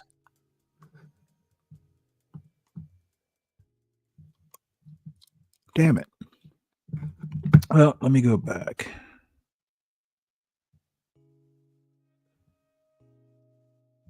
And let's go back one more. Well, I'll just go ahead and show this one.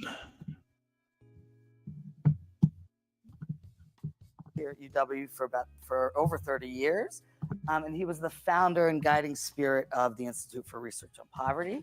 By all accounts, he was an exceptional and unique scholar, teacher, mentor, and individual, and he was well known across the country as the intellectual architect of the U.S. war on poverty. So he served on the Council of Economic Advisors in the 1960s, and he authored the 1964 chapter of the Economic Report of the President that really became the blueprint for the Johnson administration's war on poverty. His subsequent work and research spanned really the gamut of social welfare programs, and he became known for, when considering any program or policy, he became known for asking the simple question, what does it do for the poor? So during his time in DC, he worked with a range of federal officials, and he really argued that we had a think tank in RAND for the Department of Defense, and what we really needed was an outside of Washington think tank to guide the war on poverty, and to study the nature, causes, consequences, and cures for poverty and inequality. So as a result, in 1966, the University of Wisconsin was awarded a grant to establish the Institute for Research on Poverty. So IRP is now 52 years strong. We are once again the sole federally funded poverty research center. And our work continues to honor Bob's vision to create better anti-poverty policies informed by rigorous and multidisciplinary research. So upon Bob's death in 1997, IRP and the Lampman family established this lecture. And IRP organizes it each year in cooperation with the UW Economics Department. And we feature eminent poverty scholars whose work, address the topics that Bob devoted his career to. So today, speaker Richard Rothstein is among the very top public intellectuals taking on issues of race and ethnicity, education, law, and public policy. He's a distinguished fellow of the Economic Policy Institute and a senior fellow emeritus at the Thurgood Marshall Institute at the NAACP Legal Defense Fund and the Haas Institute at UC Berkeley. He's written extensively on racial and class-based achievement gaps in education, on educational accountability and education reform.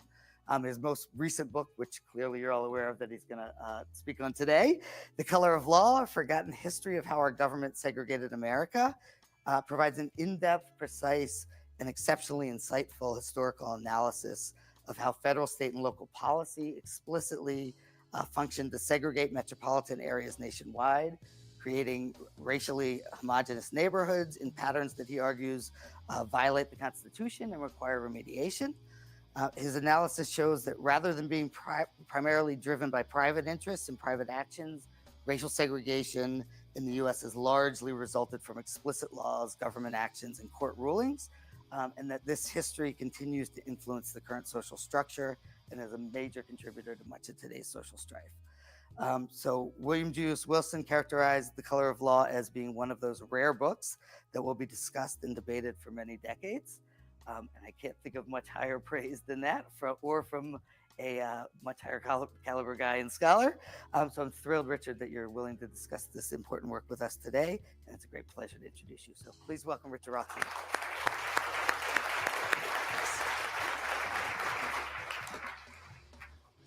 Thank you very much, Lonnie. As you all know, in the 20th century, we as a nation made a decision that we were going to abolish segregation, racial segregation. We thought it was wrong. We thought it was immoral.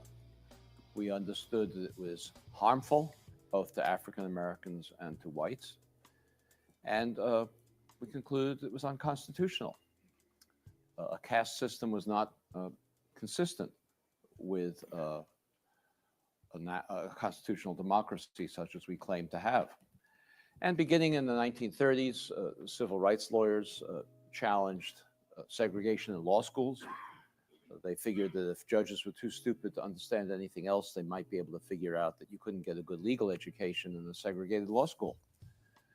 And then they used that precedent to abolish segregation in higher education, both graduate schools and then four-year institutions. And then, as you all know, in 1954,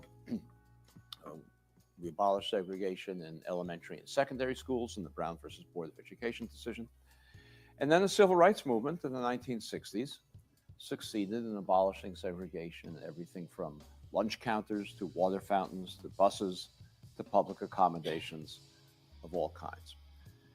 And yet, we've left untouched the biggest segregation of all that overwhelms everything else and hangs over our entire society, and that is that every metropolitan area in this country is residentially segregated. I've lived in many of them. There are clearly defined areas in every one that I've lived in that are all white or mostly white, or all African American and mostly African American.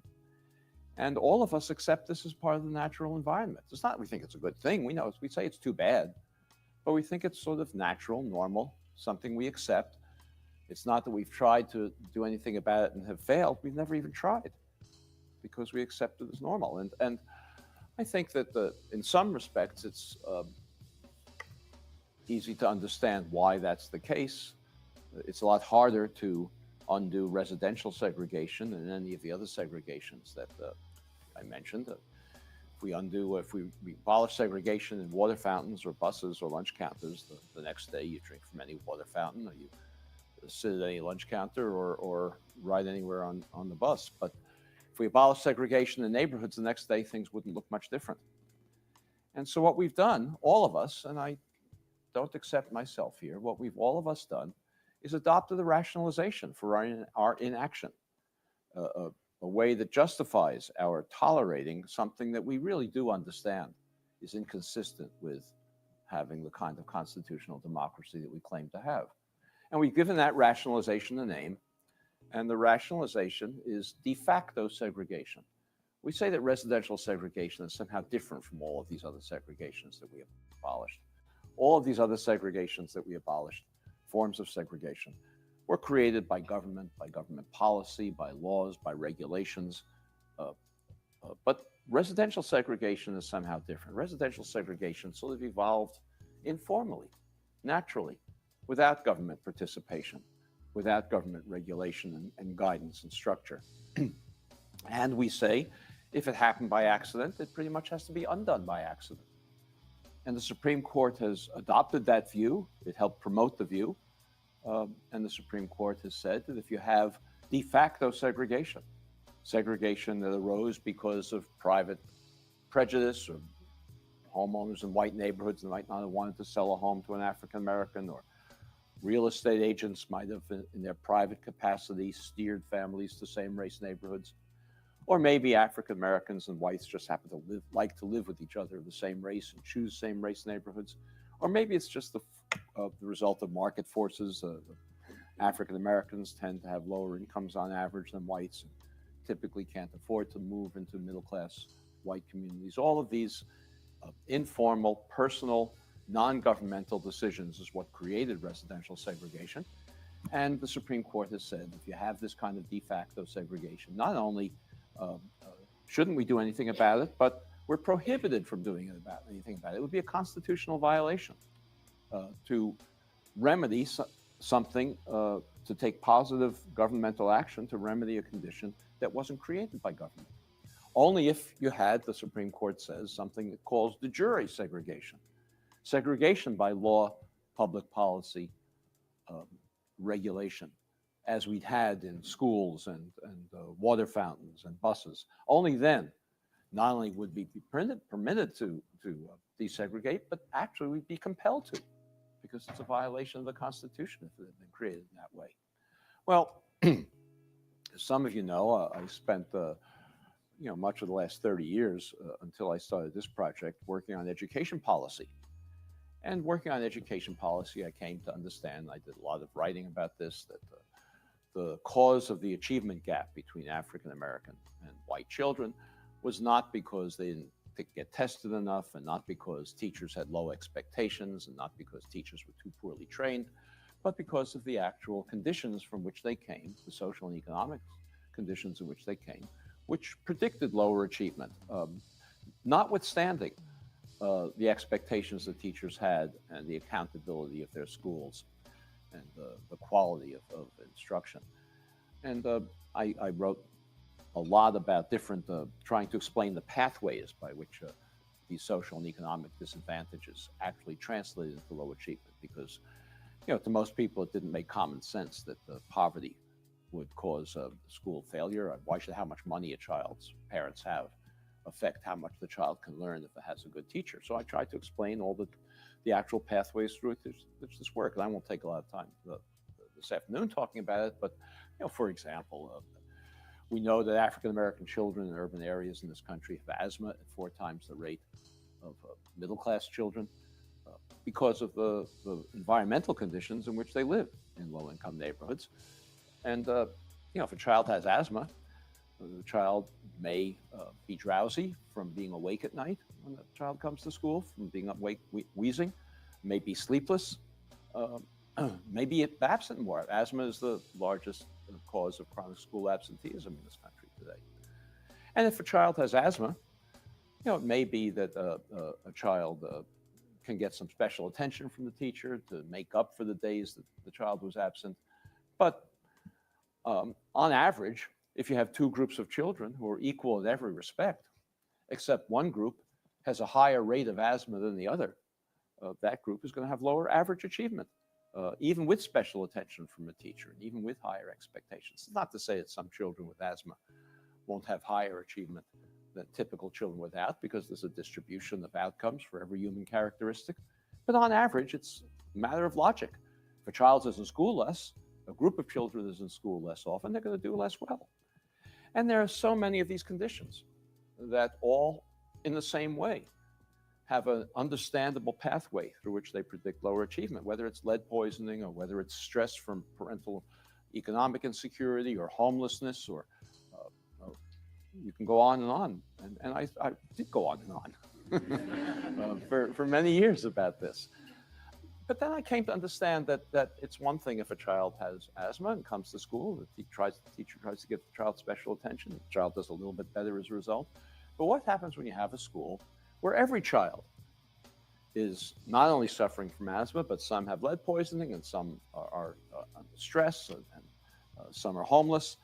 If every child has one of these disadvantages, it's inconceivable that a school with children like this can achieve at the same levels as the school where children come to school well rested and healthy and well nourished and secure in their home life and so forth. And we call schools that where every child has these kinds of disadvantages, we call them segregated schools. And the reality is in this country today that schools are segregated because the neighborhoods in which they're located are segregated. In fact, schools are more segregated today than they ever have been in the last 45 years in this country. And it's because of neighborhood segregation. So that's what I was thinking about some 10 years ago when I started to think about this topic.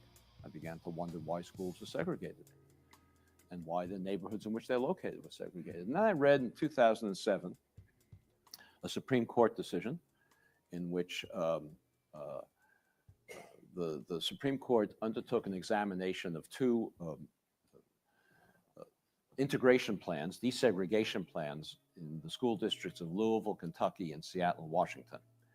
And in both of those districts, the districts had understanding the things I was just talking about and the harm that segregation does to educational outcomes, decided it was going to try to do a very modest desegregation program. And both districts gave children, high school students, a choice of which school they would attend within the district.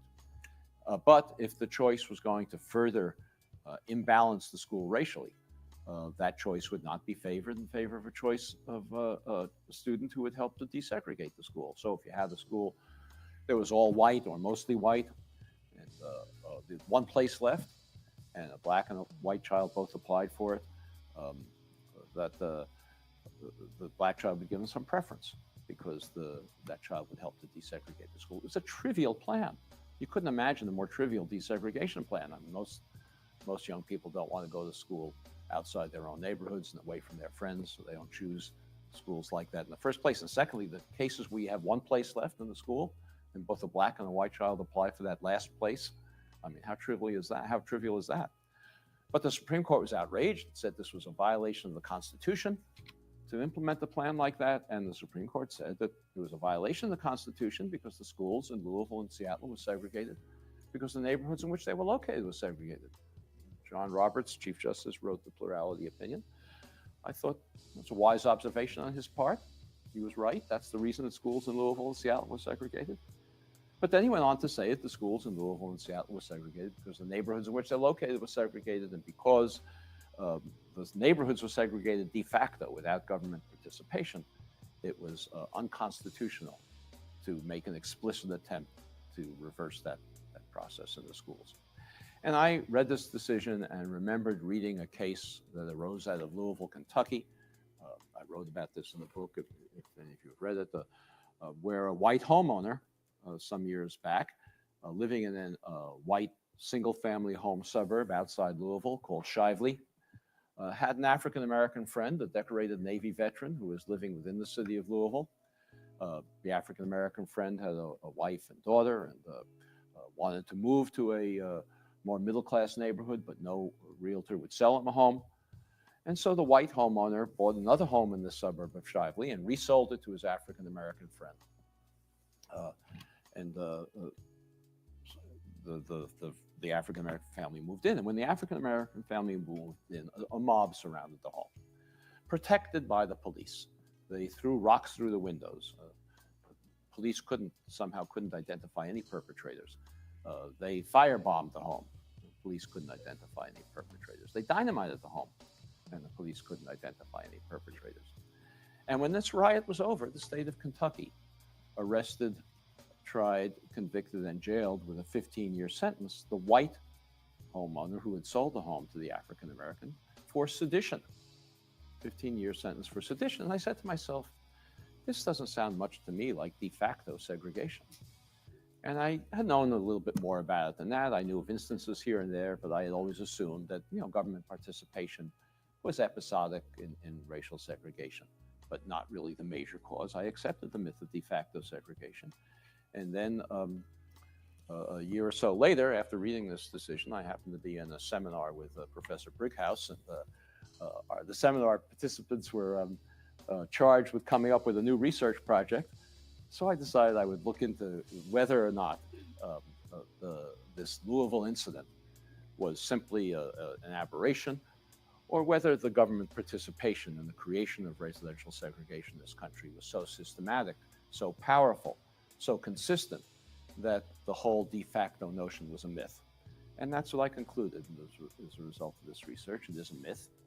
And if it's a myth, and I want to emphasize this, if it's a myth, if residential segregation is as de jure as water fountain segregation or school segregation or lunch counter segregation, then we have an obligation to do something about it. It's not simply that we could do something about it. We have a constitutional obligation to do something about it. It's a violation of civil rights. It's a violation of the 5th and the 14th Amendments. And all of us, each of us, has an obligation to somehow figure out a way of developing a new civil rights movement to deal with residential segregation in the same way we dealt with these other segregations in the 20th century.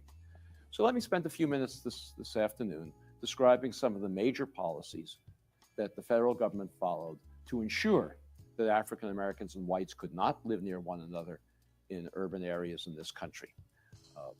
I'm not going to go into all the policies. There were so many of them, but let me say that it was consistent through federal, state, and local levels. They all reinforced each other, and we do have a de jure system of residential segregation. The first one I want to talk about is public housing. All of us, I know, just like we have the myth of de facto segregation, we also think we know what public housing is. It's a place where poor people live, where lots of mothers with children, single parents with children, lots of young men without access to jobs in the formal economy, acting out, engaging in oppositional behavior that attracts attention to the police and a cycle of violence that we've seen in so many places. That's what we think of as public housing. But that's not how public housing began in this country. The first civilian public housing in this country was constructed in the New Deal by the Franklin Roosevelt administration at the beginning of the Depression. And it was always for working class families who had employment. It was not for the 25% of the country that was unemployed. It was for people who had jobs. The poor were not permitted into public housing. It was the purpose of public housing was to provide housing for families who were employed, but for whom no housing was available in the Depression. And everywhere, the Public Works Administration and the other federal agencies that succeeded it created segregated public housing, separate projects for African Americans and whites in cities all across the country, frequently segregating neighborhoods that hadn't previously been segregated, that were integrated. Now that may surprise you. In the mid-20th century and early 20th century, most urban areas had integrated neighborhoods. Not all neighborhoods were integrated. There were some clearly segregated neighborhoods, especially in places like Detroit and Chicago that had a large influx of African American migrants during the First World War. But most cities had integrated neighborhoods, at least some. I know if some of you may have read a couple of weeks ago, maybe almost a month ago now, Linda Brown passed away, who was the daughter of the plaintiff in the Brown for Supportive Education in Topeka. And I don't know if you read the obituary in the New York Times. What struck me was that she went to a segregated school. That's what Brown for Supportive Education was about. But she lived in an integrated neighborhood. Her playmates were white and black. Not just a few whites, but it was an integrated neighborhood that she lived in. And this was commonplace everywhere. It's commonplace because workers typically didn't have automobiles to get to work. Not typically, they rarely had automobiles to get to work. And factory districts were typically located in the same downtown areas where working class families had to live, because they had to be able to, the workers had to be able to walk to work. And so if you had a factory district with Irish immigrant workers and Italian immigrant workers and Jewish immigrant workers, and African Americans and rural migrants all living in the same district, they had to live in roughly the same neighborhoods. And the other reason we had integrated neighborhoods everywhere was that the center of life in most cities at that time was the railroad station in the middle of downtown. And the railroads would only hire African Americans as baggage handlers. And on the West Coast at the terminal of the Intercontinental Railroad, as Pullman car porters. So you had to have African Americans living in these neighborhoods as well, so that they could walk to work. They couldn't drive to work, to be baggage handlers. And so these were integrated neighborhoods. The great African American novelist, playwright, poet Langston Hughes. Some of you may have read his autobiography called The Big C. In it, he describes how he grew up in a Cleveland neighborhood that was integrated. He says his best friend in high school was Polish. He dated a Jewish girl. I'm not suggesting this is the norm, but it wasn't unique either in that period because of the kinds of urban geography that was necessary by the industrial structure of the country. And the Public Works Administration came into that integrated Cleveland neighborhood where Langston Hughes grew up and demolished integrated housing to create two separate projects, one for African Americans and one for whites, creating a pattern of segregation, at least in that part of Cleveland, that otherwise wouldn't have developed, and probably influenced the development of Cleveland overall as a segregated, heavily segregated city, more heavily than it would have been otherwise. In my book, I like to talk about the self-satisfied places. I actually don't deal with Madison, I could, but self-satisfied places like Cambridge, Massachusetts, or Berkeley, California, where I spend a lot of time these days. Cambridge, the area around MIT, it was an integrated neighborhood, about half black, half white.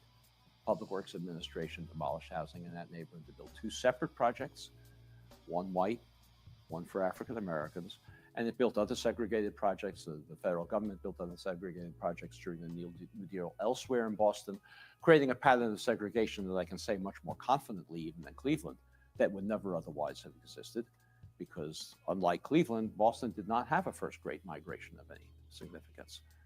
So this was the creation of patterns that otherwise would not have and did not exist. Even Atlanta, the South, the water fountains, the buses, the lunch counters, they were all segregated, but not housing. There was an area near downtown Atlanta called the Flats, like the Central Square neighborhood of Cleveland, half black, half white. The Public Works Administration demolished housing there, built a project for whites only, forcing the African Americans who lived in that neighborhood to double up with relatives or find less adequate housing elsewhere. During World War II, the government's creation of segregation accentuated. Hundreds of thousands of workers, as you know, flocked to centers of defense production during the war to get jobs in the war industry, jobs that hadn't been available in plentiful numbers during the Depression. And frequently the migration to centers of war production was so great that it overwhelmed the local population, the local cities. Here I talk about a suburb of Berkeley called Richmond. I learned that the Lampton family was living in Richmond shortly after that. Richmond was a deep water port. The Kaiser shipyards set up shop there to build Liberty ships for World War II.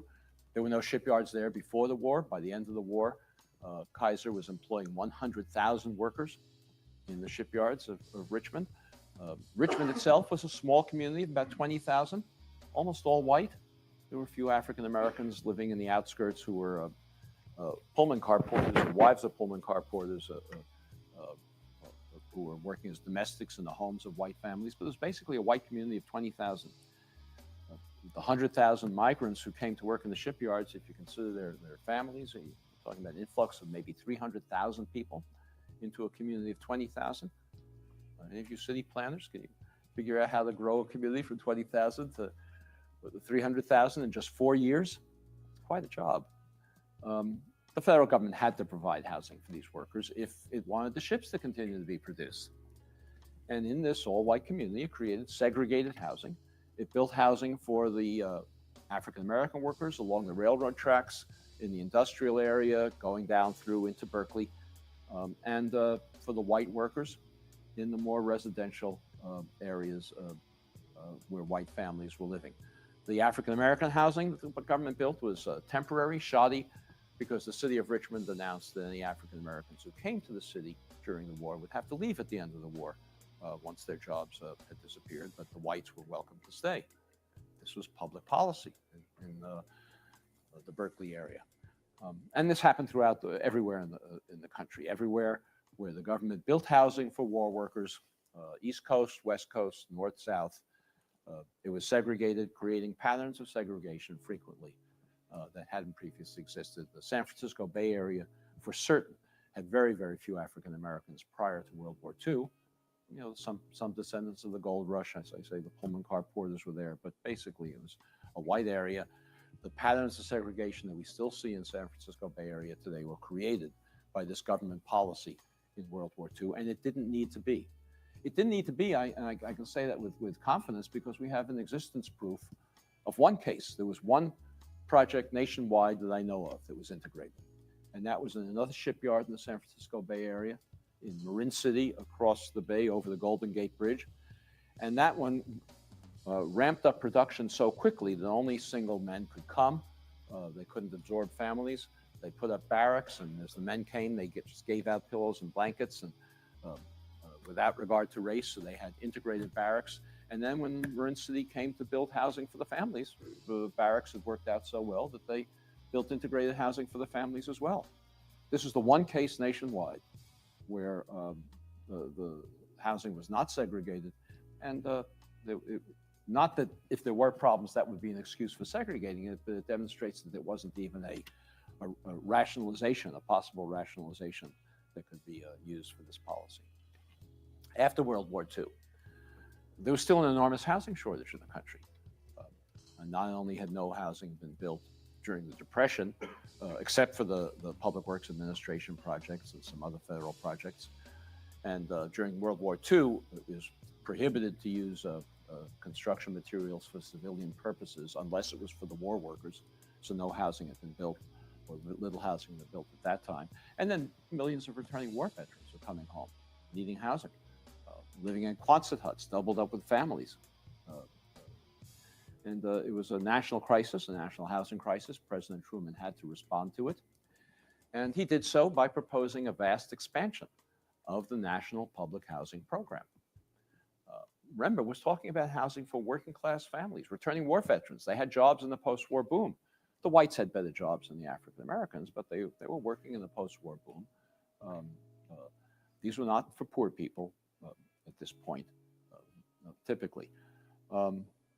He proposed a vast expansion of the National Housing Act, and conservatives in Congress Really? to defeat How does that this work? expansion of public housing that Truman had proposed. How do they enforce that? Is it is it a like an Indian reservation? That would be the only way I could think of to only keep the people born there. I could only imagine there'd be a lot of inbreeding. So how does that work? They wanted to defeat it not for racial reasons, as described. It was all segregated. They didn't have any objection to that. They didn't want to defeat it because they didn't like poor people. There were no poor people living in public housing at that time, or very few. They wanted to defeat it simply because they thought that public housing was socialistic. The government shouldn't be involved in public housing. The private sector should take care of it. Not that the private sector was taking care of it, but that was their reason for opposition to public housing. And so they came up with a device that some of you are probably familiar with, a legislative device called a poison pill strategy. A poison pill strategy is one where opponents of a bill come up with an amendment which they think can be passed, will have majority support. But once the amendment is attached to the bill, the politics of the bill change and the entire bill goes down to defeat. So conservatives in Congress, and if there's nothing else you take away from this lecture, I hope you'll remember this story. Conservatives in Congress in 1949 proposed an amendment to the 1949 Housing Act that from now on, public housing had to be integrated. No more discrimination in public housing. No more segregation in public housing. It was a cynical proposal, obviously. They didn't want public housing at all, but they planned to vote for this amendment. They thought that Northern liberals would vote with them for this amendment. And that would Interesting. Well, how small is this town? I mean, I live in a small town, but for an integrated I public guess the what is the limit? How many? flipped What and voted against qualifies as a town the versus final bill. city? They would be Town. joined by Southern Democrats who would vote against an integrated program, and the bill would go down to defeat. That was their strategy. So Northern liberals, led by the leading civil rights advocate in the United States Senate, Mr. Civil Rights, Hubert Humphrey, and his colleague, Paul Douglas, from the University of Chicago, and then a senator, campaigned and led a campaign against the integration amendment. Paul Douglas, Senator Douglas, got up on the floor of the Senate and he said something. Wow, this is interesting. I'd like to say to my Negro friends that they'll get more housing on. Negro friends. Wow, how old is this video? Just out of curiosity, I looked it up. Town versus city population. The distinction between a town and a city based on population varies significantly by country and is often not strictly defined by size alone. Generally, a city is a larger, more densely populated urban area with greater infrastructure and administrative functions compared to a town, which is smaller in both population and geographical size. So I think I live in a town. There's no universal population threshold that separates a town from a city. In some U.S. states, legal definitions are based on population. For example, in Alabama, a settlement with more than 2,000 people may be classified as a city, while in Louisiana, a town is defined as having between 1,000 and 4,999 residents. However, in other cases, the designation depends on governance rather than population. Some incorporated towns in the U.S. have larger populations than nearby cities. Some cities have fewer than 1,000 residents. This isn't really helping. Let's see. European Commission and the United Nations, a town is defined as having at least 5,000 inhabitants and a population density of at least 300 people per square kilometer, while a city must have at least 50,000 inhabitants. So where I'm living now, I would be classified in this case as a town. Interesting. So apparently there is no strict definition of, at least as far as population, what a city or a town is. Because I've heard small city a lot. Under this act, without the amendment, then they would get there's no housing if the amendment. Okay, I kind of get you now. He was right, and African Americans were desperately in need of housing, and so he was telling them that it would be better to have segregated housing than no public housing at all. I'm not sure he was right about the choice he made, but he was certainly right in describing what the consequences of defeating the integration of adopting an integration amendment would be. So liberals persuaded their fellow liberals, Humphrey and Douglas, persuaded them to vote against the integration amendment. Hey, I'm going to interrupt this temporarily. The full bill. Apparently CT has some commentary on my friend and yours, Be Brave, which I am told I might want to look in on. Behind Patreon, if you will.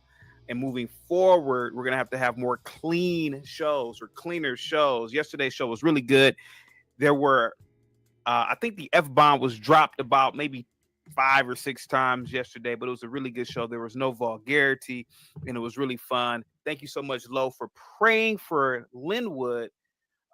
Linwood said that he's a worthless individual, and even though he has been very, very adversarial and, I mean, to be honest with you, outright threatening, no one over here believes that you are a worthless human being. And thank you so much, Lo, for praying for this poor soul. Guys, get the likes up, share the video, guys. It is a beautiful Tuesday. It is, I was about to say April. It is August 12th, 2025. If you are in America, no, it's I think it's under 20,000. Let me look it up. I think I'm you should be very, very it's between 15 and 20,000. And be thankful and be thankful for the fact that you weren't born in a hellscape. And by the way, or a dictatorship like city, North I call Korea. it, is Today slightly more black. Be brave. I'm going to address Be Brave today, guys. Be Brave has been throwing I guess he's angry at me. I guess and for people who don't know, Be Brave is a friend of the channel or ex-friend of the channel, however he wants to be. Older guy, man of a certain age. And I'm going to address what he said. I'm going to address his video. I'm going to address the situation about Be Brave. And I'm going to first give you a warm-up. I'm going to give you a warm-up because I believe it's already a lot of people in here already. And I don't want you guys to believe that this is going to be a beating, a mauling. But I will address Be Brave today, guys. Get the likes up, share the video, guys. I'm also going to talk about welfare. Black Conservative Perspective did a video about food stamps. And for people who do not know, or put a one in the chat if you are on welfare, some of you guys probably are. And there's nothing wrong with that. You know, I'm not a proponent of welfare, but I do believe that it is integral to an advanced civilization such as this one. But I'm going to address this whole situation about allowing or disallowing individuals on welfare to purchase junk food. And I'm going to give my opinion on that, guys. Get the likes up, share the video, guys. I'm going to go through the comment section, and then I'm going to address Yeah, I'm not Be gonna Brave, guys. go all Speak day on Radio, this. man, once again, man. Thank you so much, man. Positivity is definitely coming your way at the speed of light. Says Speak Radio says, Be Brave broke your little heart. Get over it, guys. Get the likes up. Must be the money. I've got so much blame. Must be the money. Must be the money. 26. Yeah, I watch a little bit of this, but I'm not that much invested. That funds my lifestyle. Must be the money. Must be the money. The party's at my place. Like that. But they don't. Hey, wait now. There's some places in Georgia that'll let you do a rebel yell. You can do that. Like that, guys.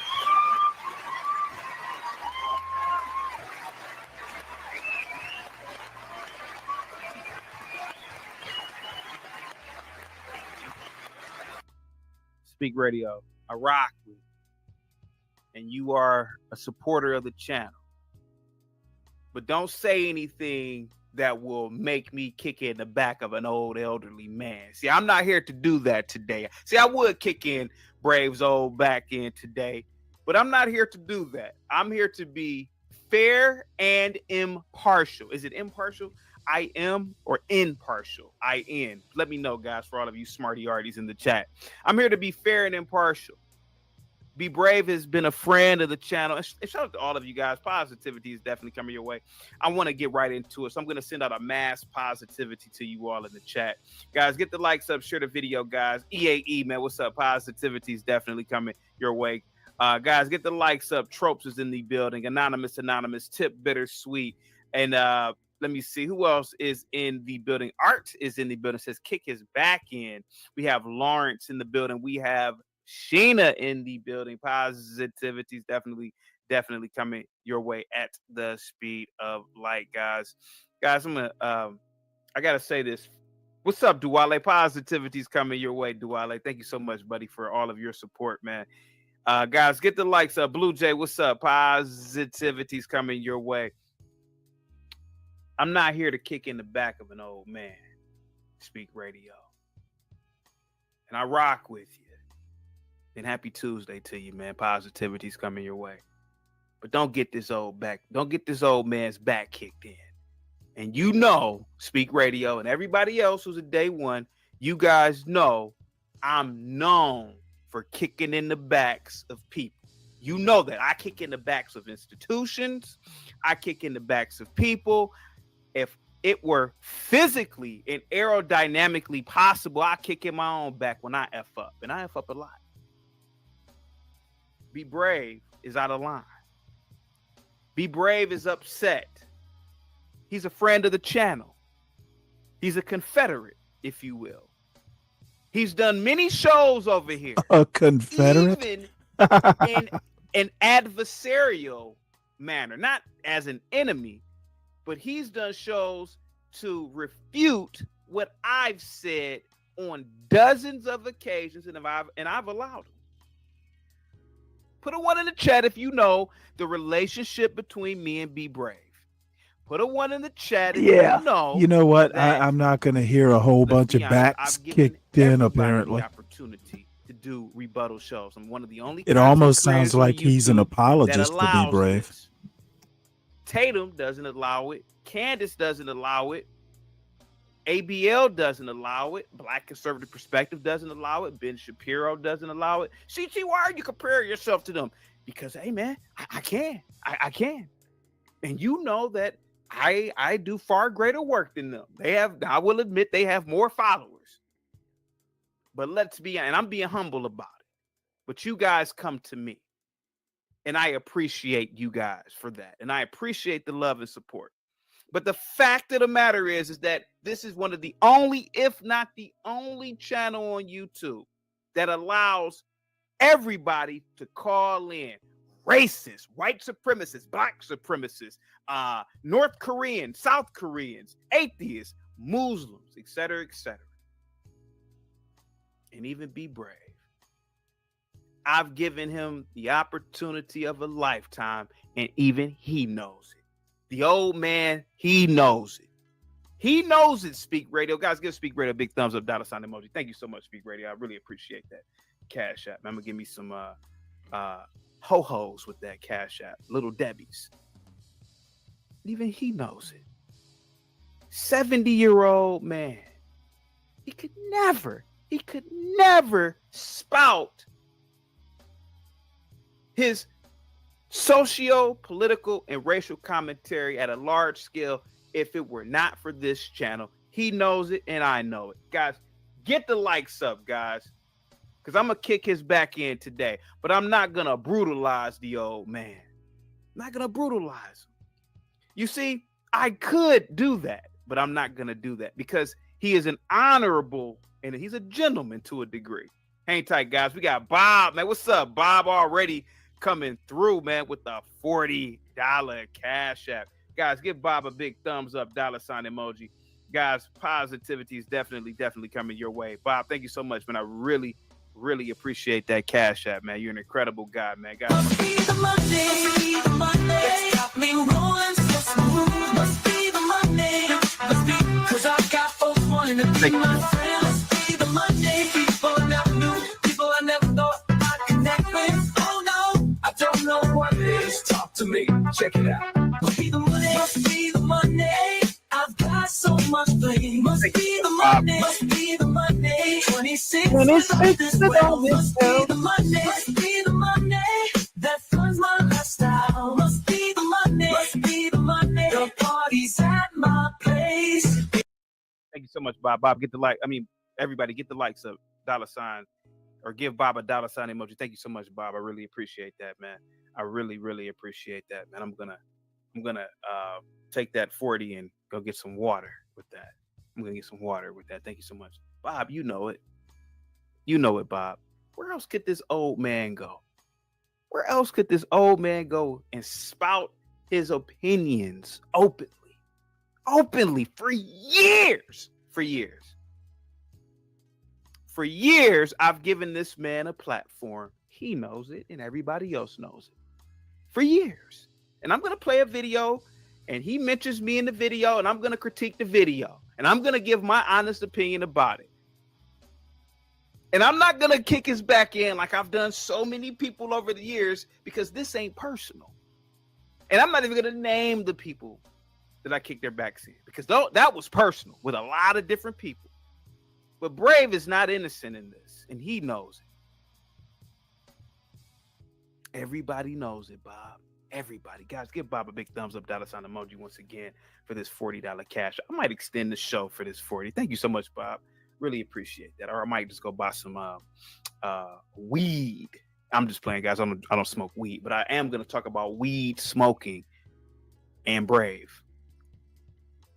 Brave. I mean, Bob, you know it, Bob. Bob, you know it.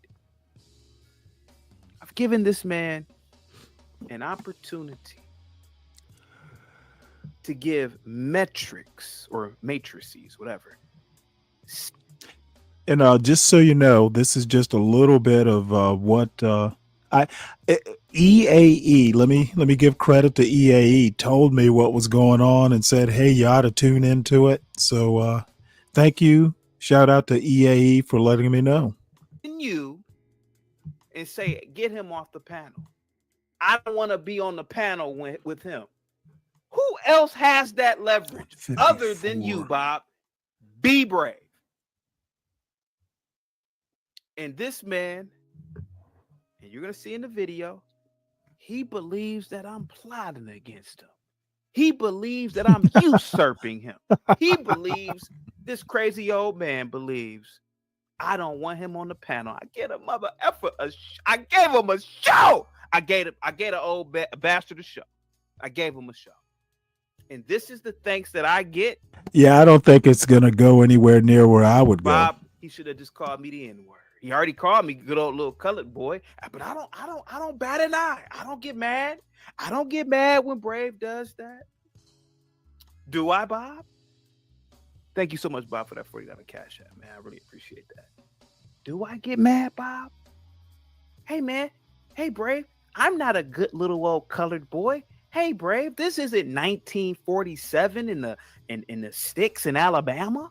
I don't like that. What I do is I sit up here, ha ha, he hoo hoo. I laugh and hold on. Let me play my monkey sounds. Cause hold on. Let me play the monkey sounds. Hold on.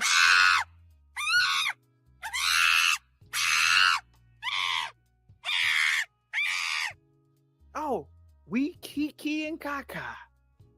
We Kiki and guys, get the likes up. Get the likes up, guys. And extend the video today, guys. It's gonna be a fun day today. God damn it. We Kiki and Kaka. I've let Brave get away with damn near K-wording up here. K-word. And this is the thanks that I get from this old man. This is the thanks that I get, to the point where the man believes this old roller skater Texas girl. What's up? Everyone I know has come from CT's channel, and then they complain constantly about their jealousy of you. Be Brave and think wants to be you, CT. See, I don't know if he wants to be me, but what I do believe about Brave is that he is a product of his generation, the baby boomers. He's a product of that. And I'm going to get into the video in a minute and dissect the video. But I want to make it clear. This is not this. Oh, Gimpy, what's up, man? Guys, get the likes up, man. Guys, get the likes up. Share the video. Positivity is definitely coming your way. What's up, Gimpy? Gimpy with the $10 cash app, guys. Get the likes up, guys. I really appreciate all of you guys, man. Hang tight from here. Gimpy with the $10 cash app. Just positive coming your way. Tether. Ah, come on, dude. Jesus Christ. Thank you so much, Gimpy. That was really inappropriate, but thank you. Must be the Monday that's got them on my side. Must be the Monday. I'm never going wrong. Must be the Monday that keeps me looking fly. Must be the Monday that's got me cruising in style. Get the likes up, guys. Give Gimpy a star. David, You know what? Actually, do I really want to sit here emoji. watching the money Give roll him in? some sort of olive He emoji. just fucking get on He with the just came critique. back from the Holy Land. Gimpy, salute to you and your people, man. Your people are the greatest group of people on this planet, man, to be completely honest with you, bro. And everybody knows it. Give a big thumbs up, $, olive emoji, Israel flag emoji to Gimpy. Salute to you, Gimpy. Thank you so much for this $10 cash app, man. Thank you so much, man. I really appreciate that. Get the likes up, guys. I'm going to drop the link in a minute, guys. I'm going to go over this video of this old man. And I don't want to have to hurt this old man. Gimpy, thank you so much, man. I really appreciate that. Guys, get the likes up, guys. There's too many people in here for the likes to be so low. Get the likes up. Get the likes up, guys. Thank you so much, Gimpy. Positivity is coming your way. Get the likes up. Big dog for Zeke, man. What's up? Big dog for Zeke. Thank you so much, man. Positivity is definitely coming your way, man. I really appreciate all of you guys, man. You get a must be the money too, big dog for Zeke, guys. Get the likes up. Must be the Monday. I've got so much blame. Must be the Monday. 26 without this well. Must be the Monday. Well, I understand that you gotta thank the people who support you, but I guess this is kind of a product or a problem. Can success actually be a problem? Well, I tend to not like a lot of interruptions when people are making points. That's why I don't stop videos a lot. I'll usually just kind of let them play, either play through or play long stretches, just to get context and stuff. And CT, again, due to his success, has to stop a lot. And I don't know. I just find it disturbing when people like stop midpoint. But I guess that's a personal quirk. I let Brave call in for years. Hey man, everybody shut the F up, man. Brave here. See, I think Brave, he was under the impression that this good little old colored boy was really a good little old colored boy, and I'm not Brave, and I don't have anything against whites. I don't even think about whites, to be completely honest with you. I love living in white nations. I ain't gonna lie about that. I love Western civilization, but individually, I ain't really think about whites, man. Let's be honest. Yeah, well, he lives under a white standard. Of course he doesn't. You probably thought that I was giving you deference because you was an old white man.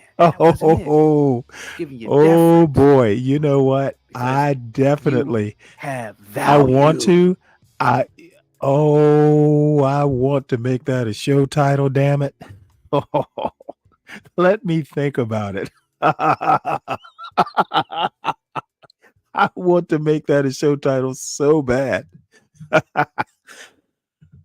Value, you old bastard. You're an old white guy. And I wanted to get the opinion of an old white man.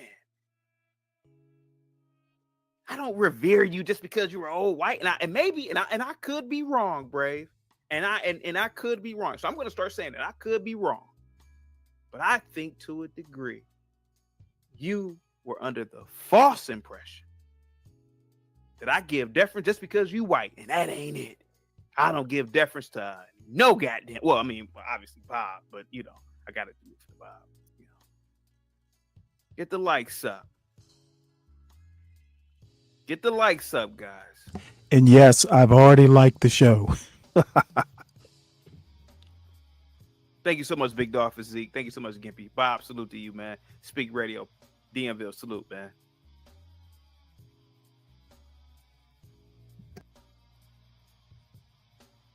The old man says he's made allegations about me. Says I'm scheming or something. He says I'm sending out links to people to make a fool of him.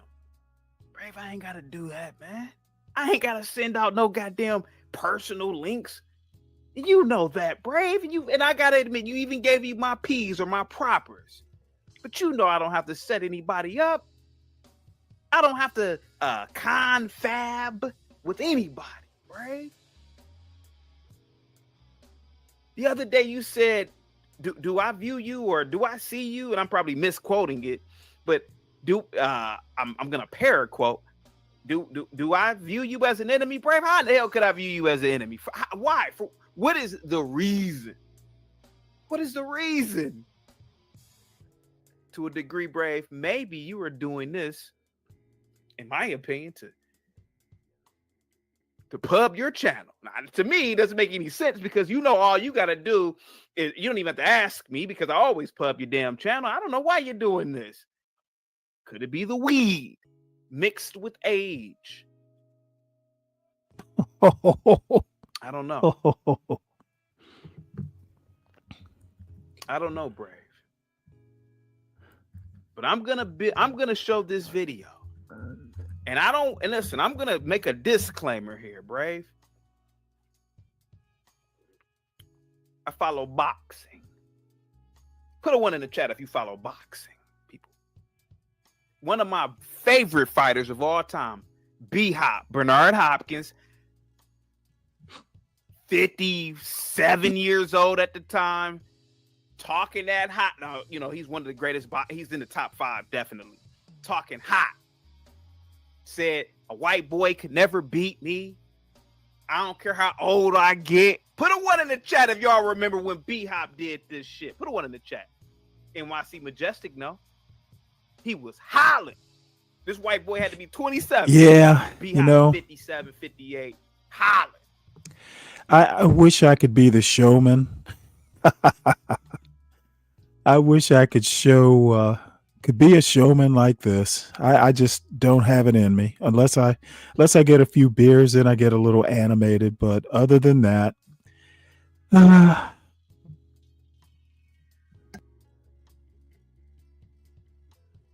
that was terrible. That was terrible that we saw a damn near senior citizen getting his ass whooped. And Brave, I don't want people to Hey, to one, view because you me follow as, boxing. obviously the white boy. I don't want, you are an elderly person. You had a prime. We all understand that. But Brave, I one thing I'm not gonna do is beat up on an old man. I don't want to, even when B-Hop got knocked out the ring, everybody was like, well, he shouldn't have fought the younger guy, and the younger guy didn't, I don't want to do that to you. I don't want to do that to you. Get the likes up, guys. What's up, Skywalker, man? Positivity's coming your way, man. The speed of light.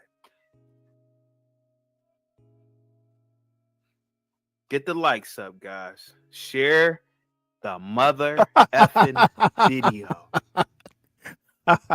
That's funny. That could be a show title too. What's up, John? Yo, man, that said that. I have got to figure out how to be a showman like this. That's what he said. That's what he said. Now I will admit he did give me my propers. He said CT is an incredible guy. No harm, no foul. And that's why one thing I can say about Brave is he doesn't really have personal attacks. But Brave, before I play this video, and I know, and everybody knows, and I'm gonna call it out. CT, I don't want to be on a panel with certain people. Let's name names. You said Savage. You said Angry Snowman. At one point, I believe it was Hafiz. Jay Print. 50 damn people. Oh man, I lost goddamn count, Brave. Only for you. Only for you, Brave. Everybody knows it.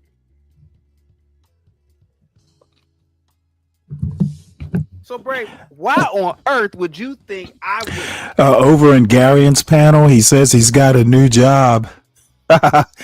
He's got a new job and he can't hit panels as much. So my response is, well, you'll have a brighter future for sure.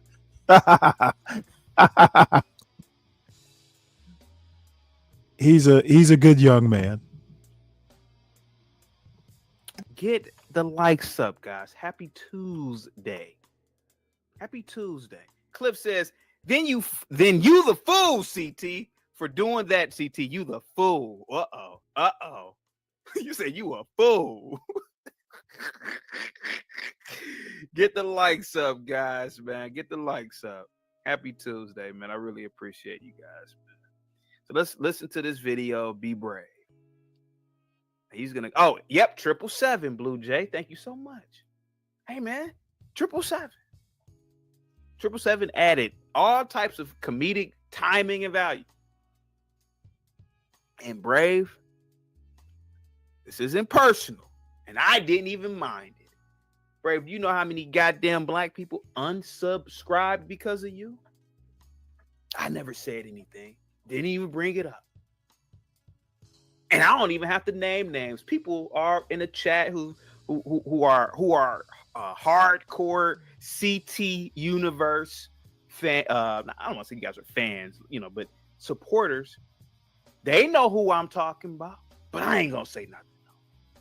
I ain't gonna say nothing. J Dub says a lot of people left. I can imagine. Even when I went viral, bro. A lot of people have probably left John Galt's channel because of me. That was next to me on the panel. People were upset with me in my city. You got that man on there. Me? That old I don't know about white that. Racist man. And I say, hey man, he ain't racist, man.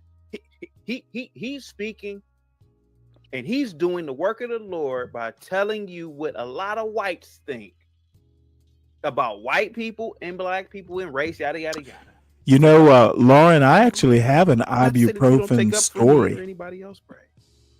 I do think cannabis would probably be a better painkiller, maybe. I'm not a doctor, but ibuprofen can be dangerous. Share the and video. I know that from Extend personal the video experience. today, guys. It is beautiful outside. I kind of want to leave the show right now and go outside and go for a run, but I'm gonna be here with you. Frog is in the building. Nas says, By the way, just because I know Lupin's coming back down to Georgia, They're calling. I saw the Marietta patch. They're calling for, like tropical like storms. So I'm out here in Carroll County. It's not raining yet, but it's definitely cloudy. So if you're listening, Lupin, weather could get bad. Just be prepared. I did a video about Candace Owens and how Candace Owens gave smoke to this little black girl, and I took up for that black girl, and I said that black girl was beautiful, blah blah. Oh, these white bitches got to unsubscribe because they thought that I was I thought CT just like white women. No, I actually I've been with mainly only black women all my life. Not to say that I don't think white women are. I think white women are attractive too. But see, I've had people leave me before, Cliff.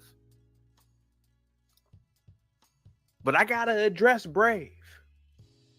I gotta address this old man.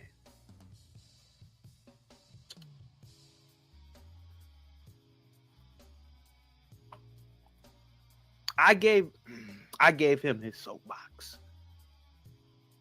on the mean streets of YouTube, and I believe he knows that. Get the likes up, guys. Share the. I'm gonna get to the video in a minute. Distant likes. What's up? We got 217 people here, guys. The likes need to be up, guys. Get the likes up. Get the likes up, guys. Get the likes up. But one thing about this panel, one thing about this show, it's not just shock jockery. I don't even know if that's a real word. It's not about social commentary. It's not about academia whenever we do become academic or academic. It's about just being so truthful and adult. We say all types of things, but picking and choosing when to be upset has generally been the problem here. And this is what makes me great. And I'm going to be humble about this. I don't have a hubris. I get insulted. I get trolled. I get undermined and doxxed. And I'm still here every single day because I understand what comes with the territory. If you, and I'm not just talking about Brave, I'm just going to say you, if you can dish it, if you can give your opinion about groups, people, institutions, etc., then you yourself can be judged. And that is something that all of you, whoever needs to hear this, needs to take that into reality. I could talk about you, but you can't talk about me. That don't work over here. It doesn't work over here. That's not what this channel's for. So whatever insecurity that you, and I'm saying you, this ain't got nothing to do with Bray, I'm just saying you, because you know who I'm talking about. You got to get over your insecurities as an adult. You can't pick and choose when to be mad. You can't pick and choose to judge someone, but you can't be judged. You can't do that, mother blocker. It's not good for business. It's not good for your own personal life. Thank you so much, Cliff. Positivity's coming your way, bud. At the speed of light. Guys, get the likes up, guys. Share the video. Get the likes up. Get the likes up. I really appreciate you guys. Get the likes up.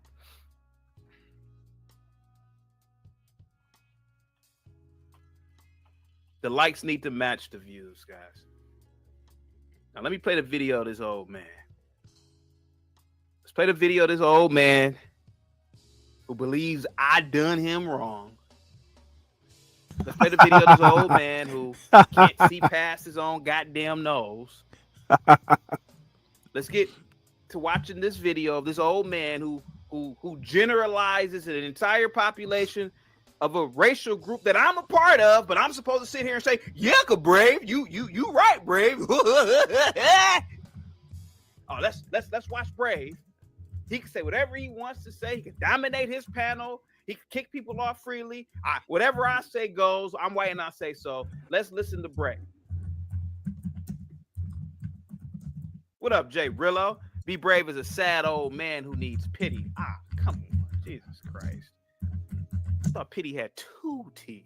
Is it one T?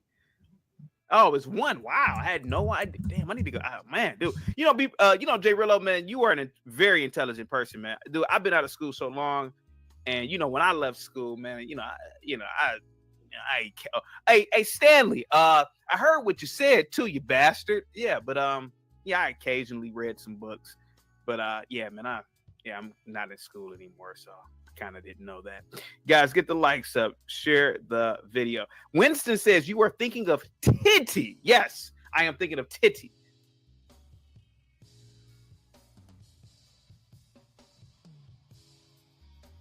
And I will drop the link pretty soon. You can also email me if you want the link early. You can also email me if you want the link early. Get the likes up, guys. Share the video, guys. And all right, here we go. Let me find the video.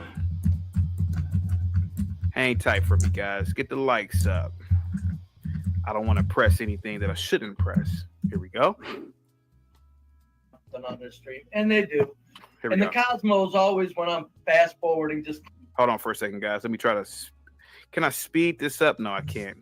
Never mind. Here we go, guys. Here goes That's Brave. weird. Here goes Brave. He believes that I misinterpreted his message, which I thought I was just doing content, and I stand by what I say. Rich white folks don't give a goddamn about poor white folks. Well, that's not what I said, CT, you good old little colored boy. I said in a cataclysmic dinosaur meteor event. Who would they go to? Oh, okay, Brave. Yeah, okay. I guess under that situation, fine. But creating lopsided goddamn scenarios, I guess it would work in your favor. But then again, we really don't know. Because I believe that most people would go with their family and friends first. Here we go. Oh, it's at the bottom. Here we go. clicking through. Boom! It's like either they're saying something about me every 3 minutes, or no matter where I hit on it, the Cosmos just led me to where I need to be. Bam! There I was on Bob's stream again this morning. No, he didn't say my name. Oh, I know that. He didn't. He's not going to do that. But I did that. Brave is also upset with Bob. Well, Lauren, I actually took it to a point to where it started interrupting my kidney function. Completely instead of talking about but I was black kids taking, and the destruction my of God, I know I was taking over the, they say don't take more than 8 or something like that in 24 hours. Oh, I was taking more than 8 in 4 every 3 minutes. months, maybe even years. The Cosmos just led me to where I need to be. Bam! There I was on Bob's stream again this morning. No, he didn't say my name. Oh, I know that. He didn't. He's not going to do that. But I did that because after the announcement that I'm through with CT's ass, and I don't want to ever. I'm through with CT's ass. I'm through with CT's ass. That's what he said. That's what he said to me. That's what he said. I'm through with CT's ass. What did I do to you, Bray? What have I done to people for people to be upset with me? Every goddamn what do you think, Sheena? What do you think, Sheena? Is it every goddamn quarter a group or people are mad at me about what have I done? Have I opened up a bank account in people's name? What have I done to people? It's funny over the couple years, maybe it's a little longer that I've known CT.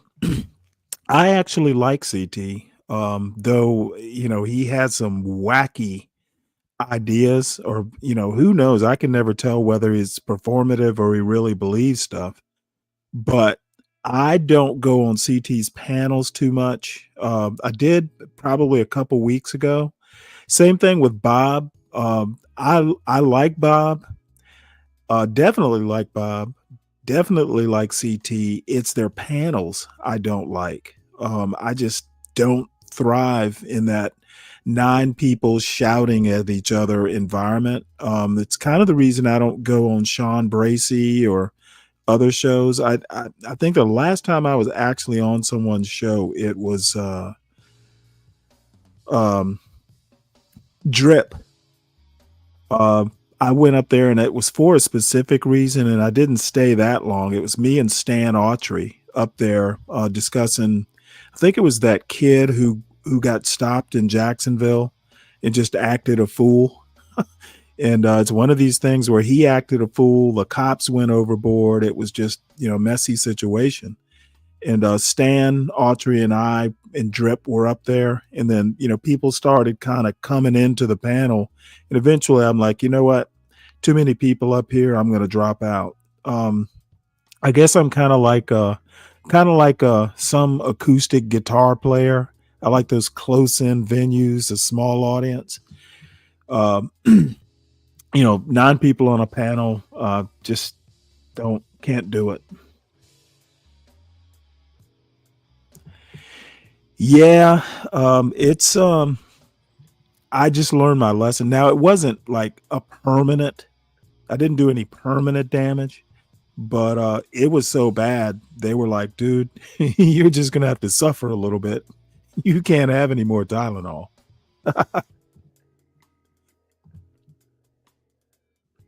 Banter, but what could people be mad about? You guys are making stuff up in your head, and a lot of it is the weed. And Brave, he been smoking weed. He says it. I'm gonna go light up a spliff and drink a beer or two. I'm Brave, you're 70, man. You're getting up there. That weed might really be affecting you. That's why I stay away from that shit. Well, I drink. I ain't gonna lie to you. I do drink. And I will do. I do dibble and dabble in that. Get the likes up, guys. Share the video.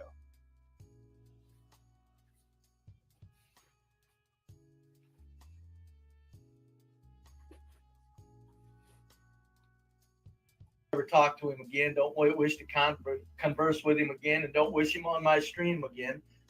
And by the way, let me. Don't wish him on my stream again. Don't wish to converse with him again. Cliff, let it don't Cliff, you guys don't time him out.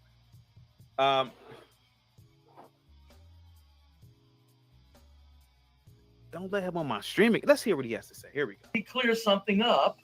I still think CT has one of the most valuable streams on these streets. Now, remember when I was saying earlier that he did give me my propers. He did give me my proper like. That's 1990s terms for all of you squares. Real proper like. So I gotta say that about the old man. He did give me my props. Because let's be honest about it, I've gone viral dozens of times, and I'm being humble about it. I'm a humble servant. People have said, CT, you are a therapist. CT, you are a friend. CT, you are a gym instructor. CT, you are a running instructor. CT, and I appreciate all of it. So everything but a historian. Brave is very honorable when it comes to this. He doesn't really get nasty. He's not like a Ben. Ben gets nasty. Ben says, I hope you lose your house. I hope you lose your car. I hope you sleep under a bench in the hood and lose everything. Ben is really ignorant. But Brave isn't like that. I will admit that. CT brings up issues. Yeah. He brings up issues that are very, very, very interesting to talk about. Much needed discussions. Even though he never keeps them to the what CT does, and I think he goes too easy. He lets the panel go their own way too easy. On some of these issues, he needs to reel it back in and go, come on, stick to this. God damn it, stick to it. What's your thoughts on this? Like, for instance, the magnificent issue he had on black kids tearing up inner city schools. And he let General Dave come up there. Yeah.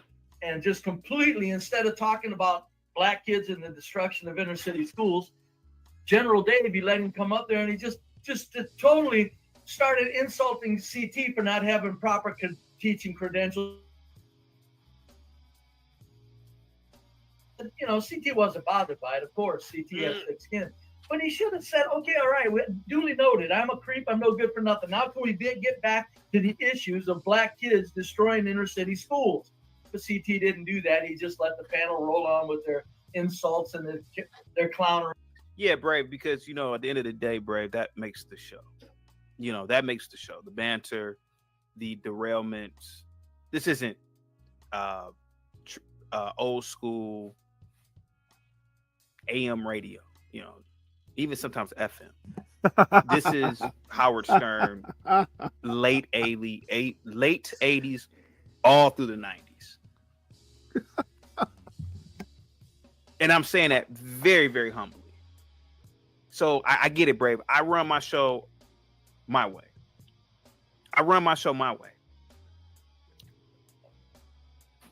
And you've branched off and you've run yours your way. So listen, Dave, he's annoying. Dave, he never has a good camera. He never has a good mic. But people like Dave. People want to see Dave. You know, and I've had to tell this to Afro nerds, and I've had to tell this to so many people, Brave. The functionality of the show depends on the absurdity of the guest, even me at times. See, I can't deal with the absurdity. A lot of people can learn from this universe, this CT network. And, you know, I've been open about that. I've been open about myself. I've been open. It works. But Brave, you know, I'm white and I say so. You got to realize the shit doesn't work over here. I know a lot of people would like to think, oh, I'm white and I say so. And, you know, he should have dropped him. No, Brave, it doesn't work like that with me. I've never deferred to I'm white and I say so to people. Now, yes, I did get chased by a white woman with a water hose, but she was in her 80s and it was political season, you know, and I was in a liberal Democrat ran environment. But the fact of the matter is that I'm white and I say so. It's like I'm Superman and I have all the powers. Nothing can beat me. Nothing can beat me. Oh, I'm white and I say so. Boom. That doesn't work. It doesn't work on me. I don't know why. Maybe I'm gifted. Maybe I just see white people as just the apes that you are. And I'm saying and all of us are, all human beings are apes. I just don't. I don't think, Brave, that whites are magical enough for you to try to give me advice and, you know, oh yeah, okay, yeah, I never thought that. I think that's, and I believe, and I could be wrong, but I believe that's one of your issues, Brave. You are riding on the coattail of I'm white and I say so. And again, it's not just with blacks or anybody, it's with whites too. I'm white and I say so. Ryan, shut the F up. That is Ryan, true. you tell everybody they can't even get 2 sentences in because I'm white and I say so. And see, that's exactly the problem. But again, to me, just having like Abiola this morning in my chat was talking about something about the 70%. And I've had to tell him, don't bring that, you know, that white trash rhetoric over here. You know what? And I'm not going to ban you or anything like that. But you know what? That 70% is exactly I'm white and I say so. And it saddens me to see so many blacks going, oh, yeah, Brave is right. Fuck no, he isn't. And it's not even a well thought out idea. Okay. He is basically, what he's doing is concentrating on the inner city and pretending like all black people either are from the inner city or live in the inner city or interact with that inner city culture a lot, and thus they are responsible for what goes on in the inner city. And that's about as fucking I'm white and I say so as you can get. And people kind of go, well, Stanley, you have Be Brave on the brain. Well, actually, Be Brave isn't the problem. His audience is the problem. Same thing with CT and Bob. They're good guys. It's the people that are attracted to their panels that are chaos. And, just I can't deal with that, for very long, because they're so stupid. Most of the people on CT's and Bob's channels or their panels are literally, I consider, stupid. And you can only interact with stupidity for so long, or at least I can. I can't even watch CT's show. Generally, this is probably the longest I've watched CT's show since I've actually been up on a panel. And I'll have to admit, I'd had a couple beers, and I was able to go after JP and I don't even remember who I was going after, but I went up there specifically to go after two people. And that's kind of sad on my part. I always go on panels, or at least CT, or panels like that, because somebody said something that I just feel like I'm going to go up there and trash them. So depends. You know what? Actually, that's a really good point, John. But you know what? The dude rakes in way, like, probably exponentially more cash than I do, and you got to respect it. He is more or less doing this as kind of a career sort of thing. So you know what? That's one of the things that that John Galt and I, well, he's actually fussed at me about it. HB used to fuss at me about it. I just don't see this as a business. Maybe I should, to Deacon Dave's point, yeah, I probably could be a better showman, but I'll have to work my way into it. But I'm not going to I'm not going to dance for dollars. I'm not going to be something that I'm not for dollars, and I'll just have to take the hit. And I take the hit with numbers, and I take the hit, with donations. There are people who don't want to tune into my show, and that's perfectly fine. I tend to, if I have 12 people in the chat, and it's 12 people that I'm interacting with, and 12 people that want to hear, a different point of view, at least. Those are the 12 people that I need to be talking to. It'll just get better. I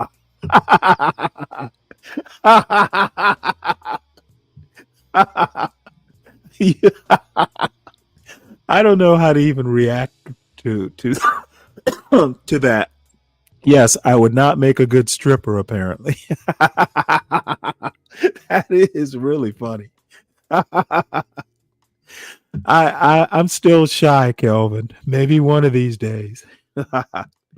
But that's a title. Yeah. Yeah, I'm afraid you're right, Lou.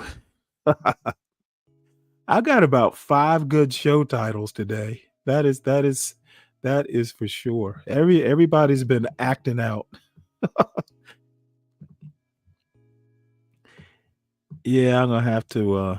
I'll do that as a show title. Let me copy and paste it right quick so I don't forget it.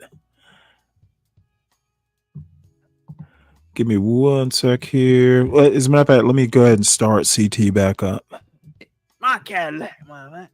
I don't tell anybody how to do anything. Well, here goes Brave. You got to tighten that up. What's up, Nay? Salute to you. Positivity is definitely coming your way with the $5 cash app. Look at that. Guys, give Nay a big thumbs up, $. Emoji. Nay says, I love Bob. He has shown nothing but love to me. And you get a must be the money. Must be the money. I've got so much blame. Must be the money. Must be the money. 26 without this well. Must be the money. Must be the money. That funds my lifestyle. Must be the money. Must be the money. The party's at my place. Get the likes up, guys. And again, this is not when Mike Tyson fought what's that white boy's name from Cleveland? What's that white boy? Yeah, this is something I just can't do the dance. The what doing the white boy wiggle for dollars, I'm just not gonna do it. I maybe if people start giving me $100 at a time, Yeah. I don't until want that people to day think this is happens. the same thing with me and Bray. He's an old man. He's had his prime. And I'm not gonna sit up here and knock him out the ring like that white boy knocked out Bernard Hopkins. Knocked him out the ring. Pow! He knocked his old ass out the ring with that one. I'm like, God damn, Bernard, you didn't even need and he didn't even need the money. That's the crazy part about Bernard. He didn't even need the money. He just wanted to show I could still fight, and I could fight somebody half my age, and I could beat a white boy. And that white boy said, "Oh, really?" Bow! Knocked his ass about that ring. That was horrifying. That was absolutely horrifying. Jake Paul, right? Jake Paul. Cliff says, "I've seen you in a 2-year-old stream. Haha, did you ever call in, Sheena?" Art says, "This is more like Tyson versus Frank Bruno." I think I saw that fight when I was a kid. Yeah.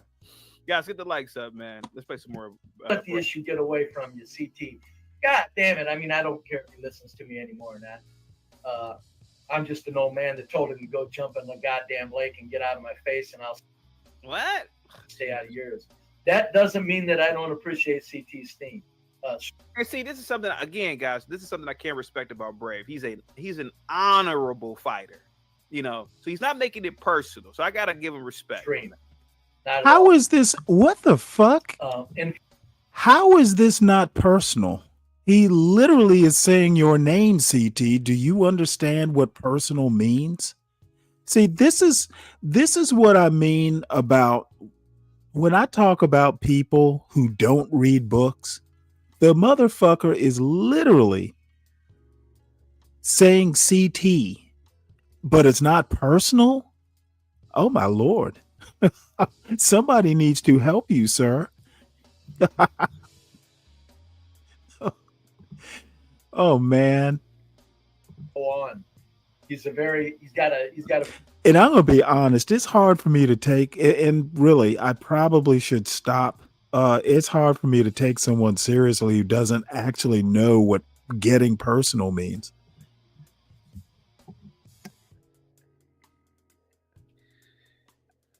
How don't I respect you, Brave? Can somebody, Moxie, can you answer the question? How don't I respect? What did I do to show him that I don't respect him?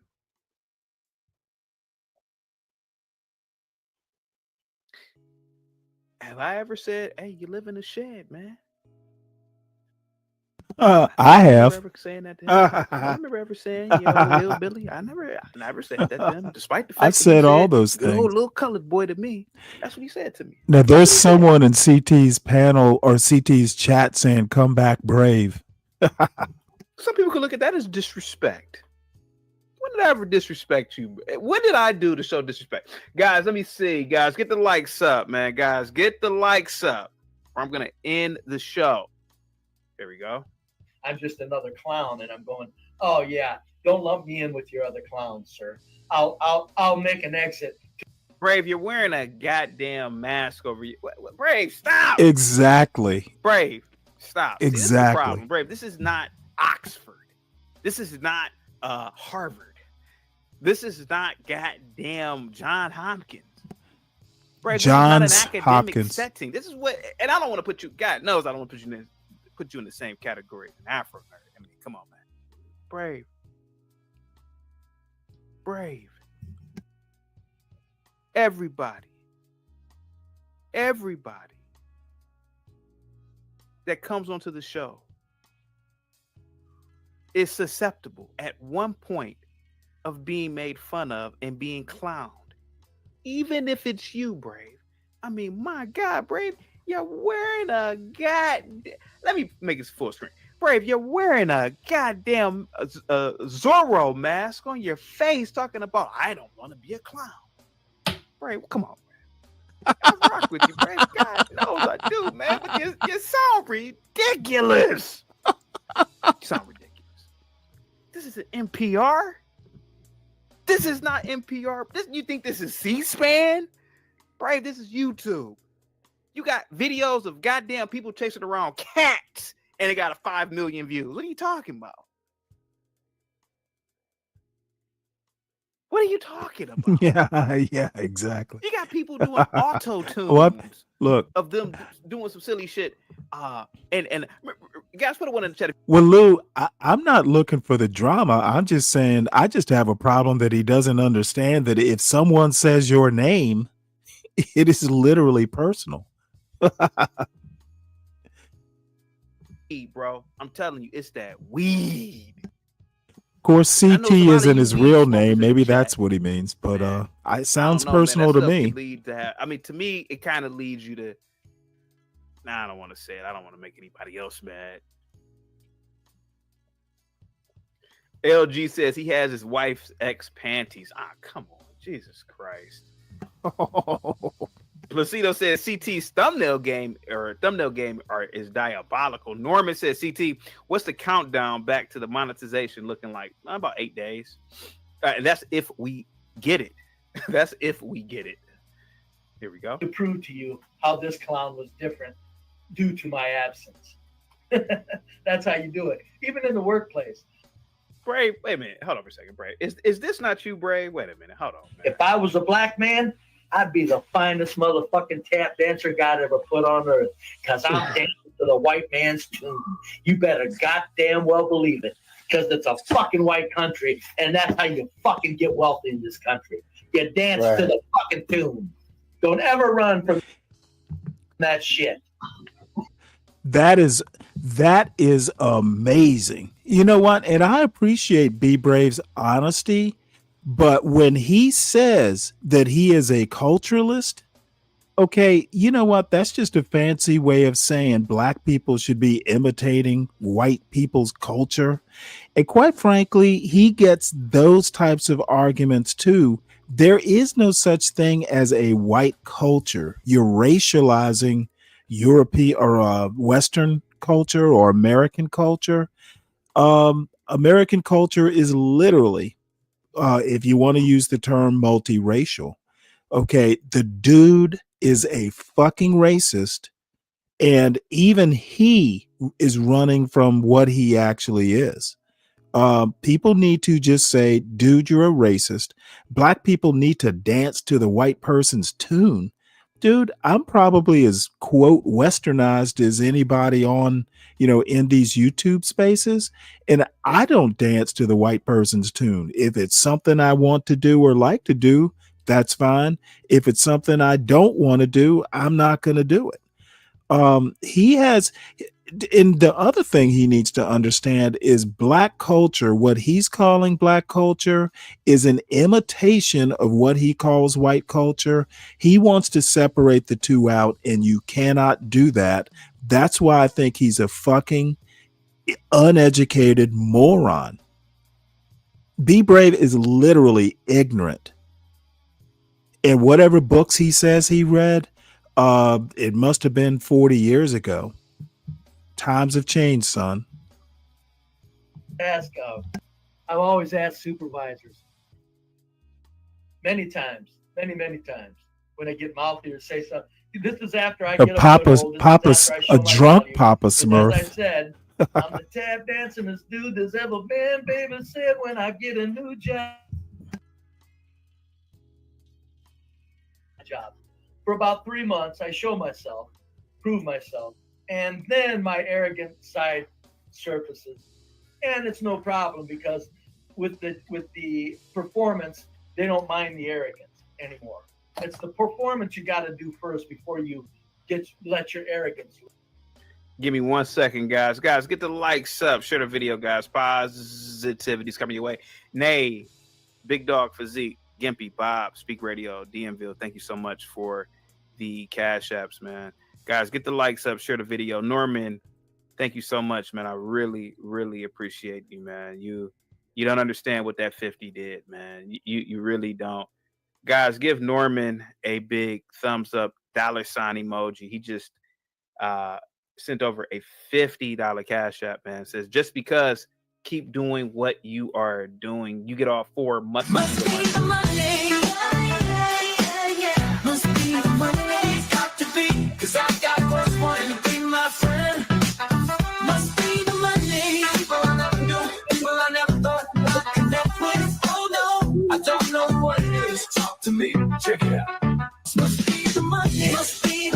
damn. Yeah, let's turn that shit off.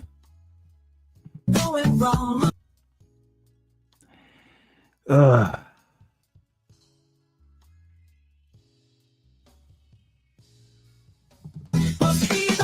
God damn. How long is he's gonna play the whole song?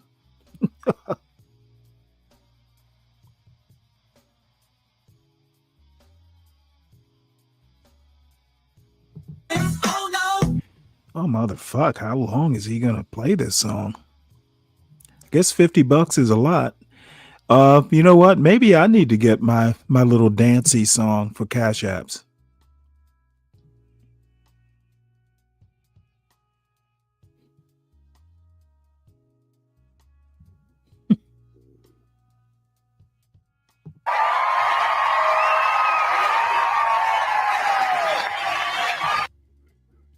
All right, folks. By the way, I haven't said this the whole show.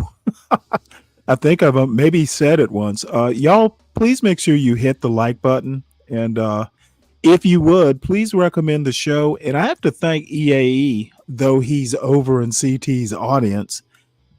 He actually occasionally, in the Discords he's in, he'll post my show saying, oh, hey, it's here.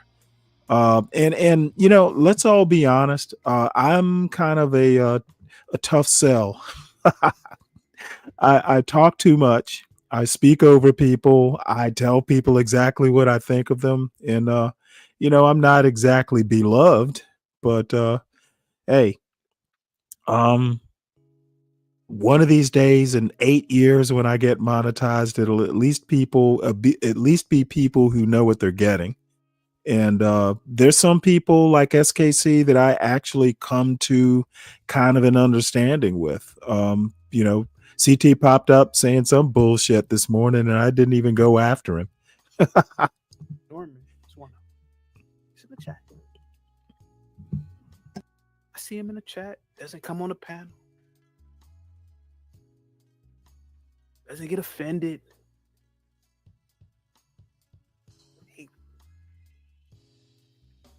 Brave, I could be wrong about this, man. God damn it, I could be wrong about this. But a lot of you guys still believe wrestling. If I do stretch this out, which I guess I will, I'm gonna probably stop around 2. I think John has a show scheduled for 3. I'm gonna go until 2:00 Eastern time, mainly as a favor. I'm sure I have some bullshit that'll keep people from falling asleep at the wheel. But I'm not going to watch this too much longer. I kind of get the gist. I don't think about the insults. That's what I mean. Like that's what I mean. I don't think about the insults. That's what I mean. I do think about you, but I think about all of you, but I don't think about the insults. I don't think about the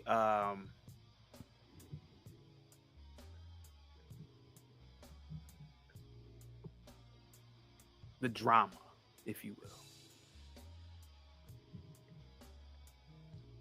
If that makes sense. Let me clean that up. If that makes sense. Moxie says the only reason I really don't drag Bob is because he's generous to CT. If not, he would not. He would be on my shit list. Norman says I'm gonna pull up soon. What's up, Norman? Thank you so much.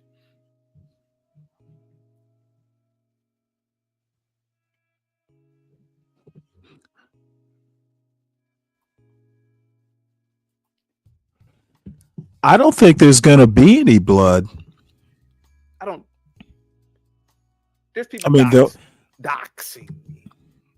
Man, I don't. I mean, I think that CT is treating Be Brave with more respect than Be Brave showed him. I don't think there's going to be any blood. Apparently, CT doesn't understand what getting personal means. So that's part of CT does have thick skin. I have to give it to him because I know he heard. I don't even remember what the comment was, but might have said something along the lines of CT doesn't read books or CT is just outright illiterate. I'm sure I said something like that. And quite frankly, I think that I would, it's not something I wouldn't tell CT to his face. I don't think he's read enough books to cook up a lot of these cockamamie theories that he has. And Be Brave, that goes double for Be Brave. That motherfucker has never, I'm not convinced that those books that you see up on his shelf aren't all about carpentry or something. Nothing to do with anything that he says. I don't even, he's not even a smart racist. There's some racists like Amy Wax who, at least when you talk to them, they've read a book or something, they can kind of, they may believe in something like race science, but at least if they say they believe in race science, they can kind of go from that, in my opinion, false belief to a cogent racist argument.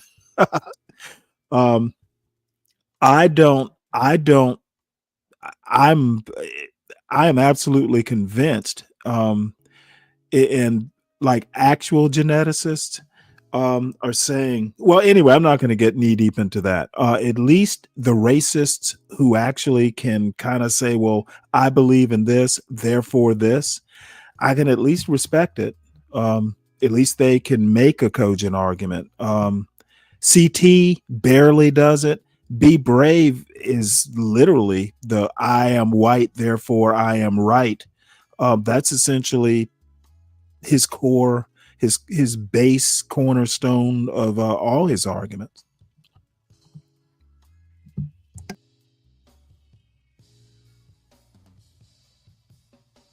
Well, no. Well, in your book, Deacon Dave, of course she wouldn't be a racist because you and she share the same library. I think she is a virulent racist, and she's paying the price. After like 10 or 15 years, people just finally got tired of the shit, and they suspended her for, I think it's 2 years with half pay. But I mean, she doesn't care. I mean, she's fairly wealthy, and her husband was like some big time surgeon. So they're both like at retirement age. They're not hurting for money, except unless she spent a lot of money on legal bills, and I doubt she did. Well, shit, she's a lawyer. I never heard. I don't know. Lauren, I never have either, but according to what he says his major is, he would have had to have read a book or two in college. I think I've actually heard him say that he really hasn't read a lot since college. I've also, been John Galt and Be Brave were on the Be Brave panel. This is months ago, where I mentioned a book and all three of them were like, a book? You got to read a book to know stuff? I see videos. I can pull up 1,000 videos on YouTube, and you want to talk about a book? And that just told me right there, these fools. You know what? Why is this volume low? Not exactly sure why the volume's low. You mean my volume? Here, let me listen to myself on YouTube here. You mean my volume? Lauren, I just listened to myself on YouTube. I sound fine on my phone. If you mean this volume, CT's volume, I've got it muted. But I sound fine on my phone. If anybody else thinks I'm low, let me know. Probably nobody's going to say, most of the time it's panelists in general, not CT's panelists. Panelists in general are their commentary just isn't that interesting. Their commentary just isn't that interesting. You don't have a lot of Be Braves out there. You notice I'm getting arrogant. since I threw CT off the boat. I don't care, man. I ain't backing down off this shit, man. I know who in the fuck I am, and I've been doing it all my life, and I kick ass. Don't fuck with me, is my thinking.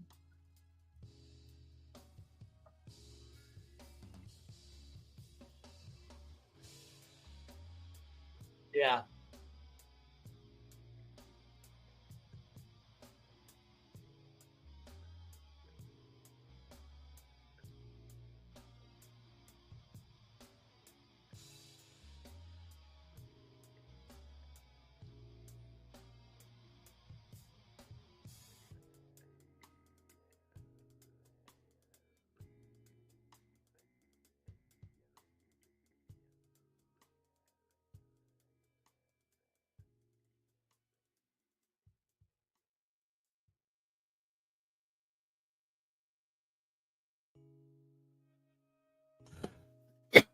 Sorry about that.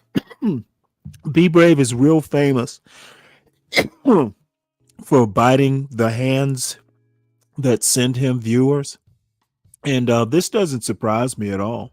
Well, that's what I do real well. I distill things down.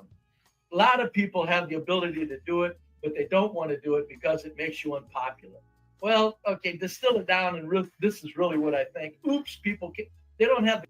Hey, Cliff, man, salute to you, man. I really appreciate that $10 PayPal. Says support. I'm enjoying this show.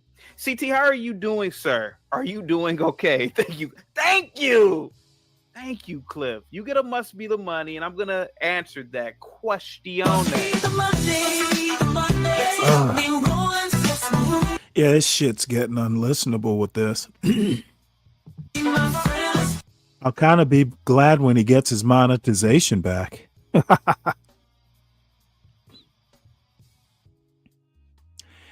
Yeah, I don't know. Y'all put a 1 if you want to continue to watch this. A showman would hit CT's link and kick in B Brave's back. Yeah, well, you know, I'm not that kind of showman yet. As a matter of fact, I just did a whole show about you. You were there, Deacon Dave. I didn't kick in his back enough. Of course, once I started kicking in B Brave's back, I started kicking everybody's back in. I would no more apologize to Questions to Ponder than I would to Be Brave. Oh, that's all right. Yeah.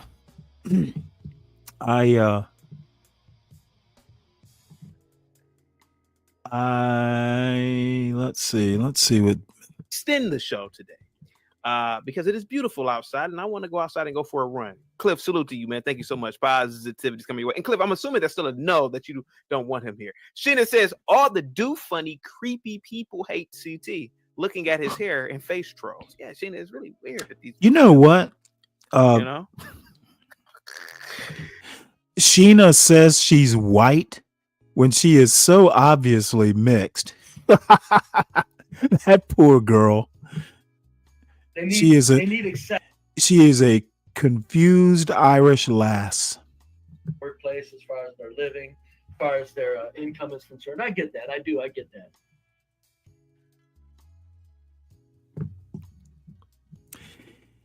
Yeah, I guess so.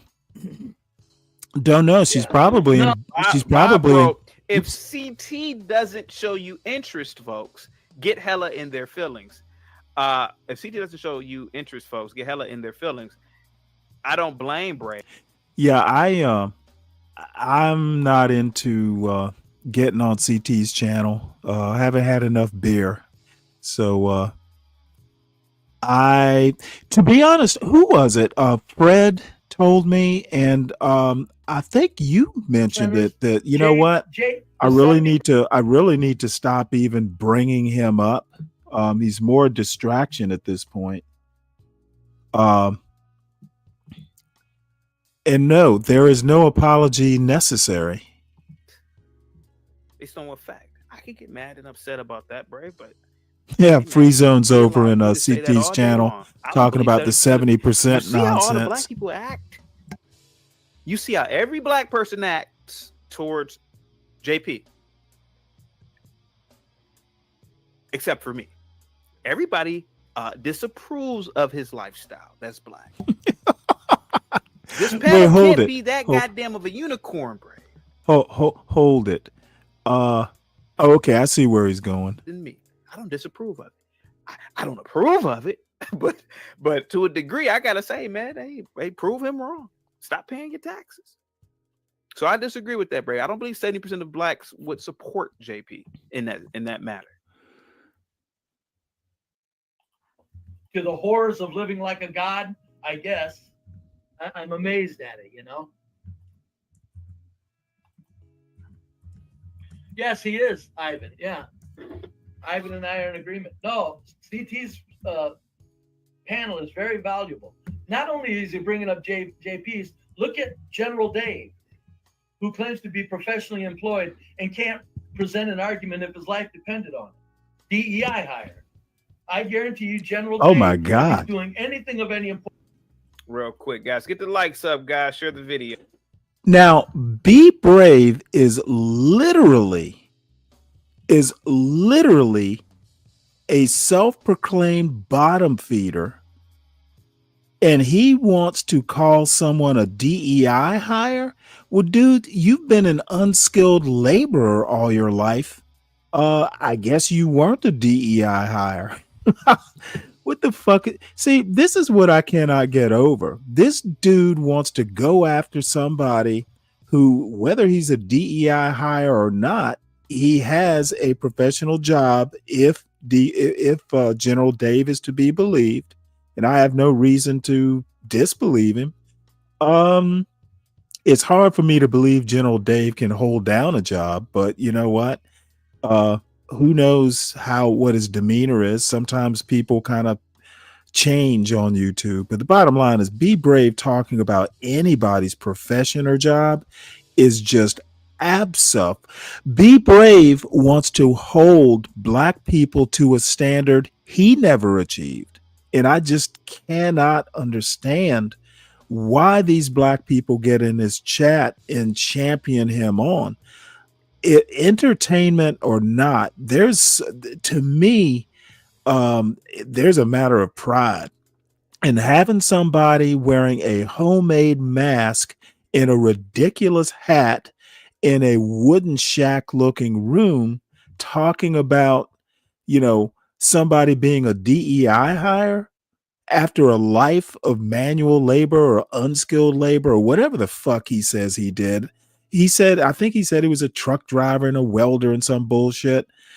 Having him criticize black people and wanting to hold black people to a standard he never felt the need to live up to is absolutely ridiculous. And any black person who doesn't push back on that, in my opinion, is stupid. And I don't give a fuck who gets offended by it. I'm offended for you. Here we go.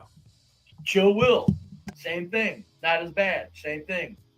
Willie Daniels, same thing. Professionally employed, DEI hire. Truck drivers, okay, no DEI hire, probably merit. You get past into anything that takes any Truck ability, driver these is people probably merit. CT's got What a the panel fuck? full of DEI hires.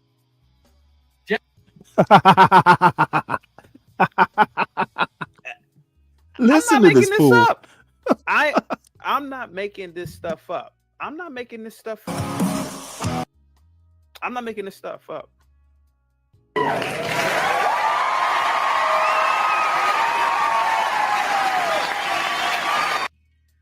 Am I making this stuff up? No. Be Brave talking about DEI hires is crazy. But I've been around a lot of boomers, man. A lot of boomers, man. They get to running off at the mouth, talking. Cussing people out. Then you say something to them, they it's like World War III. I'm like, man, you just said all this about me, and I can't say. Brave, you are literally saying that a panel full of educated, and Dave's show, I've seen Dave's actual resume. Dave is a pretty impressive guy. What's up, Afisa? You just called this man and I'm not gonna name, and obviously because of um, his privacy, but as much as I don't like Dave's camera and the green screen and him smoking on camera, Dave is pretty impressive with his resume. He ain't no DEI hire, Brave. But this is the problem that you fall into. You are giving your opinion, fine. Dave, chill, Will, and other people may get mad at me momentarily, or an extended period of time for allowing you to say that. But the problem occurs, Brave, when they give you their opinion about you. And now it's two groups of people mad at each other.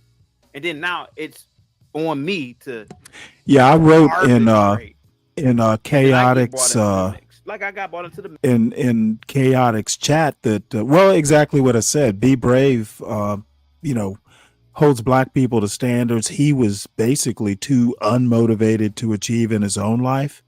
And there have been a couple people who said, who laughed at the comment. Be brave is literally a disgrace, and that black people kind of get in there and uphold that really just goddamn be brave, that black people get in there and go, hey, be brave, you're right. Like Abiola.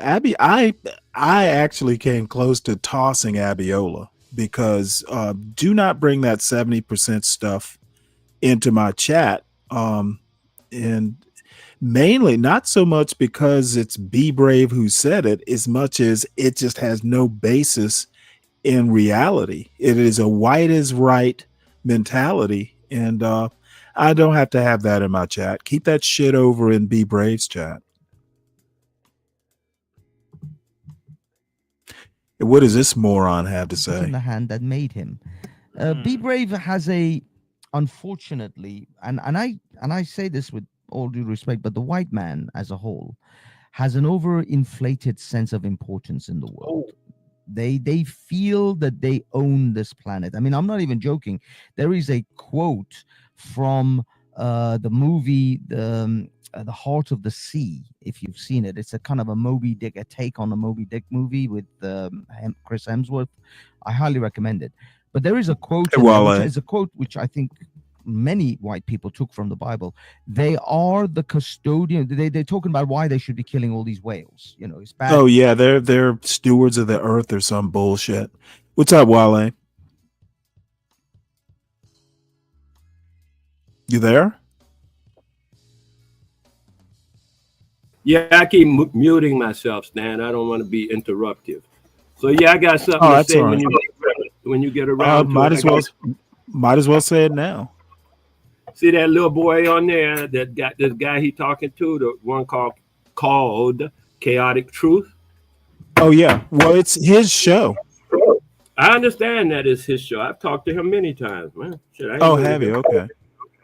Actually, yeah, him and that other guy that you entertain with the shades and stuff that try to go for bad.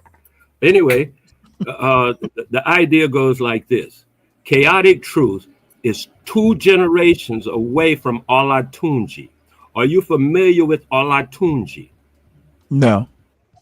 Olatunji was a drummer from Nigeria that came to America to seek his fortune as a drummer. It was a well-known name. He got albums and stuff like that. Olatunji, it was, people looked up to his skills and ability. He also wrote a autobiography or something of that nature, in which he quoted himself as a 11-year-old child. When crackers came to his village, they spit on the ground. Him and the other boys would fight for the spit so they can put it in their mouth, and they figured they can get some of the crackers' power by ingesting his spit. This boy on here is only 2 generations away from fighting over the crackers' spit. That's all I had to say. Are you I mean, what year did this happen? What year was he in his village? What year was who in his village? The drummer. Oh, I thought you would look it up. All I told you. Hold on, I'll tell you. I'm No. looking it up. Huh? I'm looking it up You now. you brought up you brought it up. I just figured you did the research. I thought you actually knew of all I told you. Come on, man. No, that's why you asked me if I knew. I said no, I don't, and then you explained he was a drummer, that sort of thing. Oh So yeah, you're saying, yeah, I'd never heard of him before, but you're basically saying that CT is two generations from that. yeah, because CT's mother was born in Nigeria, Right. Well, I like mean, I don't. on the dirt. I mean, So I'm that just saying, doesn't. one Olatunji was in the 50s. I'm I saying see. from the what am I saying? You know what I'm saying? From his From his cultural line, village. from his cultural line, 2 generations away, and this is what he's doing now. You see what he's doing. I have nothing else to say. I'm done. I mean, I just wanted to bring that out. Well, I don't know. I just tend to look. I oddly enough am not that. I mean, I know some of at least my father's side, some of the details. I know my mother's side, some of the details, but to be honest, genealogy does not really matter that much to me. Maybe your grandparents, maybe your great grandparents, and then forward, because that's more immediate to who you are. I definitely remember my grandparents on both sides. Well, my grandfather died when my mother was a child. But what I'm saying is that I'm much more interested in like your parents, how they raised you, what you're doing, and what you do with your progeny. That CT is, essentially, 2 generations from African booty scratching or whatever the term is. Doesn't really, yeah, he seems like a pretty good guy. Like I said, and you probably missed it, if you get CT one-on-one on a serious topic, and one night a couple months ago, he wanted to talk politics and he wanted to talk to someone who was left of center. I went up there. We probably talked for an hour. Not a whole lot of fireworks or anything like that. It was a very like cogent, kind of like an argument you might have in your living room or over a dinner table or something. So he can be thoughtful. But Dave and I were just kind of chatting in the chat. You know what? It does not bring you, the show business. If you don't act like a showman, you're not going to get the showbiz dollars. And that's just the way it is. I think he is good at what he does. He does not have 300 people in his audience per show for nothing. It's just it couldn't be me. I just don't work that way. I could probably do it, but I would have to take a shower after every show, and I'd probably have trouble sleeping. So I can't do that. I have to be me. However, I think Be Brave is a bigger problem than CT. I don't go up on CT's panels much because I don't like to get in these non-person panels, and 8 of them I'm going to disagree with to begin with. So it's just going to wind up shouting. I think Be Brave is a much bigger. Well, I think the John Galts, the anti-black blacks, I call them, the CTs of the world, I think they're a bigger problem to the black community than a Be Brave is. I don't expect better out of Be Brave. Where I have a problem with Be Brave is he has done nothing much with his life. And look, he's retired. He can drink a couple beers and smoke some weed and chat on the internet. You know what? That's not a bad life. But do not go and call black people DEI hires he basically is holding black people to a higher standard than he cared to achieve in his own life.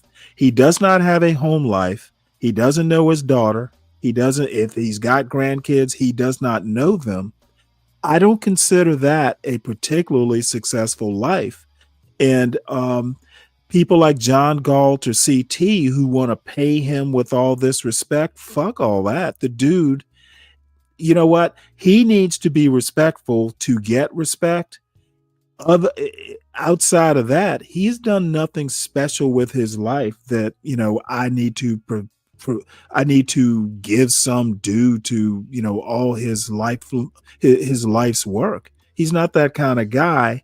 Yet you get up on that panel and there will be black people in his audience, people that kind of hang out in my chat or John's chat especially. There are people who basically who are black, who basically cheer him on and say, oh, hey, you're a holy man, you're speaking truth. Those are the people that I worry about, because they're raising kids. They're going to raise kids that are as fucked up as they are. Now, do I actually care? I might think of it once I turn the power switch off on my computer. Not much. But while I'm on here, and if they wander into my chat or my panel, I'm going to be blunt. I think you're a problem. And it pisses a lot of people off. There are a lot of people who have told John Galt, for instance, that, hey, as long as he's connected with your channel, I won't be a part of the experience. And I think that's fair. Kudos to John for saying, hey, you know, we need some diversity of opinion. I think the way this is heading at some point, you know, I do, as it stands, maybe a couple hours, because I'm not getting up at 3 a.m. anymore. 5:45 is pretty much where I'm going to be. I gain nothing by, you know, waking up at 3 and going till 8 or whatever. I gain nothing from that. So I get enough rest if I wake up at 5:45. At some point, you know, I may cut the umbilical cord, I may not. I owe a lot to John Galt. I definitely owe a lot to Portia. I wouldn't even be doing this if Portia hadn't put the bug in my ear. So I have the kind of loyalty that, you know, says, hey, you know what? And funny enough, I've had these conversations with HB, John, and Portia. And look, you know, if I'm actually going to wind up hurting, you know, I don't have a problem with just going, hey, you know what? I will, you know, cleave myself enough that, you know, you keep the Nas 415s and, you know, those weird racists like that.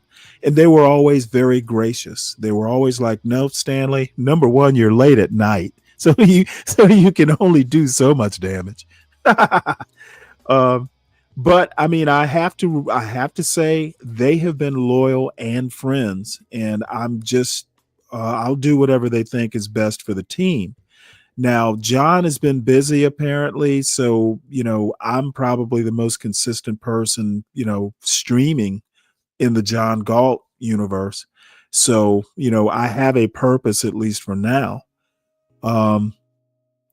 And you know what? I really do need to be concentrating on my channel more, because I'll neglect it otherwise.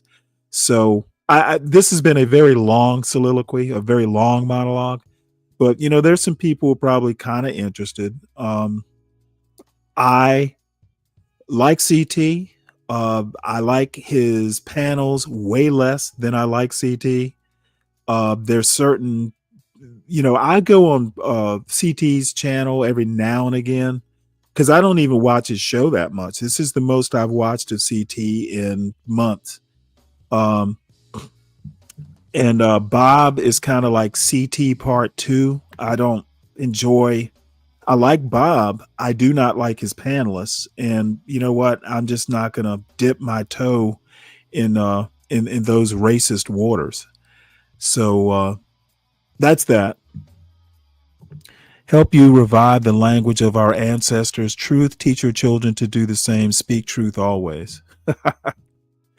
I think the ancestors sometimes, kind of didn't tell the truth for survival. They weren't telling, the well, anyway, I won't get all into that. So any rebuttal and we can get back to see what Hafez is saying.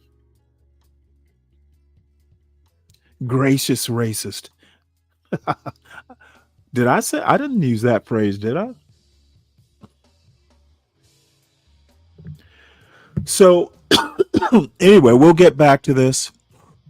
I was hoping for blood. Doesn't seem like blood's gonna happen. And hey, what's up, CK? How you doing? Hit the you're at work, so but hit the link if you want. Got massive neural. I mean, he's got virtually no neural plasticity left. I mean, he's 70, so he's not learning anything. Oh my God, dude! There are people practicing medicine at 70, not like microsurgery or anything. So, if there are no neural processes, it's because he never had them. We are not doing anything in terms of diagnosing anybody. Go ahead. No. But what I mean is, this potentially, these are all like compounding issues. So if he's okay, if he's you know what? neuroplasticity, This is where I get off the train. This mother is Hafez. Does anybody know whether Hafez is a neuroscientist or something like that?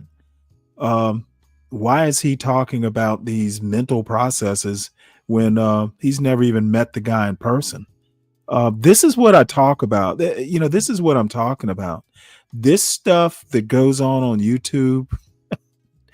Really, why does Hafez feel comfortable talking about neural pathways on a YouTube panel? It's not just your brain. And he's not laughing when he's talking about it. Because I've got a friend of mine who is crazy into neural, if you like, expansion. Try to extend your or increase your IQ. He's into crazy. And see, this is what people don't understand. You don't increase your IQ by playing games. You may keep some, quote, neuroplasticity. All these people talking about increasing IQ believe in that race science bell curve bullshit. And they take the bell curve as truth when the bell curve was really just a theory. Okay, it's something that they're saying, hey, there's some statistics that seem to back up this racist theory. And I've read the bell curve. As a matter of fact, I even have it on audiobook somewhere. One of these days I ought to just chop it up and read it. But as a matter of fact, I watched an actual geneticist talk about the bell curve. And I'll have to see, can I find that? Because it talks about the bell curve specifically. But this idea of the way these people use IQ is just wrong. It's obvious they don't understand what IQ is. Number one, IQ is a score. It's not actually G is what IQ measures for starters, general intelligence. And the funny thing is it's general intelligence. It's just your ability to learn. And you can learn how to learn. So this thing like you eat some food to increase IQ, there's brain health, but these people have no idea what they're talking about when they start talking IQ. It's just a bunch of buzzwords and talking points. And they want to get up here like this idiot Hafez. Maybe he's a neuroscientist. At least it would give him a little bit of credibility. Larry P versus Riles. So anyway, we'll go back to listening to this a little bit longer. I'm not sure I'm going to be able to take much more of this. Brain cloud, brain fog, tiredness, all of these things. So yeah, I have to hit the gym because I have to think. And for me, that's just the fact of life. Anyway, we digress from Be Brave. I'm sorry. No, it's good. It's good because we're talking about some of his commentary about how he exactly like how he puts it, like he's almost saying like, oh, somehow Bob and American Millennial up here I'm like, what are you talking about? Like, we're not plotting against you, but that's why we were talking about the whole thing about maybe weed mixed with age. I don't know. Yeah. Well, exactly, because if you look at the person's physiology and then you analyze what they are saying and how they are putting things together. See, this is bullshit. Looking at physiology is literally race science. Look into, okay, how is he putting these ideas What a together? motherfucker. How is he making these, Jesus connecting these dots?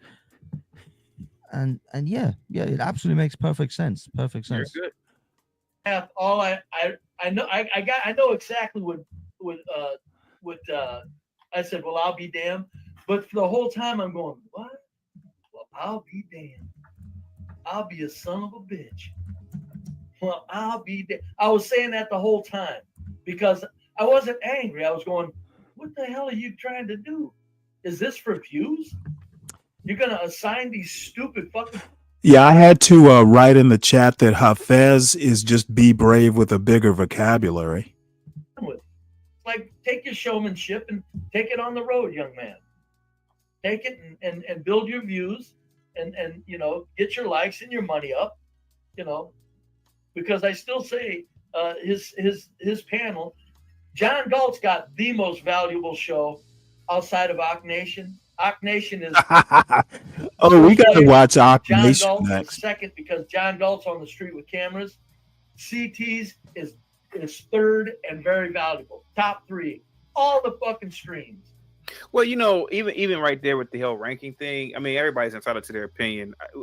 My rebuttal to that one is I'll just let YouTube do the talking with that one, right? I'll let YouTube real world encounters. Brave is entitled to his opinion about that, so I can't really knock what he's saying about that. What's up, Gimpy? All right, here we go. No, I'm not giving CT the Not much. place.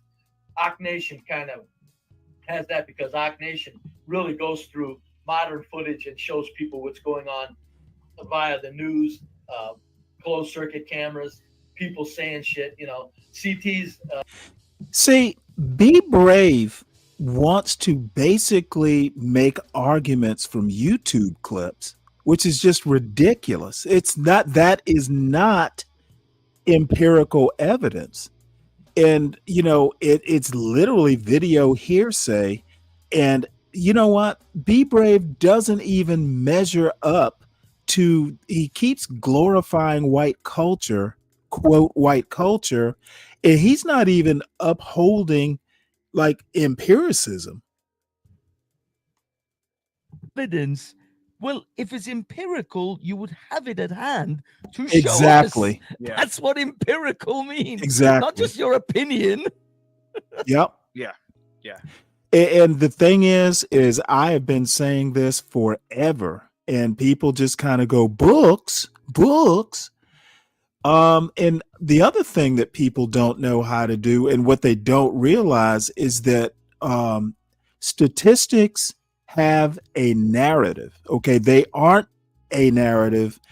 They are given a narrative by people who interpret the statistics. You see, you might compare 2 data sets and come to a conclusion about what the data sets mean. That's why 2 people can look at a set of statistics and come up with different narratives, different conclusions. And statistics are just a little bit more empirical, but they're not the end all and be all. Some things are just obvious. There are some things that, we can agree on, but, Be Brave wants to basically say that the worst thing to ever happen in America, and it's bringing it down, is like drive-by shootings and stuff. Yet you will never hear about this kid, and I'm going to talk about it again tomorrow. I've talked about it today and yesterday. This CDC shooter who basically shot up the headquarters of the Centers for Disease Control. He shot it all up, killed a police officer. It happens that the officer was black, white kid. He basically used his daddy's guns. Now, I think he was an adult, but he used his father's weapons to shoot up the CDC and kill a police officer. Yet Be Brave probably hasn't talked about that incident. And if he did, he would say, well, that is pretty rare. It is not rare. Okay, when you look at the per capita, yeah, it's a problem if you just want to talk about the black community and compare it to other communities. But overall, because there are more white people in America, they commit more crime. Okay, we're not looking at rates. We are looking at actual numbers. More violent crime is committed by white people because there are more white people, and that's not a problem. I just don't get it. And generally, these mass murders. Now, the CDC probably won't be a mass murder, but when they shoot up a whole school, shooting up kids, like this, there's in Austin. There was something that happened at the Austin, Texas Target, where a kid was killed. Nobody has any idea why this guy, shot the place up. And I don't know whether the guy's white or black, but Austin, Texas, I'm gonna guess. But you know what? It may come back to burn me. But what I'm saying is that a lot of times, when somebody drives 100 miles to go shoot up a grocery store in Buffalo, New York, because he wants to start a race war, that is a problem. But it never gets talked about by people like Be Brave, and it's never brought up by the black people in Be Brave's audience. Now, there may be a CKJ3 or somebody who actually does have common sense and is actually able to analyze a big picture, rather than just concentrating on basically having a tunnel vision, a racist tunnel vision at that. But they get swatted away by Be Brave. And I'm going to be honest, CT has, when they say they made Be Brave, yes, that is true. CT is basically Be Brave's daddy. He gave him a platform, used to let him host shows. And you know what? I could pretty much get away with blaming CT for this Be Brave phenomenon. Going on Be Brave's platform has brought viewers to Be Brave's platform. And this is a CT and John Galt, product, in my opinion. So get it. To be honest, I don't even know why. I think CT is just treading lightly, just to preserve an audience, to be honest.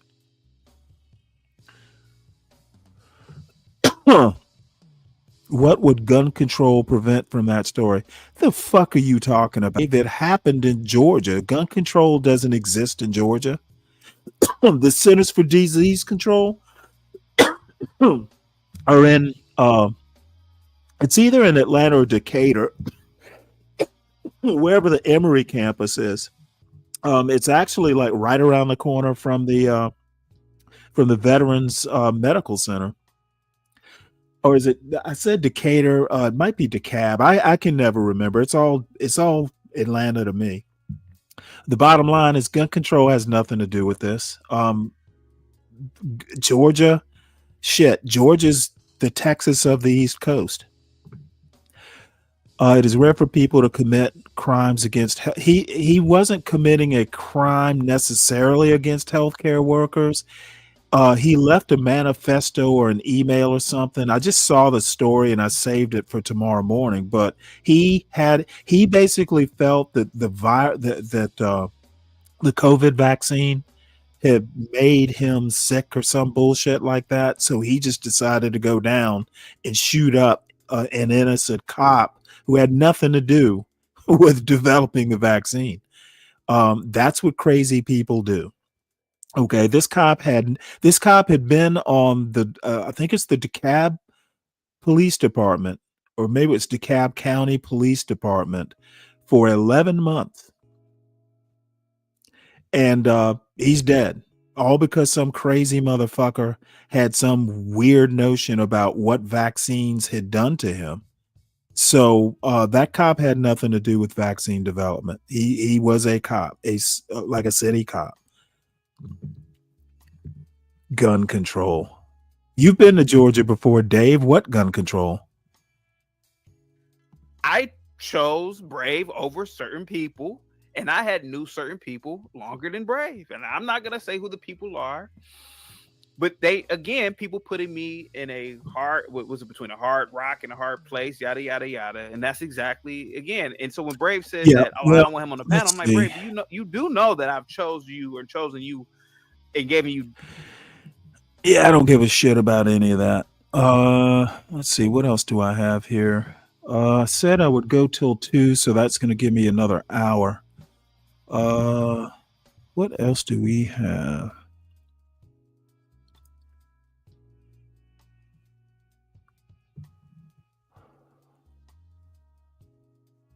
Oh, this is interesting. We might have to save this for tomorrow.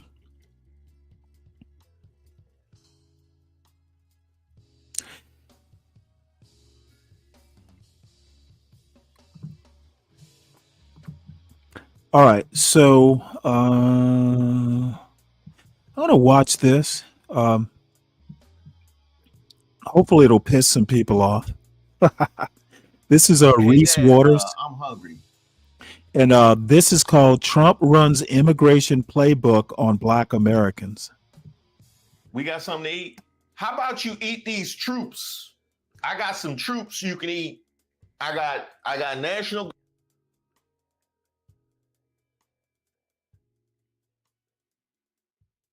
Hey, Dad, I'm hungry. It looks like there's going to be a press How about you conference here eat these pretty soon. troops? I got some troops you can eat.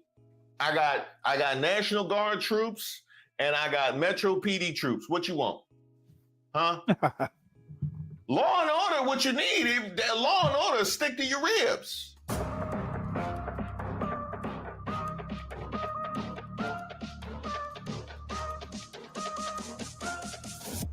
Shout out to all of the subscribers and the members here on the channel. Don't forget to like the video. My name is Reese Waters, and I'm troubled. Let me be crystal clear.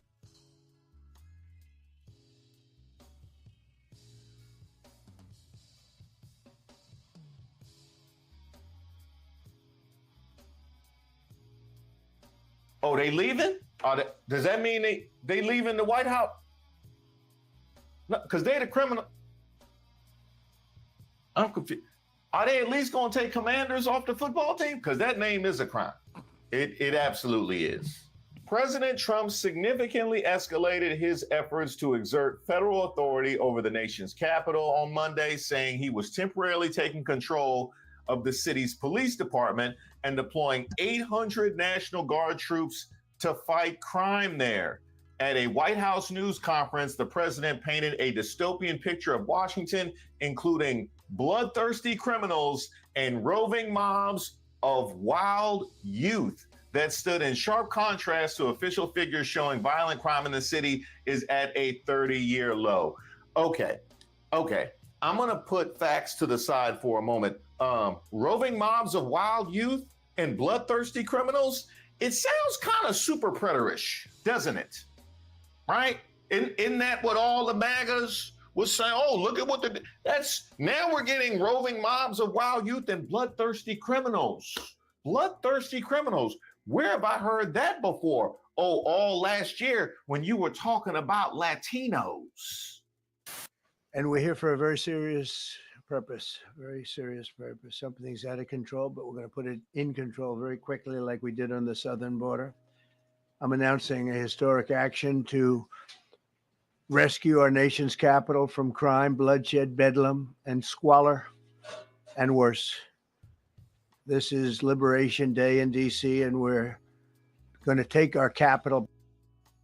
Yeah, to that point, Lauren, they're basically Dominicans, especially, the more African looking Dominicans, and Haitians are full of shit.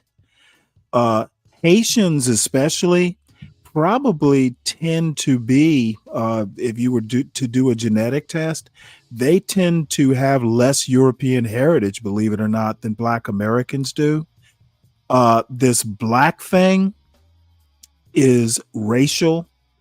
And I don't even know what at least Dominicans and Haitians will say they aren't black. I have no fucking idea what that means, other than half of them have more African heritage, if you want to add up the DNA, than Black Americans do. So not exactly sure where you're going with that, but that's crazy talk. I'll put it that way. They are basically denying. And you know what? If you want to go, hey, I'm Haitian, well, okay. Black is something. Well, actually, it's not that peculiar to even places like Haitian to Haiti or the Dominican Republic, because they have a deep history. As a matter of fact, their history of slavery, I think, it does go back before 1619. They had African slavery a number of years more before America did, but that's really neither here nor there. Them saying they're not black is basically doesn't mean much. They have African heritage. No, well, that's what I'm saying, CK. I've literally I don't recall him ever doing it and I was aware of it, because I'd go after him immediately. As a matter of fact, I would make it my focus. I would make him my laser focus if I caught him doing it. Now I know HB has been on CT's panels before, so the time or two that I heard HB on CT's, on Chaotic. I've got Chaotic Truth on the brain. The time or two that I heard HB on Be Brave's panels, Be Brave was actually fairly deferential, at least in my opinion. Well, Lauren, they can't relate to American blacks because they weren't raised in American culture by and large. I mean, if you're from Haiti and you come here, it's going to be all weird.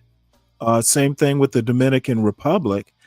However, I will say that generally immigrants by the third generation are pretty much, your rank and file American. The other thing, and I have a Nigerian friend, and I've read a couple books by Nigerians talking about immigrating to America. They hear bad things about Black Americans. They will literally tell their kids, don't hang out with Black American kids. So, there's a lot of stereotyping and stuff like that. It's kind of complicated. So, I mean, I can understand why they wouldn't say I'm Black. But the thing is Amadou Diallo, decades ago now, maybe 20, maybe more years, he was, if I remember, he had Somalian heritage or something, and he was just another Black guy to New York cops, and they shot him up. So, not saying you're Black doesn't mean you might not be identified as Black by somebody who doesn't know you because you've got brown skin. So, as long as they realize that, hey, you may know you're not Black, but other people are going to identify you as Black, it's inevitable in these United States. So that's what they need to deal with. Not the Black people, not Black Americans so much.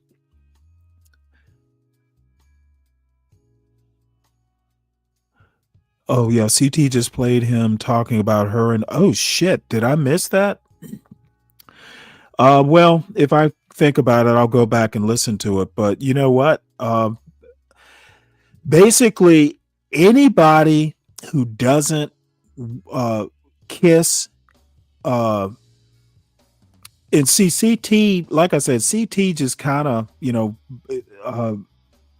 Be Brave is a creature of CT and John Galt.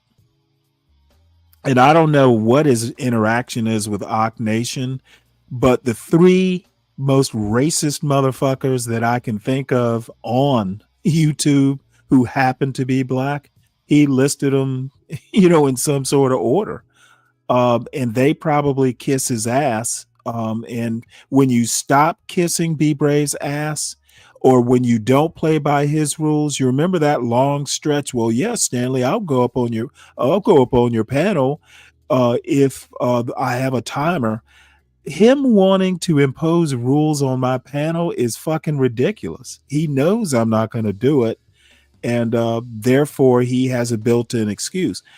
The one or two times he's been up, maybe in the last couple months, one conversation we didn't talk about race, and it was pretty civil because we agreed on some things about Zoran Mamdani. But when we talk about race, I accept nothing that Be Brave that I can recall has said about race in America has been anywhere near anything more than his very racist opinion. Be Brave has zero credibility if he comes up to my panel and starts talking race. All he knows is what he knows from the cornfield where he was born and raised. And from what I understand, I think the state that he lives in is basically they outdid the South when it came to Klan to the Klan. They were more Klan in his state than they were probably in Georgia and Tennessee combined. Blacks tell them they aren't black. Well, you know what?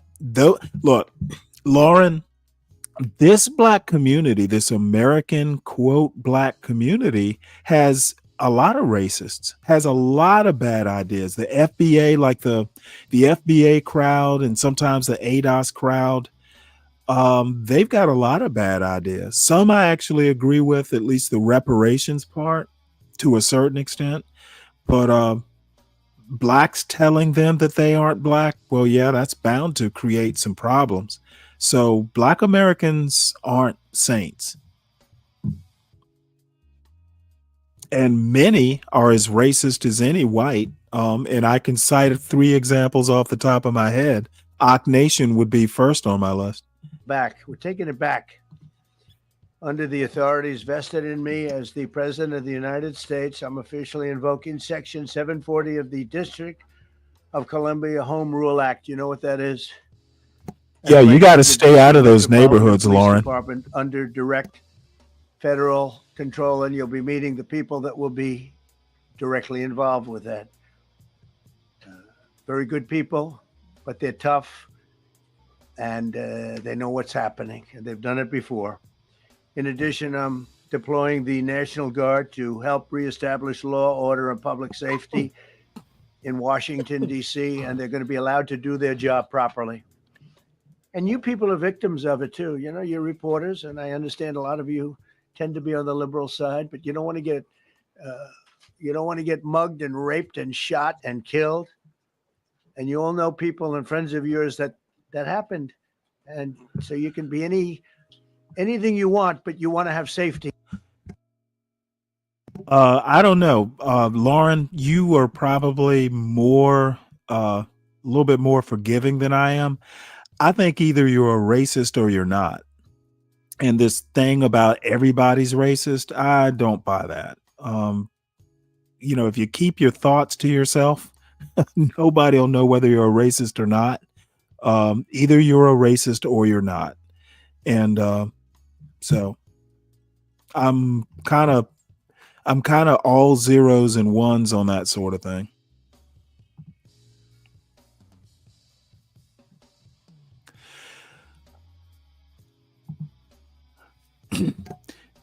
You know what? Let's switch over briefly to the daily briefing here. Again, I subscribe to whitehouse.gov, so I get to see all the good stuff. Columbia agree with you. In fact, a new poll from the Washington Post I was reading this morning, this was released in May of 2024.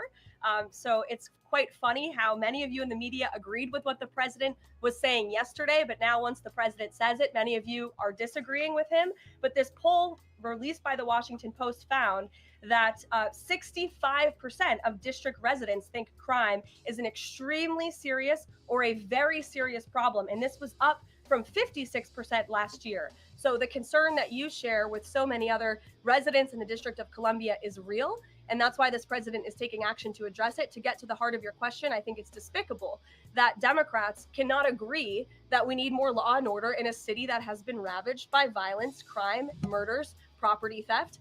This should be a winning issue for all Americans. I don't understand. It's just anything President Trump does, the Democrats want to disagree with. No, he could probably just do the FBI deployment and whatever he's done. Bringing in the National Guard is probably overkill. So a lot of people don't agree with bringing in the National Guard. We are arresting criminals and we are removing drugs. There is no nuance with this administration. Quick follow-up to that. Given the heroic actions of a member of this. Oh, look at this motherfucker. This motherfucker is in the White House press corps. This is Benny Johnson. I haven't spoken to him about that, but perhaps it's something he would consider. I'll ask him and get back to you, Benny. Thanks for being here. Gabe. Thank you, Caroline. Regarding the Putin and President Trump summit on Friday, why not invite Ukrainian President Zelensky to that summit? I know the president said yesterday that he's planning to speak with him right after the summit and even before, but why not invite Zelensky? And whose decision was it? Because there might be a fist fight. Or was it President Putin? Well, this meeting came about because the president of Russia asked the president of the United States to meet through his special envoy, Steve Witkoff, who, as you all know, traveled to Russia to have a conversation with Putin at his request. And so the president is agreeing to this meeting at the request of President Putin.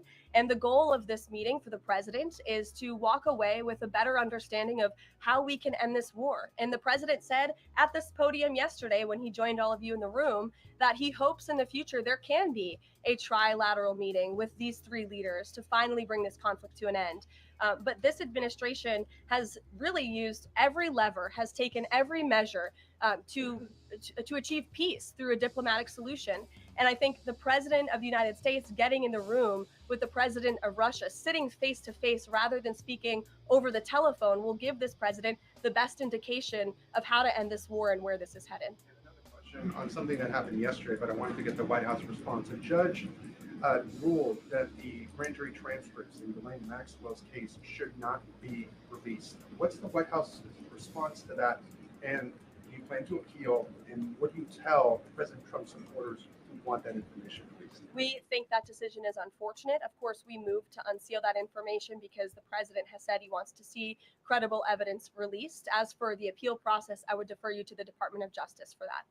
Rachel, thanks so much, Caroline. We're learning that President Trump spoke with Ukrainian President Zelensky. I was curious if you can share any more details about their call, and did Zelensky give President Trump any red lines, any non-starters ahead of this summit on Friday? Look, I don't want to reveal the private conversations between the president and President Zelensky, but what I can tell you is that the president has deep respect for all parties that are involved in this conflict and are trying to bring this conflict to an end.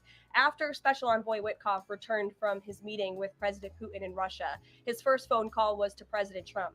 And President Trump's first phone call was to President Zelensky and to our friends in Europe to keep everybody in the loop about where the United States can see moving the ball forward to end this conflict. And so we continue to be very much engaged with President Zelensky and the Ukrainians, but also our allies in Europe as well. And then just one more for you. How does the president measure success coming out of this meeting? The president at times has suggested that Putin might be tapping him along. Is he prepared to walk out of this meeting if he senses that Putin is not serious about ending this war? I think I just answered that question for you and what the goal and the expectation of the meeting is. And I won't jump ahead of any hypotheticals, and I'll leave it to the president to speak to all of you after the meeting, which I'm very confident he will. Steve. Are you optimistic that a deal will emerge from this meeting, or is he simply going to listen? I think this is a listening exercise for the president. Look, only one party that's involved in this war is going to be present. And so this is for the president to go and to get, again, a more firm and better understanding of how we can hopefully bring this war to an end. Caroline, how did you settle on Alaska as the site for this? So there were some other sites being discussed. Is this like it's a midpoint between the two leaders? There were many sites discussed, but of course, Alaska is a state within the United States of America. So the president is very honored and looks forward to hosting President Putin on American soil. Is there a joint news conference planned, or will the president have a solo one? What sort of scheduling stuff? Yeah, the mechanics and the scheduling, Steve, are still being ironed out. For Friday, we're working with our Russian counterparts to put those plans into action. And of course, we'll keep you all apprised on the logistical details of Friday as soon as we get them. Charlie? The president said at the podium yesterday twice that he was planning to go to Russia. Was that a verbal slip up, or does he actually plan to go to Russia? Perhaps there are plans in the future to travel to Russia. And on Friday, the president will be meeting with the Russian President Vladimir Putin in Alaska, as you know. Phil? Last week, the president said the CEO of Intel was highly conflicted, seeming to cite his past investment with Chinese companies that were doing business with the Chinese military. Yesterday, he called his meeting with that CEO a success. So what can you tell us about what the Intel CEO said to President Trump that changed his mind? The president put out a statement that you cited, Phil. I will leave it at that. He shared his thoughts on that meeting and how it went. And for any further comment on that, I'll leave it to him to make. Will the Bureau of Labor Statistics continue to put out monthly jobs reports?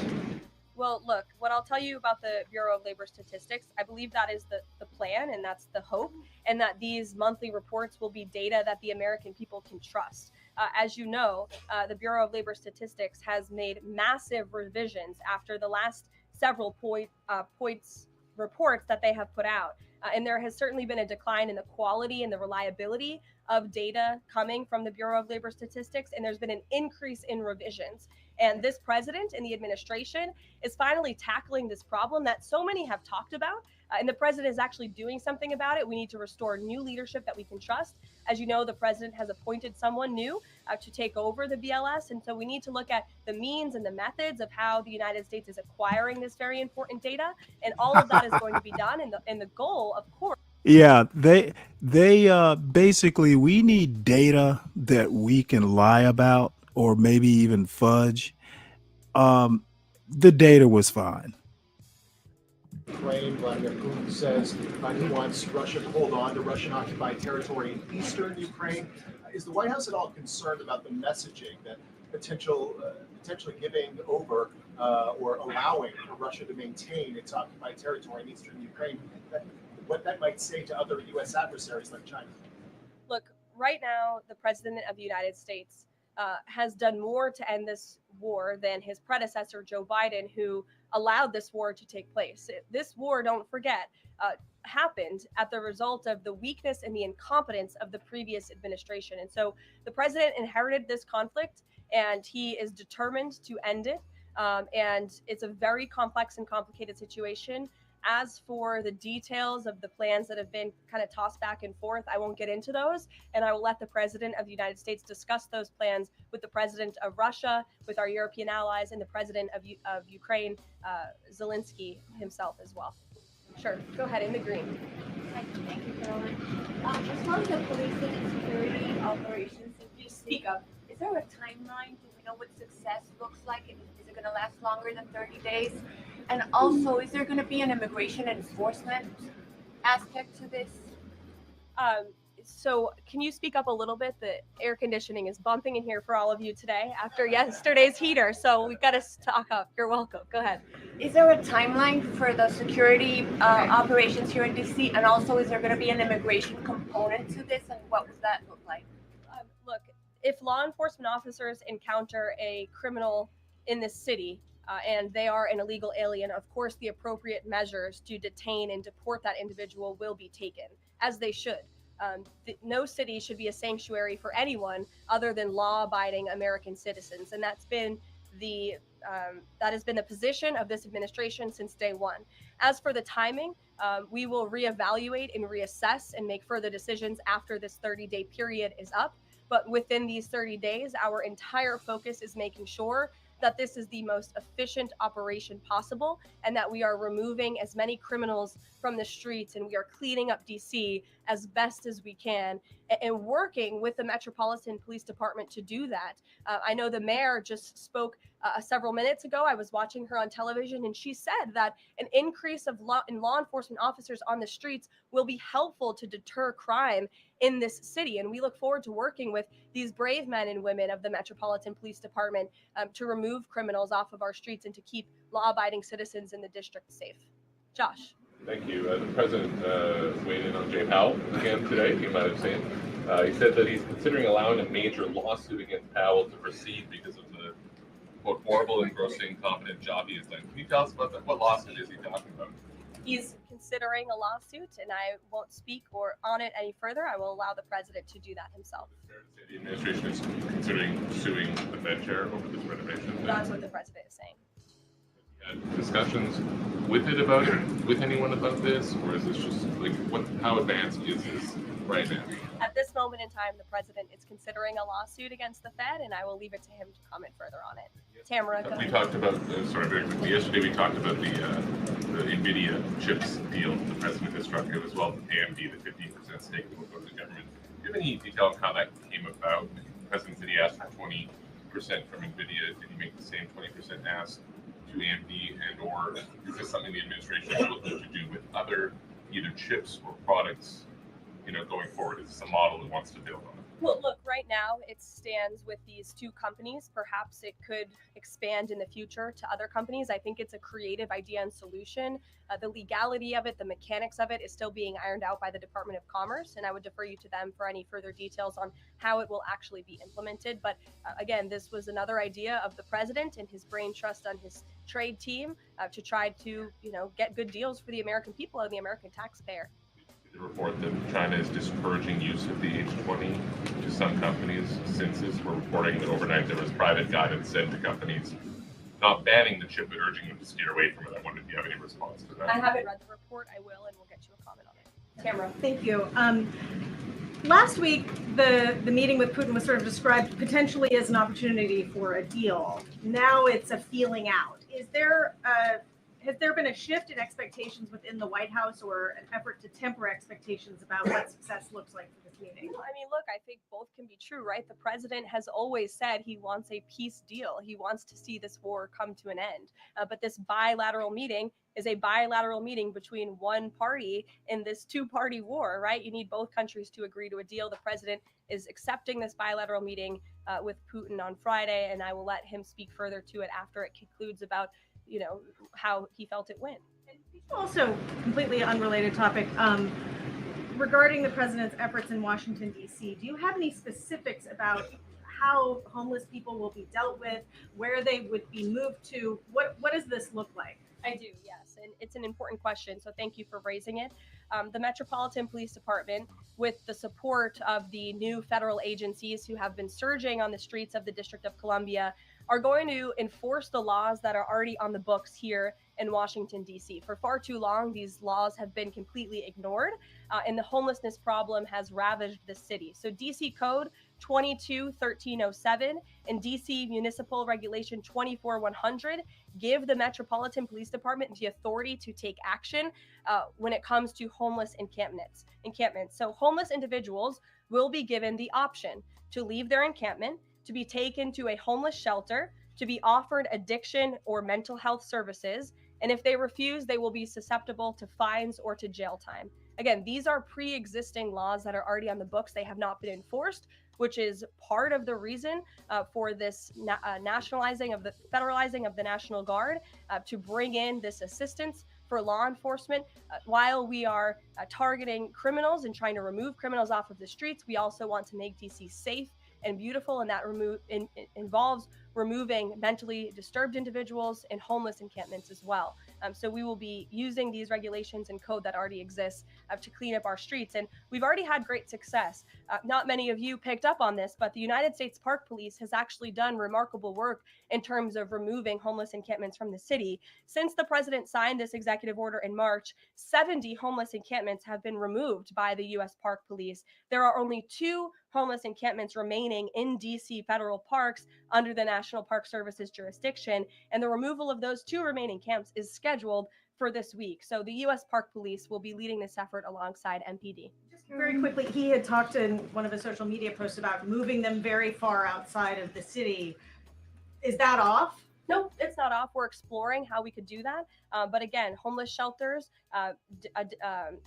offered addiction and mental health services, or jail if they refuse are the options on the table right now. And we'll continue to explore that option. Sure. Thank you so much, Caroline. President Zelensky said moments ago that he thinks Russia is preparing for a new offensive on at least 3 different areas of the front line. Is this something that you could confirm based on U.S. intelligence? And if the president sees that Putin is indeed planning major new offensive or moving troops, would he call off the meeting on Friday? I'm not in a position to confirm or deny or comment on that intel at this time. Monica. Thanks, Caroline. My question involves Russiagate. A whistleblower alleges that then Congressman Adam Schiff approved leaking classified information to smear President Trump's image during the Russiagate scandal. Does the president plan to investigate Adam Schiff, and what would accountability look like if more information confirms this report? The president has already said he wants to see Adam Schiff held accountable for the countless lies he told the American people in relation to the Russiagate scandal. I brought Tulsi Gabbard out to this podium to talk to you about all of that. And this administration is taking accountability very seriously. As for this new FBI whistleblower report, I understand Kash Patel last night declassified a 302 FBI document showing that a whistleblower who is a Democrat, a career intelligence officer who worked for Democrats on the House Intel Committee for more than a decade, repeatedly warned the FBI in 2017 that then Rep. Adam Schiff had approved leaking classified information to smear then President Donald Trump over the Russiagate scandal. This is obviously a bombshell whistleblower report. Hopefully more people in this room will cover it as such. And I have a quote from the FBI director for all of you. He has said this: for years, certain officials used their positions to selectively leak classified information to shape political narratives. It was all done with one purpose: to weaponize intelligence and law enforcement for political gain. Those abuses eroded public trust in our institutions. The FBI will now lead the charge with our partner. I can tell you right now, this is going nowhere.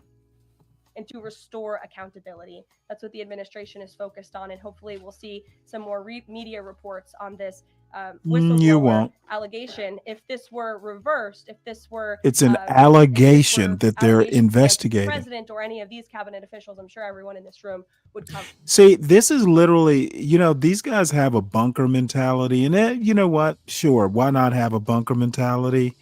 But this is gonna boomerang on them. This me against you bullshit is not gonna last.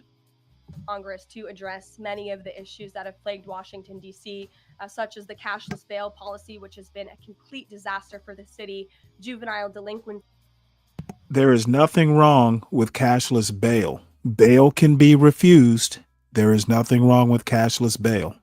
Having these conversations with our friends on Capitol Hill so we can work with them to make DC safe and beautiful again. And again, we encourage Democrats to join us in this effort. Perhaps their approval ratings would move up a little bit if they did. I saw a new poll today. Democrat approval rating is at an all-time low, 32%. If they could just stand by the basic notion of law and order, perhaps they would see that tick up a bit, and we welcome them to do that. Dasha. Thanks, Caroline. President Trump yesterday at this podium indicated this, so has NATO Secretary General Mark Rutte, that in order for peace to happen, it is very likely that Ukraine will have to cede some land to Russia. Zelensky has repeatedly said no land for peace. That's not going to happen. Has this administration communicated to Zelensky that he's going to have to change that position? Look, I appreciate you're asking that question in a different way than your colleague Michael in the back. I don't want to get into the details of these negotiations and these discussions that have taken place out of respect for where See, we are. they right are now. all into just naming names, and when you do it to them, they just get all pissed off. Prime Minister Netanyahu recently. Netanyahu is planning to seize the remainder of How Gaza childish. City. What is the administration's position? You asked a better question than your colleague. Could you imagine her as a teacher? Complex and complicated. You answered the again, question was better than started your by the classmate president, by his did. predecessor Joe Biden. October 7th was one of the worst days in history. We saw innocent people slaughtered, murdered, kidnapped by Hamas terrorists. This administration has taken Yeah, they're extensive breaking a time, lot of shit, efforts, dirty and dude, resources and since setting some Operation Day in precedents. January to end Here, this conflict. here is We the have deal. given many flexible arrangements. Okay, I did a report. I don't know if you were around, dirty dude, earlier. Like I don't know, around about 6 this morning. I did a Washington Examiner video about Democrats imitating the president. There are a lot of precedents that Trump is setting, like suing the Fed. I just heard a story. As a matter of fact, I guess it was on this press conference where the president is going to sue the Fed. And I'm like, there are all kinds of precedents. There's going to be a whole lot of, well, hey, you had no problems when Trump did it. They are dirty. A lot of people are talking like, these people are acting like the Democratic Party will never hold the president or have the House or the Senate ever again. And a lot of people are kind of riffing off that, like, why are they doing this? I think they probably think, I actually believe that they believe that a majority of the country has given them a mandate, and that majority is going to reelect whoever Trump's successor is. And that just remains to be seen. There is not a poll, even when people are polled by the polled about immigration policy, the Republicans are pretty much keeping Donald Trump afloat. Okay, when you're in the 40s, because nobody on the left or independents even, your policies are not popular. The only thing keeping you up afloat are the Republicans. And not all Republicans who agree with this immigration party are MAGA. There are plenty of non-MAGA Republicans still out there, and they are crazy if they think that this is why they're going after Texas, trying to create more districts, because they know they stand a real good chance of losing the House if they don't find some extra seats to kind of balance it out. And I'm not absolutely sure that 5 seats in Texas are going to even keep them afloat. Their policies are extremely unpopular. And I think one of the big mistakes they did with the immigration policy was chucking overboard the Cubans and the Venezuelans. I think they pissed off some Latinos. Yeah, well, I think them losing the House will just kind of, put some sand in the gears. They need the House and the Senate, and there's a pretty healthy advantage. What is it, 47 to 53 or something like that? There's a pretty healthy lead or pretty healthy gap in that Senate. Not sure that the Senate can be taken, but they're gonna FAFO. These guys are setting some bad precedents, and dude, they better thank God that I'm not going to be the second black president, because oh man, I would make it my mission to be the black Donald Trump. Except I'm on the left. I would make their lives pure hell, because I'm vindictive like that. Democrats don't have vindictiveness as a talent in their DNA. They really need to pick someone like Gavin Newsom, who has a little bit of a mean streak. Thanks, Caroline. This work together bullshit that as IRS commissioner? I can tell you right now. I think the president wants Obama with that work together. There are no what did he say? There are no Republican Americans or Democratic Americans. They're only Americans. He was so full of shit. He got fooled by being elected. The minute Mitch McConnell said we're going to make it our mission to make him a one-term president, he would have been number one on my enemies list. 30,000 children from Ukraine who have And they reportedly screwed been the abducted hell and out are of kind of dispersed Obama. around Russia. They've been showing up on these websites for adoption. Is their return a red line for the president in Yeah, any deal Dirty, I and agree. war? I just don't, The administration I don't is know. aware We'll see where of we these are. reports. I don't want to set red lines for the president on his behalf from this podium. However, the president did encourage Ukraine and Russia to speak directly to one another in terms of these humanitarian issues. And we have seen progress. You have seen prisoners of war swapped between these two countries as a result of these direct talks, as well as children. And that remains a concern, but it's one that Russia and Ukraine need to iron out together, which is why this president has encouraged them to speak.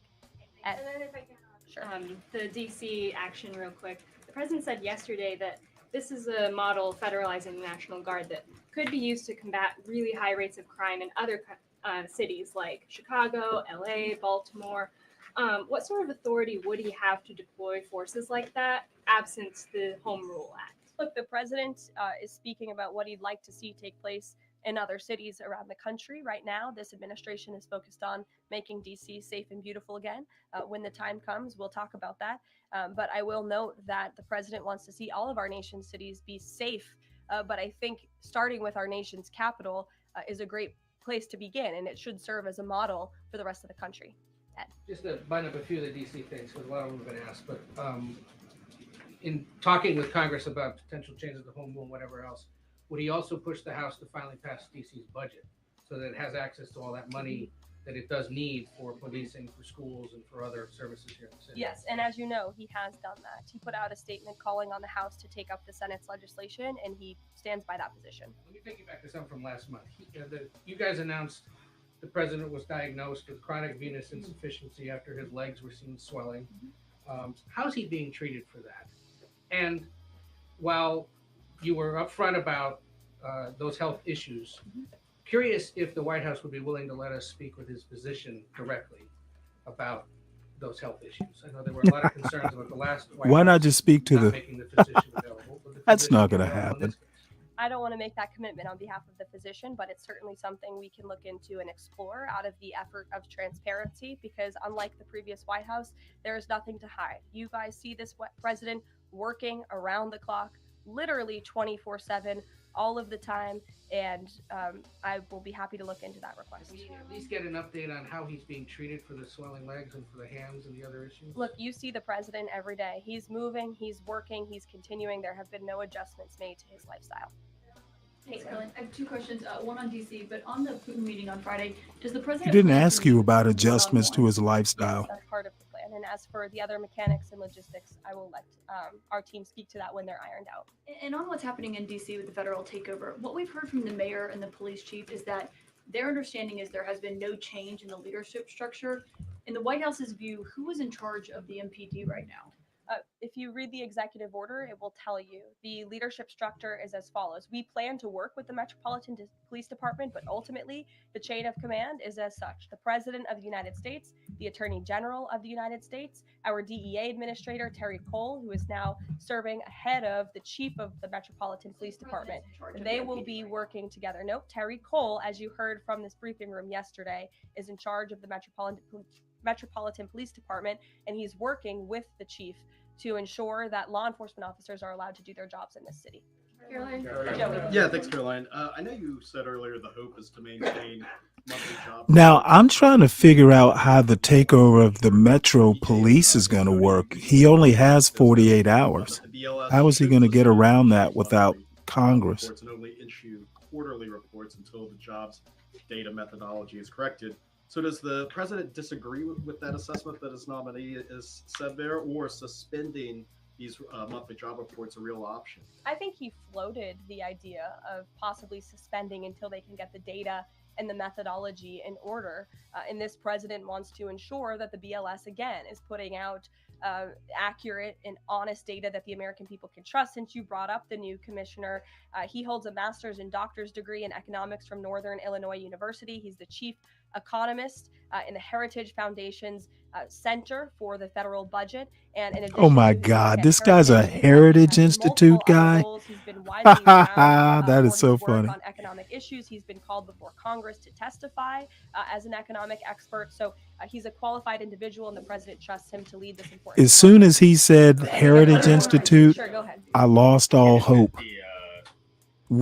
I can guarantee you by Christmas, these numbers are going to be booming. They're going to cook the books, folks. Can we expect leadership changes internally in the Metropolitan Police Well, Department? I just walked through what the leadership structure looks like right now. Within the uniformed police department, right? I mean, does that mean that the attorney general, others kind of have the ability to make those personnel decisions? I would imagine it means they have the ability. As for any changes, I'm not tracking any. Again, we look forward to working alongside the Metropolitan Police Department, and we did that last night. What's up, Rick? We did see a portion of it. I kind of lost. Well, let me stop this right quick. Detained a 15-year-old student with disability. Yeah, we saw the first, I don't know, hour or so of it. I started losing interest when the panelists came up. I'm not a big fan of a lot of the guys on CT's panel. They tend to be full of shit, and I'm really more interested in what CT thought. You know, the other guys, Hafez and them. Yeah, I heard Hafez talking about neural pathways or some bullshit like that, and I tuned out instantly. A lot of those guys are just half-wits. To federalize the National Guard in Washington, to ensure that ICE is removing child predators. I just read you a list of a handful, just a handful, of the hundreds of thousands of child predators that this administration is removing off of the streets of Los Angeles and every other community across this country. Because we want to ensure this is a country where American school children can be safe, where they can prosper, and where they are not threatened by violent criminals, whether they are illegal. Now they can be, those American children can be threatened with deportation, though. We do know that.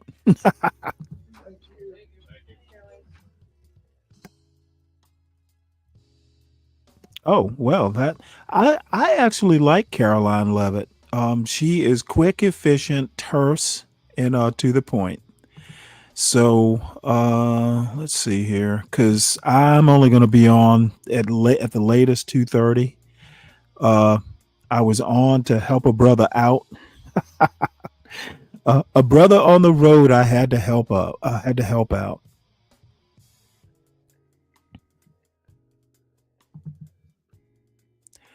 I'm going to save you to a playlist. I don't know. Do we really want to go back and look at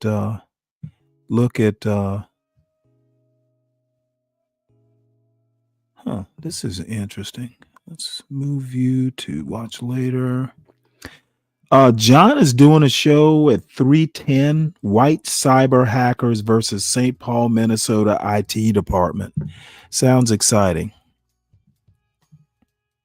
Let's see, who's on CT's panel right now? Anybody interesting? No, just kind of the usual half-wits. Man, I give up. If you bring him up, I'll just go away and I'll come back tomorrow. But just don't worry about it. Told him, don't worry about it. Hell, I'm not the show, but I won't. But man, this guy is you want just. me to be up there for like a half hour for stint. I'll never imagine how all these racists like Be Brave or they're the biggest fucking whiners. Be Brave is literally a 70-year-old baby. Oh no, that's all right. I'll just come back another day. What a fucking pussy. And then his comment on this show was he's superior to me. In what fucking universe is he superior? This motherfucker is so full of himself, and he has done nothing. He wants to talk about he could have been a psychologist. Well, motherfucker, you had 70 years to do it. Having a 70-year-old tell us what he could have been a contender. What a fucking moron. What a baby. Right. Yeah, you I don't I think you could do have that been for a damn visuals, do I? neurosurgeon. I really don't. probably You just right. not cut. You just not. What's up, You not Saz? cut like that. What's up? What's up? Y'all not cut. You not cut like. Somebody in CT's channel says Bob and CT manufactured this drama because their content was drying up. No, I'm afraid the content. I think it's a actual. And as far as I can tell, CT has been a lot more respectful of Be Brave than the other way around. And I don't know why. But I am going to take, like, after today. I am going to. I could have been a center in the NBA. Yeah, back in the John Havlicek days. I will take Fred, and I think it was Deacon Dave, but definitely Fred, who's in. I've known Fred for a while, beyond the YouTube days. I forget what Fred said, but he said, you give that shit kicker too much airtime, and I think that I agree, because I don't really go to his show. Somebody told me, EAE told me about CT's show, and then I think it was EAE or somebody else told me about Be Brave talking about CT, so I was just curious. And to be honest, it's just two basic race realists, just basically, going at each other because one is more racist than the other. That's really my analysis of the whole situation. Yeah, Lou, I do need to move on. I think we all know who Be Brave is. And again, my problem, honestly, the problem isn't that Be Brave lives in my head. It's the black people who will say, Be Brave, you are right. You're on to something there. Those are the actual people that are living in my head.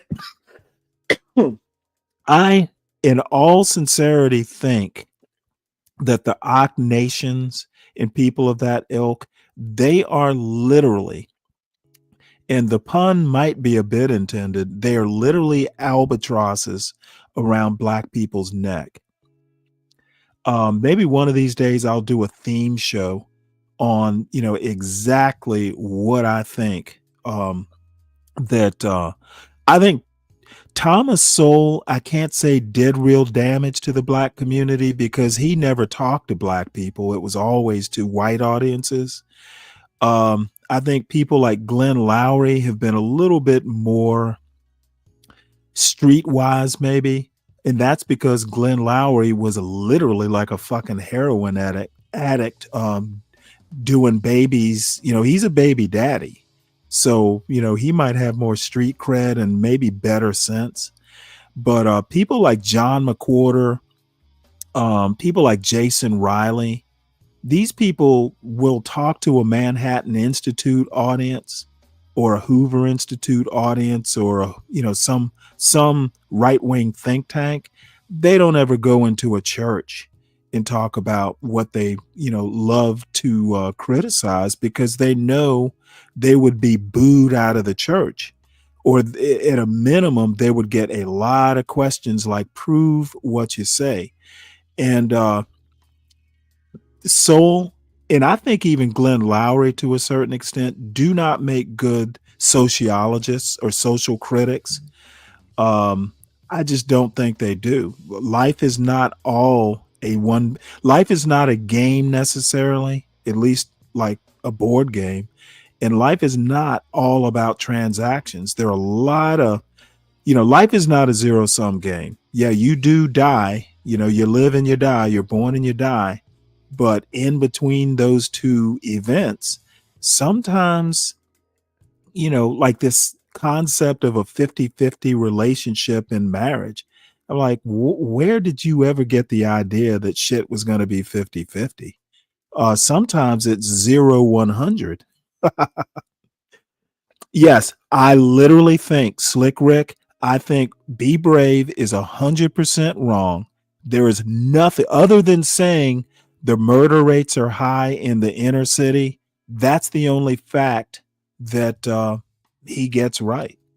Now, the problem is not, the narrative isn't, we know what the statistic is, but statistics are to be interpreted, in essence, given a narrative. And if you're not asking why the crime rate is so high in the inner city, then quoting statistics doesn't tell me shit. I need to know why. Why do you think? What have we tried? How have we tried to solve it? And Be Brave, Be Brave basically wants to make a culture argument. And I think that inner city culture is American culture. If you racialize it, oh, that's just black culture, it's messed up. All you're doing is pushing a racist narrative. Stop acting like it is a black people problem and solve for crime. Okay. Black people are, the crime. I don't think it's anything that special other than it's acute and very limited geographically. I don't think it's a black culture problem. I think it's an American culture problem. When America has a cold, black people catch the flu. It's always been that way. That's really all the concept you need to know. Be brave. Let's just say he's 99% wrong. The only thing he gets right is the ghetto is dangerous and the problem needs to be solved. He doesn't offer solutions. He offers blame. And while he's doing it, I've said several times, I personally think one of the reasons that there's a crime problem, and there has been a historical crime problem. Okay. The people who want you to believe that all the problems started in 1964. I've been doing this YouTube creator reading Black Metropolis. Today, the video was about baby daddies and single mothers. The book was published in 1945. So this problem pre-existed the civil rights movement. And I don't buy the argument that Byron Donalds would have you believe that everything was hunky-dory before then. The marriage rates he wants to talk about, well, the marriage rates changed. The way they measured marriage rates or calculated marriage rates changed in 1950. It is my belief that before 1950, if you want to trust that data, that's fine. I'm not one, because it was basically they would ask a woman, are you married? And you know what? If she said yes, they had no way to verify it. So I'm basically saying that if you want to believe marriage rates were high before 1950, that's on you. Okay, literally, you could walk up to some girl and ask if she was married, and then you just took her word for it. And back then, it was pretty taboo to have a kid say, and you weren't married. I suspect there was a lot of, yeah, I'm married, but, I don't have a marriage certificate. We're everything but at the church. In all other ways, we're married. I don't trust the data before 1950. Byron Donalds, the mathematician that he is, obviously does. And Soul and all the others, go ahead and believe it. I don't. So let's see. Dirty Dude, this might have been planned. Oh, fuck all that. Who cares if it's planned? Yes, just last time, Yes, I think Be Brave is 99% wrong. He does get the statistics, the crime statistics. That's all he gets right. Everything else, the interpretation, the racializing of culture, everything else is wrong. And I don't need to prove it. My proof is every time I ask him to prove it, he can't. That is my proof. As a matter of fact, it was so unimportant when we actually did that little discussion that HB hosted months ago. I said, there is no way we're going to talk about that 70% number. And it was so unimportant that Be Brave said, okay, we won't talk about it. That's how unimportant it was.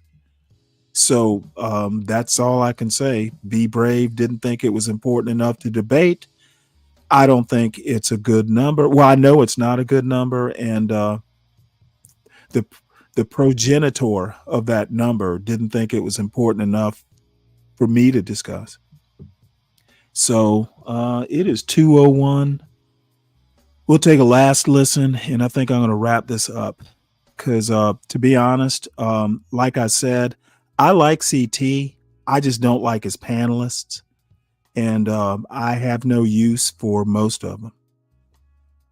Definitely come back, Ben. If you see this, you can definitely come back. You have credit. Must be the Monday that's got them on my side. Must be the Monday. Must be the Monday.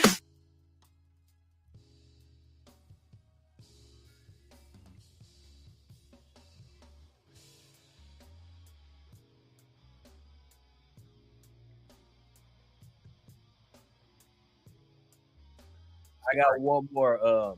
Did I make the list that he didn't want, the panel list that he didn't want to be on the panel with? Did I make that list? No. Oh, okay. Okay. I'm not as significant as I thought I was. Okay, that's all. I can now take my 2 o'clock nap and not have to sleep with. Or can anybody tell me if the guy top right, is that Ben? The famous Ben? I guess I could ask CT's chat. ET, my light-skinned brother, how are you? I don't think he's necessarily going off on me. I believe what's going on is that he's really upset with Bob, and he gets into that in the video. He's upset with Bob, and he's upset with Bob for a multiplicity of reasons. One of the main reasons, Vic, is that 70-30 blacks are destroying America trope falls out the window when Bob comes on the panel in a 747. Well, the bottom line is that Be Brave is mad at Bob. See, Be Brave is kind of weird. Be Brave is kind of weird. He expects, oddly enough, chaotic in John Galt to kind of fall in line and basically support any racist notion that he comes up with. And obviously he expects Bob to as well. Be Brave literally listed his favorite anti-black blacks in order: Ock Nation number 1, John Galt number 2, and CT is number 3. And CT suddenly became number 3 because CT deviated from